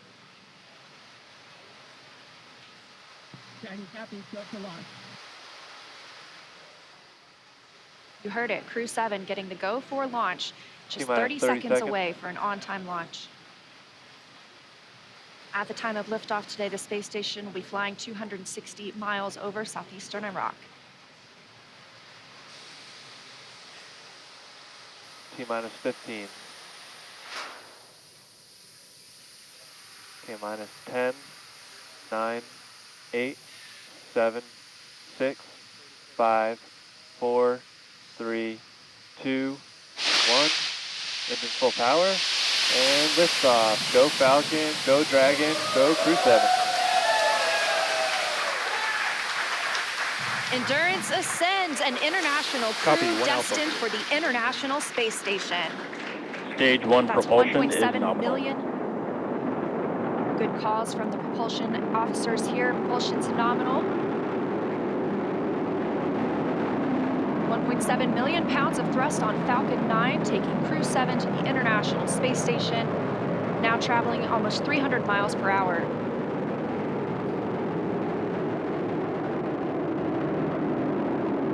Nominal power and telemetry. We are just about T Stage plus 1 throttle 45 down. seconds into the 7th rotational crew mission on board Dragon and Falcon 9, and right now the vehicle is throttling down to help us pass through the period of maximum dynamic pressure.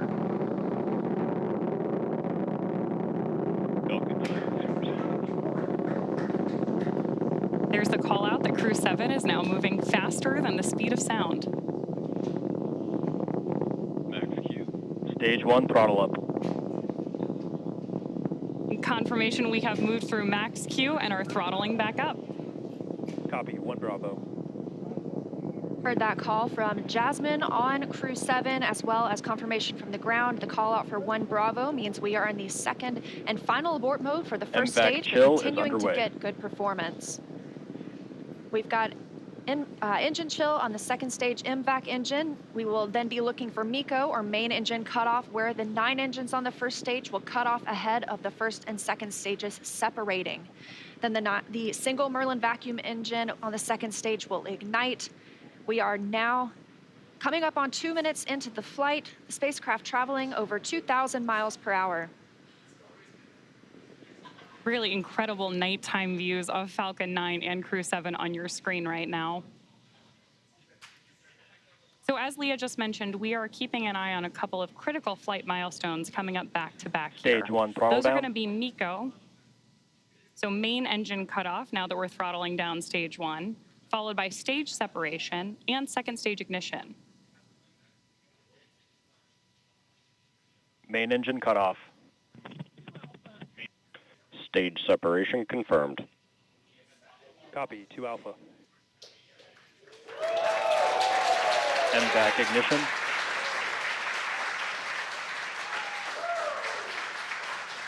So there you heard and saw Miko stage SEP, and hopefully you heard Jasmine call out for the 2 Alpha abort mode just before second stage ignition. And of course, this is the second stage, powering Dragon on its flight, now traveling almost 4,000 miles per hour. Over 3 minutes since launch, the second stage will continue to power the spacecraft. And our first look at the crew inside.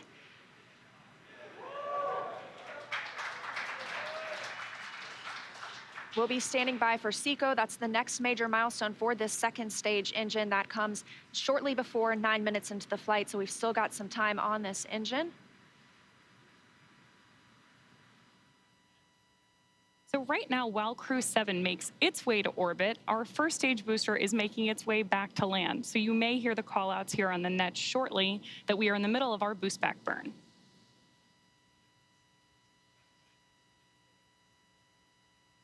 Right now, stage 1 is coasting. Dragon, SpaceX, trajectory nominal. Good call-outs there that Dragon is on the right track. And confirmation from Commander Jasmine Mogbelli. Continuing to see good performance on this lone Merlin vacuum engine on the stage. Also, as we've heard, nominal trajectory. That's the guidance, navigation, and control officer here at SpaceX stating that we are on the correct path. Dragon's pointed in the right direction. The second stage continues firing until, like we mentioned, second stage engine cutoff at about 8 minutes and 50 seconds into the flight. Right now, we are 4 minutes and 30 seconds since our on-time liftoff, now traveling at 5,000 miles per hour. This single Merlin vacuum engine can provide over 220,000 pounds of thrust in the vacuum of space, doing its job to take our crew to the International Space Station today. Dragon, SpaceX, trajectory nominal. More good news from Mission Control. Acquisition of signal, Bermuda. So with that Bermuda call out, we actually know that the ground station transmitting this flight data back to us is coming from Bermuda.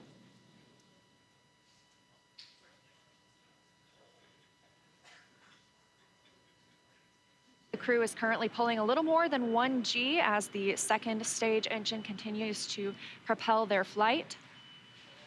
Continuing to hear good calls to the crew, now 5 minutes and 30 seconds into the flight, traveling at 6,400 miles per hour.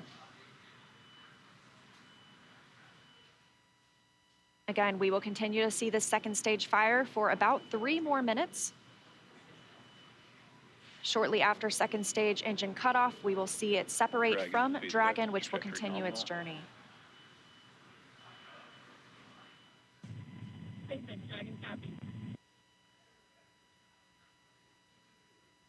Now, at this point in the flight, we are just about 15 seconds away from stage 1 entry burn start.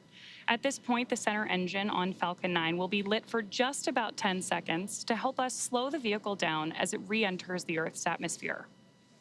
That's not the only thing helping us on re-entry, though. The first stage sees high drag on re-entry, which scrubs roughly 70% of the velocity by the time the landing burn begins, which you just had great views of on the left-hand side of your screen. Florida Space Coast beginning to come into view in the background. All while Crew-7, of course, on the right-hand side of your screen, lit up by that MVAC engine, continues on its way to orbit.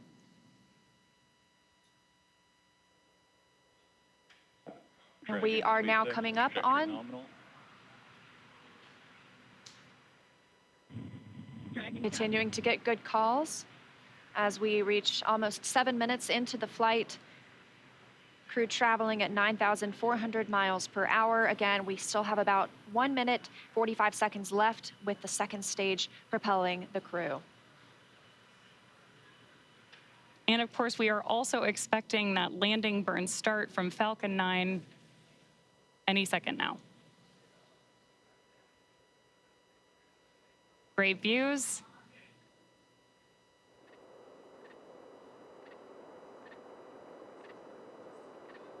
Stage 2 FTS has saved.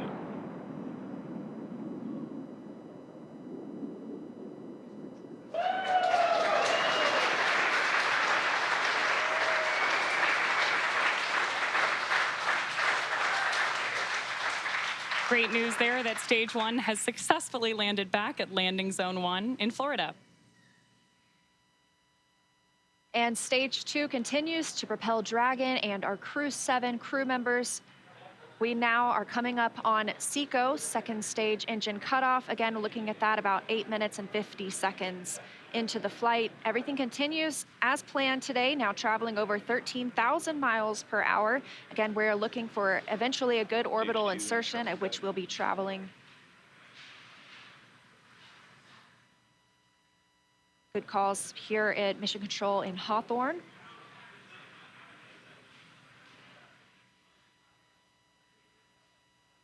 And we are standing by for second stage engine cutoff. Copy, Shannon. Heard that call for Shannon. That is the call out for Shannon, Ireland, the final abort zone.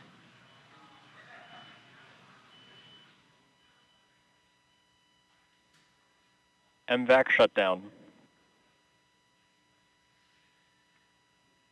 There's audio confirmation, and you can see on your screen that we have had successful second engine cutoff 1 of our MVAC engine. Dragon SpaceX, nominal orbit insertion. Dragon. And good news there that Crew-7. Nominal orbital insertion. Dragon SpaceX launch Awesome to hear. Disarmed.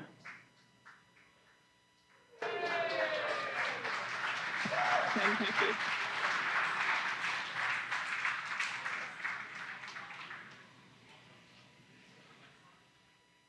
That's the first look at the crew, now in microgravity, confirmation of a good Earth orbit insertion. We are now coming up on 10 minutes into the flight. Of course, we saw second stage engine cutoff, and you're actually getting a look at their zero-G indicator there. We'll stand by for them to tell us a little bit more about that shortly, but we are also standing by for second stage separation from Dragon. Acquisition of signal in Finland. So as Leah mentioned, right now, Dragon and Stage 2 are still attached. Great views of that zero-G indicator there. And what we're doing right now is basically letting any residual dynamics of the vehicle settle out prior to separation.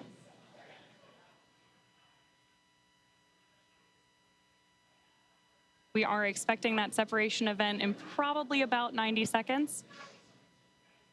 Crew looks like they're having a great time up in space, too.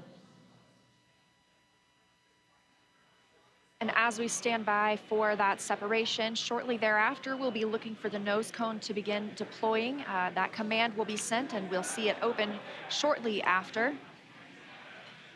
We'll need the nose cone to open to expose those forward bulkhead thrusters, as well as the docking mechanism with which they will use to link up with the International Space Station. After their ride, it's almost 30 hours long.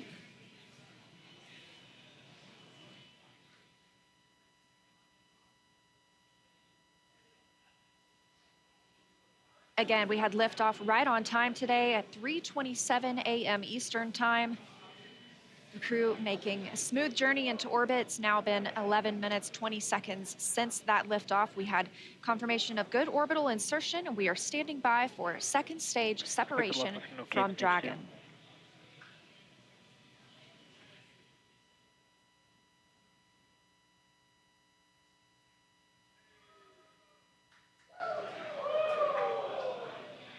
Great views of Mission Control here in Hawthorne, California. And the SpaceX team standing in the background, standing by for Dragon separation.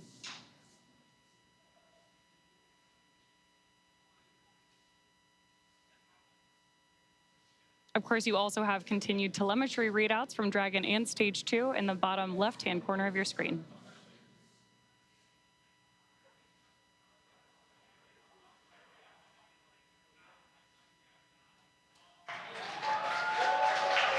Dragon separation confirmed. Crew-7, on behalf of the Falcon team, I'd like to welcome you to orbit, and we hope you enjoyed the ride on Falcon 9. Space travel is difficult, even though you make it look easy, so thank you for trusting us to get you up there. It's not a bad way to spend a day in the office. Stand by for words from the launch director. Hello, Crew-7. This is Launch Director here on Countdown. On behalf of the entire SpaceX Launch and Recovery team, I'm honored to welcome Dragon's first ever all-international crew to orbit. Счастливого пути, Gotor, Iterashai. Godspeed, Crew-7. Cheers. SpaceX, thanks for the ride. It was awesome. On behalf of Andy, Satoshi, Koshi, and I, we'd like to thank the multitude of people who've led us to this unique moment. We may have 4 crew members on board from 4 different nations, Denmark, Japan, Russia, and the USA, but we're a united team with a common mission. We hope the work we do serves to benefit our beautiful home planet and those on it. As you said, human spaceflight requires an unparalleled level of vigilance and rigor, and we thank all those who prepared not only us, but also this truly impressive spacecraft for flight. Finally, to our families, carry the greater burden of our choice to explore. Thank you. Go Crew-7. Awesome ride. Really incredibly moving words from Commander Jasmine Moghbeli now that she and her international team are up in space.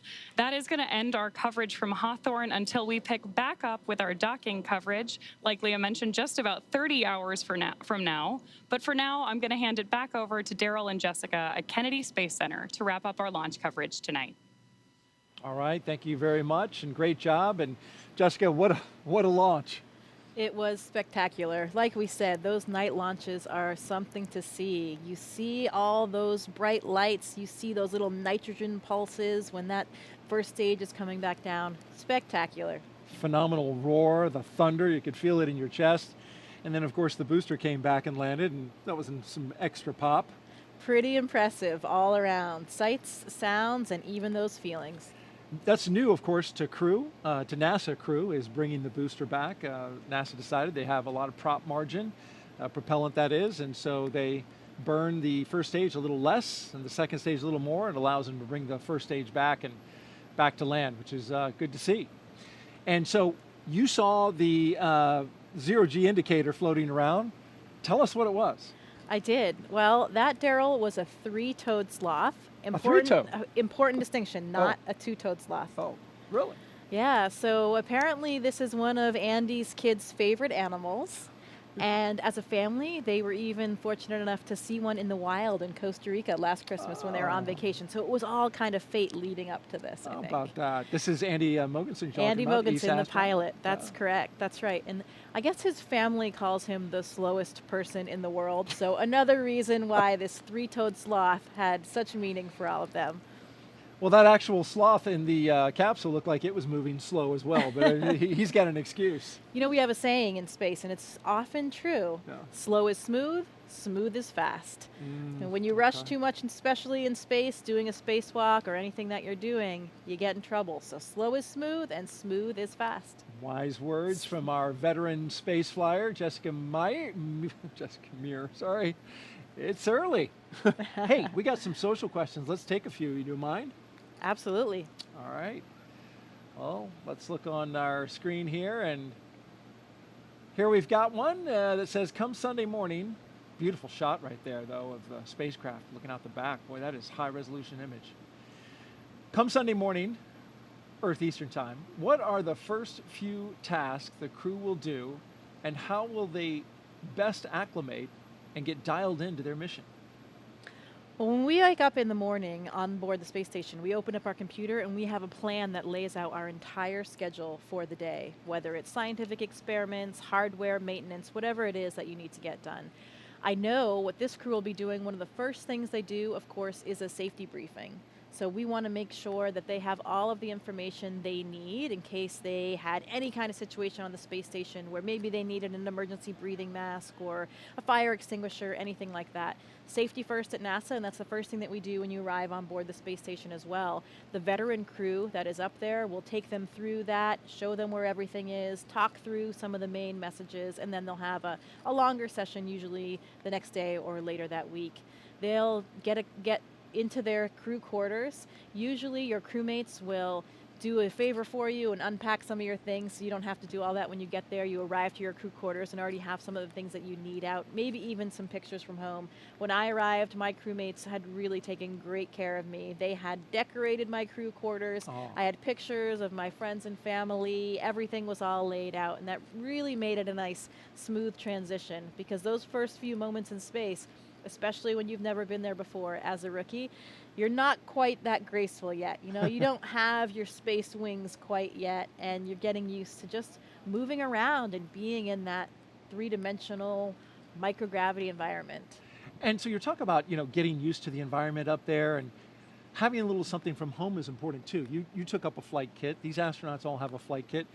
You, in fact, brought a few things that you took up into space. What were a couple of the more meaningful ones that you took? I did. You know, we often pictures of family and friends, like we've talked about before, or things that represent places we've been and worked. I brought up a picture of my wedding photo of my parents. Unfortunately, my father had passed away before I went to space, so I wanted to have a piece of him up there with me. I brought up some things to represent other things along the way. My home state of Maine. I had a university flag with me from my undergraduate university. Yeah. Sometimes we bring up presents for each other because we're up there for birthdays or holidays. Drew Morgan, my crewmate, brought us these harmonicas. Nice harmonica. And briefly, let's look at the screen here. We can see that the nose cone is deploying, and we have confirmation of it deploying.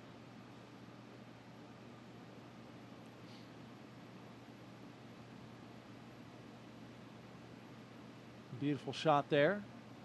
Of course, the nose cone has to deploy in order for Dragon to connect up to the International Space Station.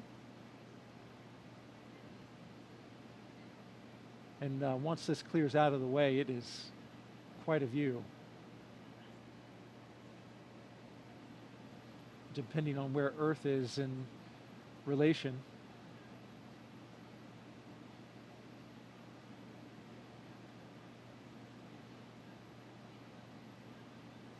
Okay, looks like we're pointed mostly in space, which makes sense. Sometimes you get an Earth view. There's a lot of space in space. There is. There certainly is indeed. And then what else? Oh, you got something special. My one item that I brought that was my personal kind of selfish item that wasn't for anybody else was my panda. This is Pandemonium. Oh, I've had him since I was 5 years old. Pandemonium. So he made his way to space with me as well, and we saw a lot of stuffed animals floating with these zero-G indicators. We saw that three-toed sloth, but Pandemonium was up there floating in all of his glory as well. And, you know, these are all just things that remind us of home and really help us share the mission with everybody back home. All of these places and things that have meant something to us along the way, because we did not get there alone. We got there with the support of so many people that helped us. And this mission is for everyone. It's really for all of humankind. So hopefully they can all share in. Absolutely. And thank you for sharing your flight kit with us. This is especially, I mean, this is a 40-year-old tour. Right 41 here. now, yeah. That's He's great. been around the block. He just said he wants to go back to space. He does want to go, but we all want to go back to space. So hopefully he'll have another opportunity. We just got confirmation that nose cone is fully deployed. And so Dragon is on its way to the International Space Station. Now, a member of Crew-7 will kick off a major study that will give us a comprehensive look at how the human body is affected by time and space. Let's bring in now NASA's Jasmine Hopkins for more. As we saw this morning, the Commercial Crew program launches astronauts from American soil, and this enables NASA's human research on the International Space Station. Joining us now to talk more about that is Kurt Costello, ISS Chief Program Scientist. Thank you for joining us, Kurt. Thanks, Jasmine. It's great to be here this morning. We are glad to have you here. So how does the Commercial Crew program better enable NASA's human research? So the Commercial Crew program has enabled us to launch again from U.S. soil. And what that means is a lot of our sensitive science that needs to be loaded within the last few hours before we launch can now be quickly transported from our labs here at KSC to the vehicle on the launch pad. So this enables us a late load capability that allows us to get our samples, critical samples, onto the vehicles. And the Commercial Crew Program has also enabled us to launch more frequently and regularly. So a lot of our sensitive investigations that need specific timing for when we get those samples to the space station and then back down are enabled by that program. That is great, Kurt. And can you tell us a little bit more about the new human research investigation going to be part of Crew-7? Sure. I think you're referring to CIPHER, and CIPHER is not just one investigation, but 14 in one. And what it is really setting out to do is to help us understand whether we have risk from my wife. to humans being in Hey, space I'm always for longer than 6 the months. last to leave the house whenever we're going anywhere. Personally, I think it's with good reason. But they say I'm the slowest person alive, which is also why it's a three-toed sloth, not a two-toed sloth, because apparently that would be too fast for me. So welcome to space, Sasha the sloth.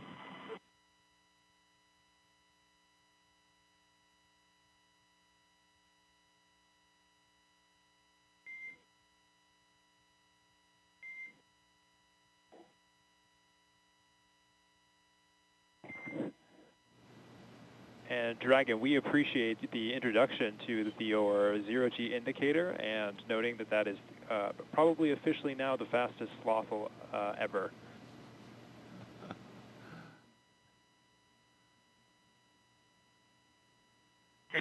This is Satoshi. It's nice to be in space, and I'm very glad to see happy faces. 日本の皆さん、国際宇宙ステーションへ、再びして着実に仕事をしてきます。 Yes, I'm very excited. First of all, a few words in Russian, then in English. Всем большое спасибо, огромное восхищение тем, как мы прокатились на ракете, мы в космосе. Невероятно. Полет в космос — это результат действий скоординированных тысяч людей, которые работают в разных странах. Всем большое спасибо. Роскосмос, НАСА, ESA, JAXA, SpaceX. Моим друзьям и семье большое спасибо. Thank you very much for all your hard work. SpaceX, Roscosmos, NASA, ESA, JAXA, and all the partners involved in manned space flight. That's a proud example of how much we can achieve working together in harmony. Let's continue. Cool. Thanks a lot to everyone, to my family as well. Thanks.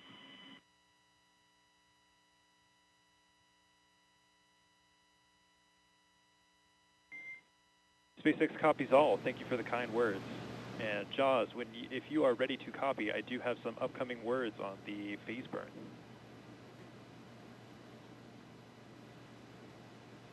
Expect a loss of signal. Good, Haley. Check. Dragon is ready to copy.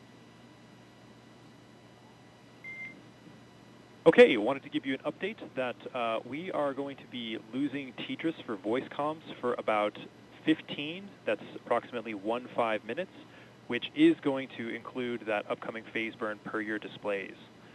We do have a ground station pass during that burn prep, so you will actually be able to call us in the blind. However, you will be LOS during the burn. There's no concerns, but we'll pick you back up at 0819 Zulu, which will be right after the burn, and we'll confirm that burn performance. How copy? SpaceX, Dragon copies all. We'll lose you on TDRS for the phase burn, but we can make calls via the ground station in the blind, and we'll catch you on the backside at 0819. Good readback. Okay, you just heard some communication between Commander Jasmine Mogbelli and SpaceX's launch team. Just saying they're going to lose TDRS connectivity, which will, during the burn, they'll be unable to communicate, but they've got a ground station that will catch them on either side of that. So communication will be established before and after the burn.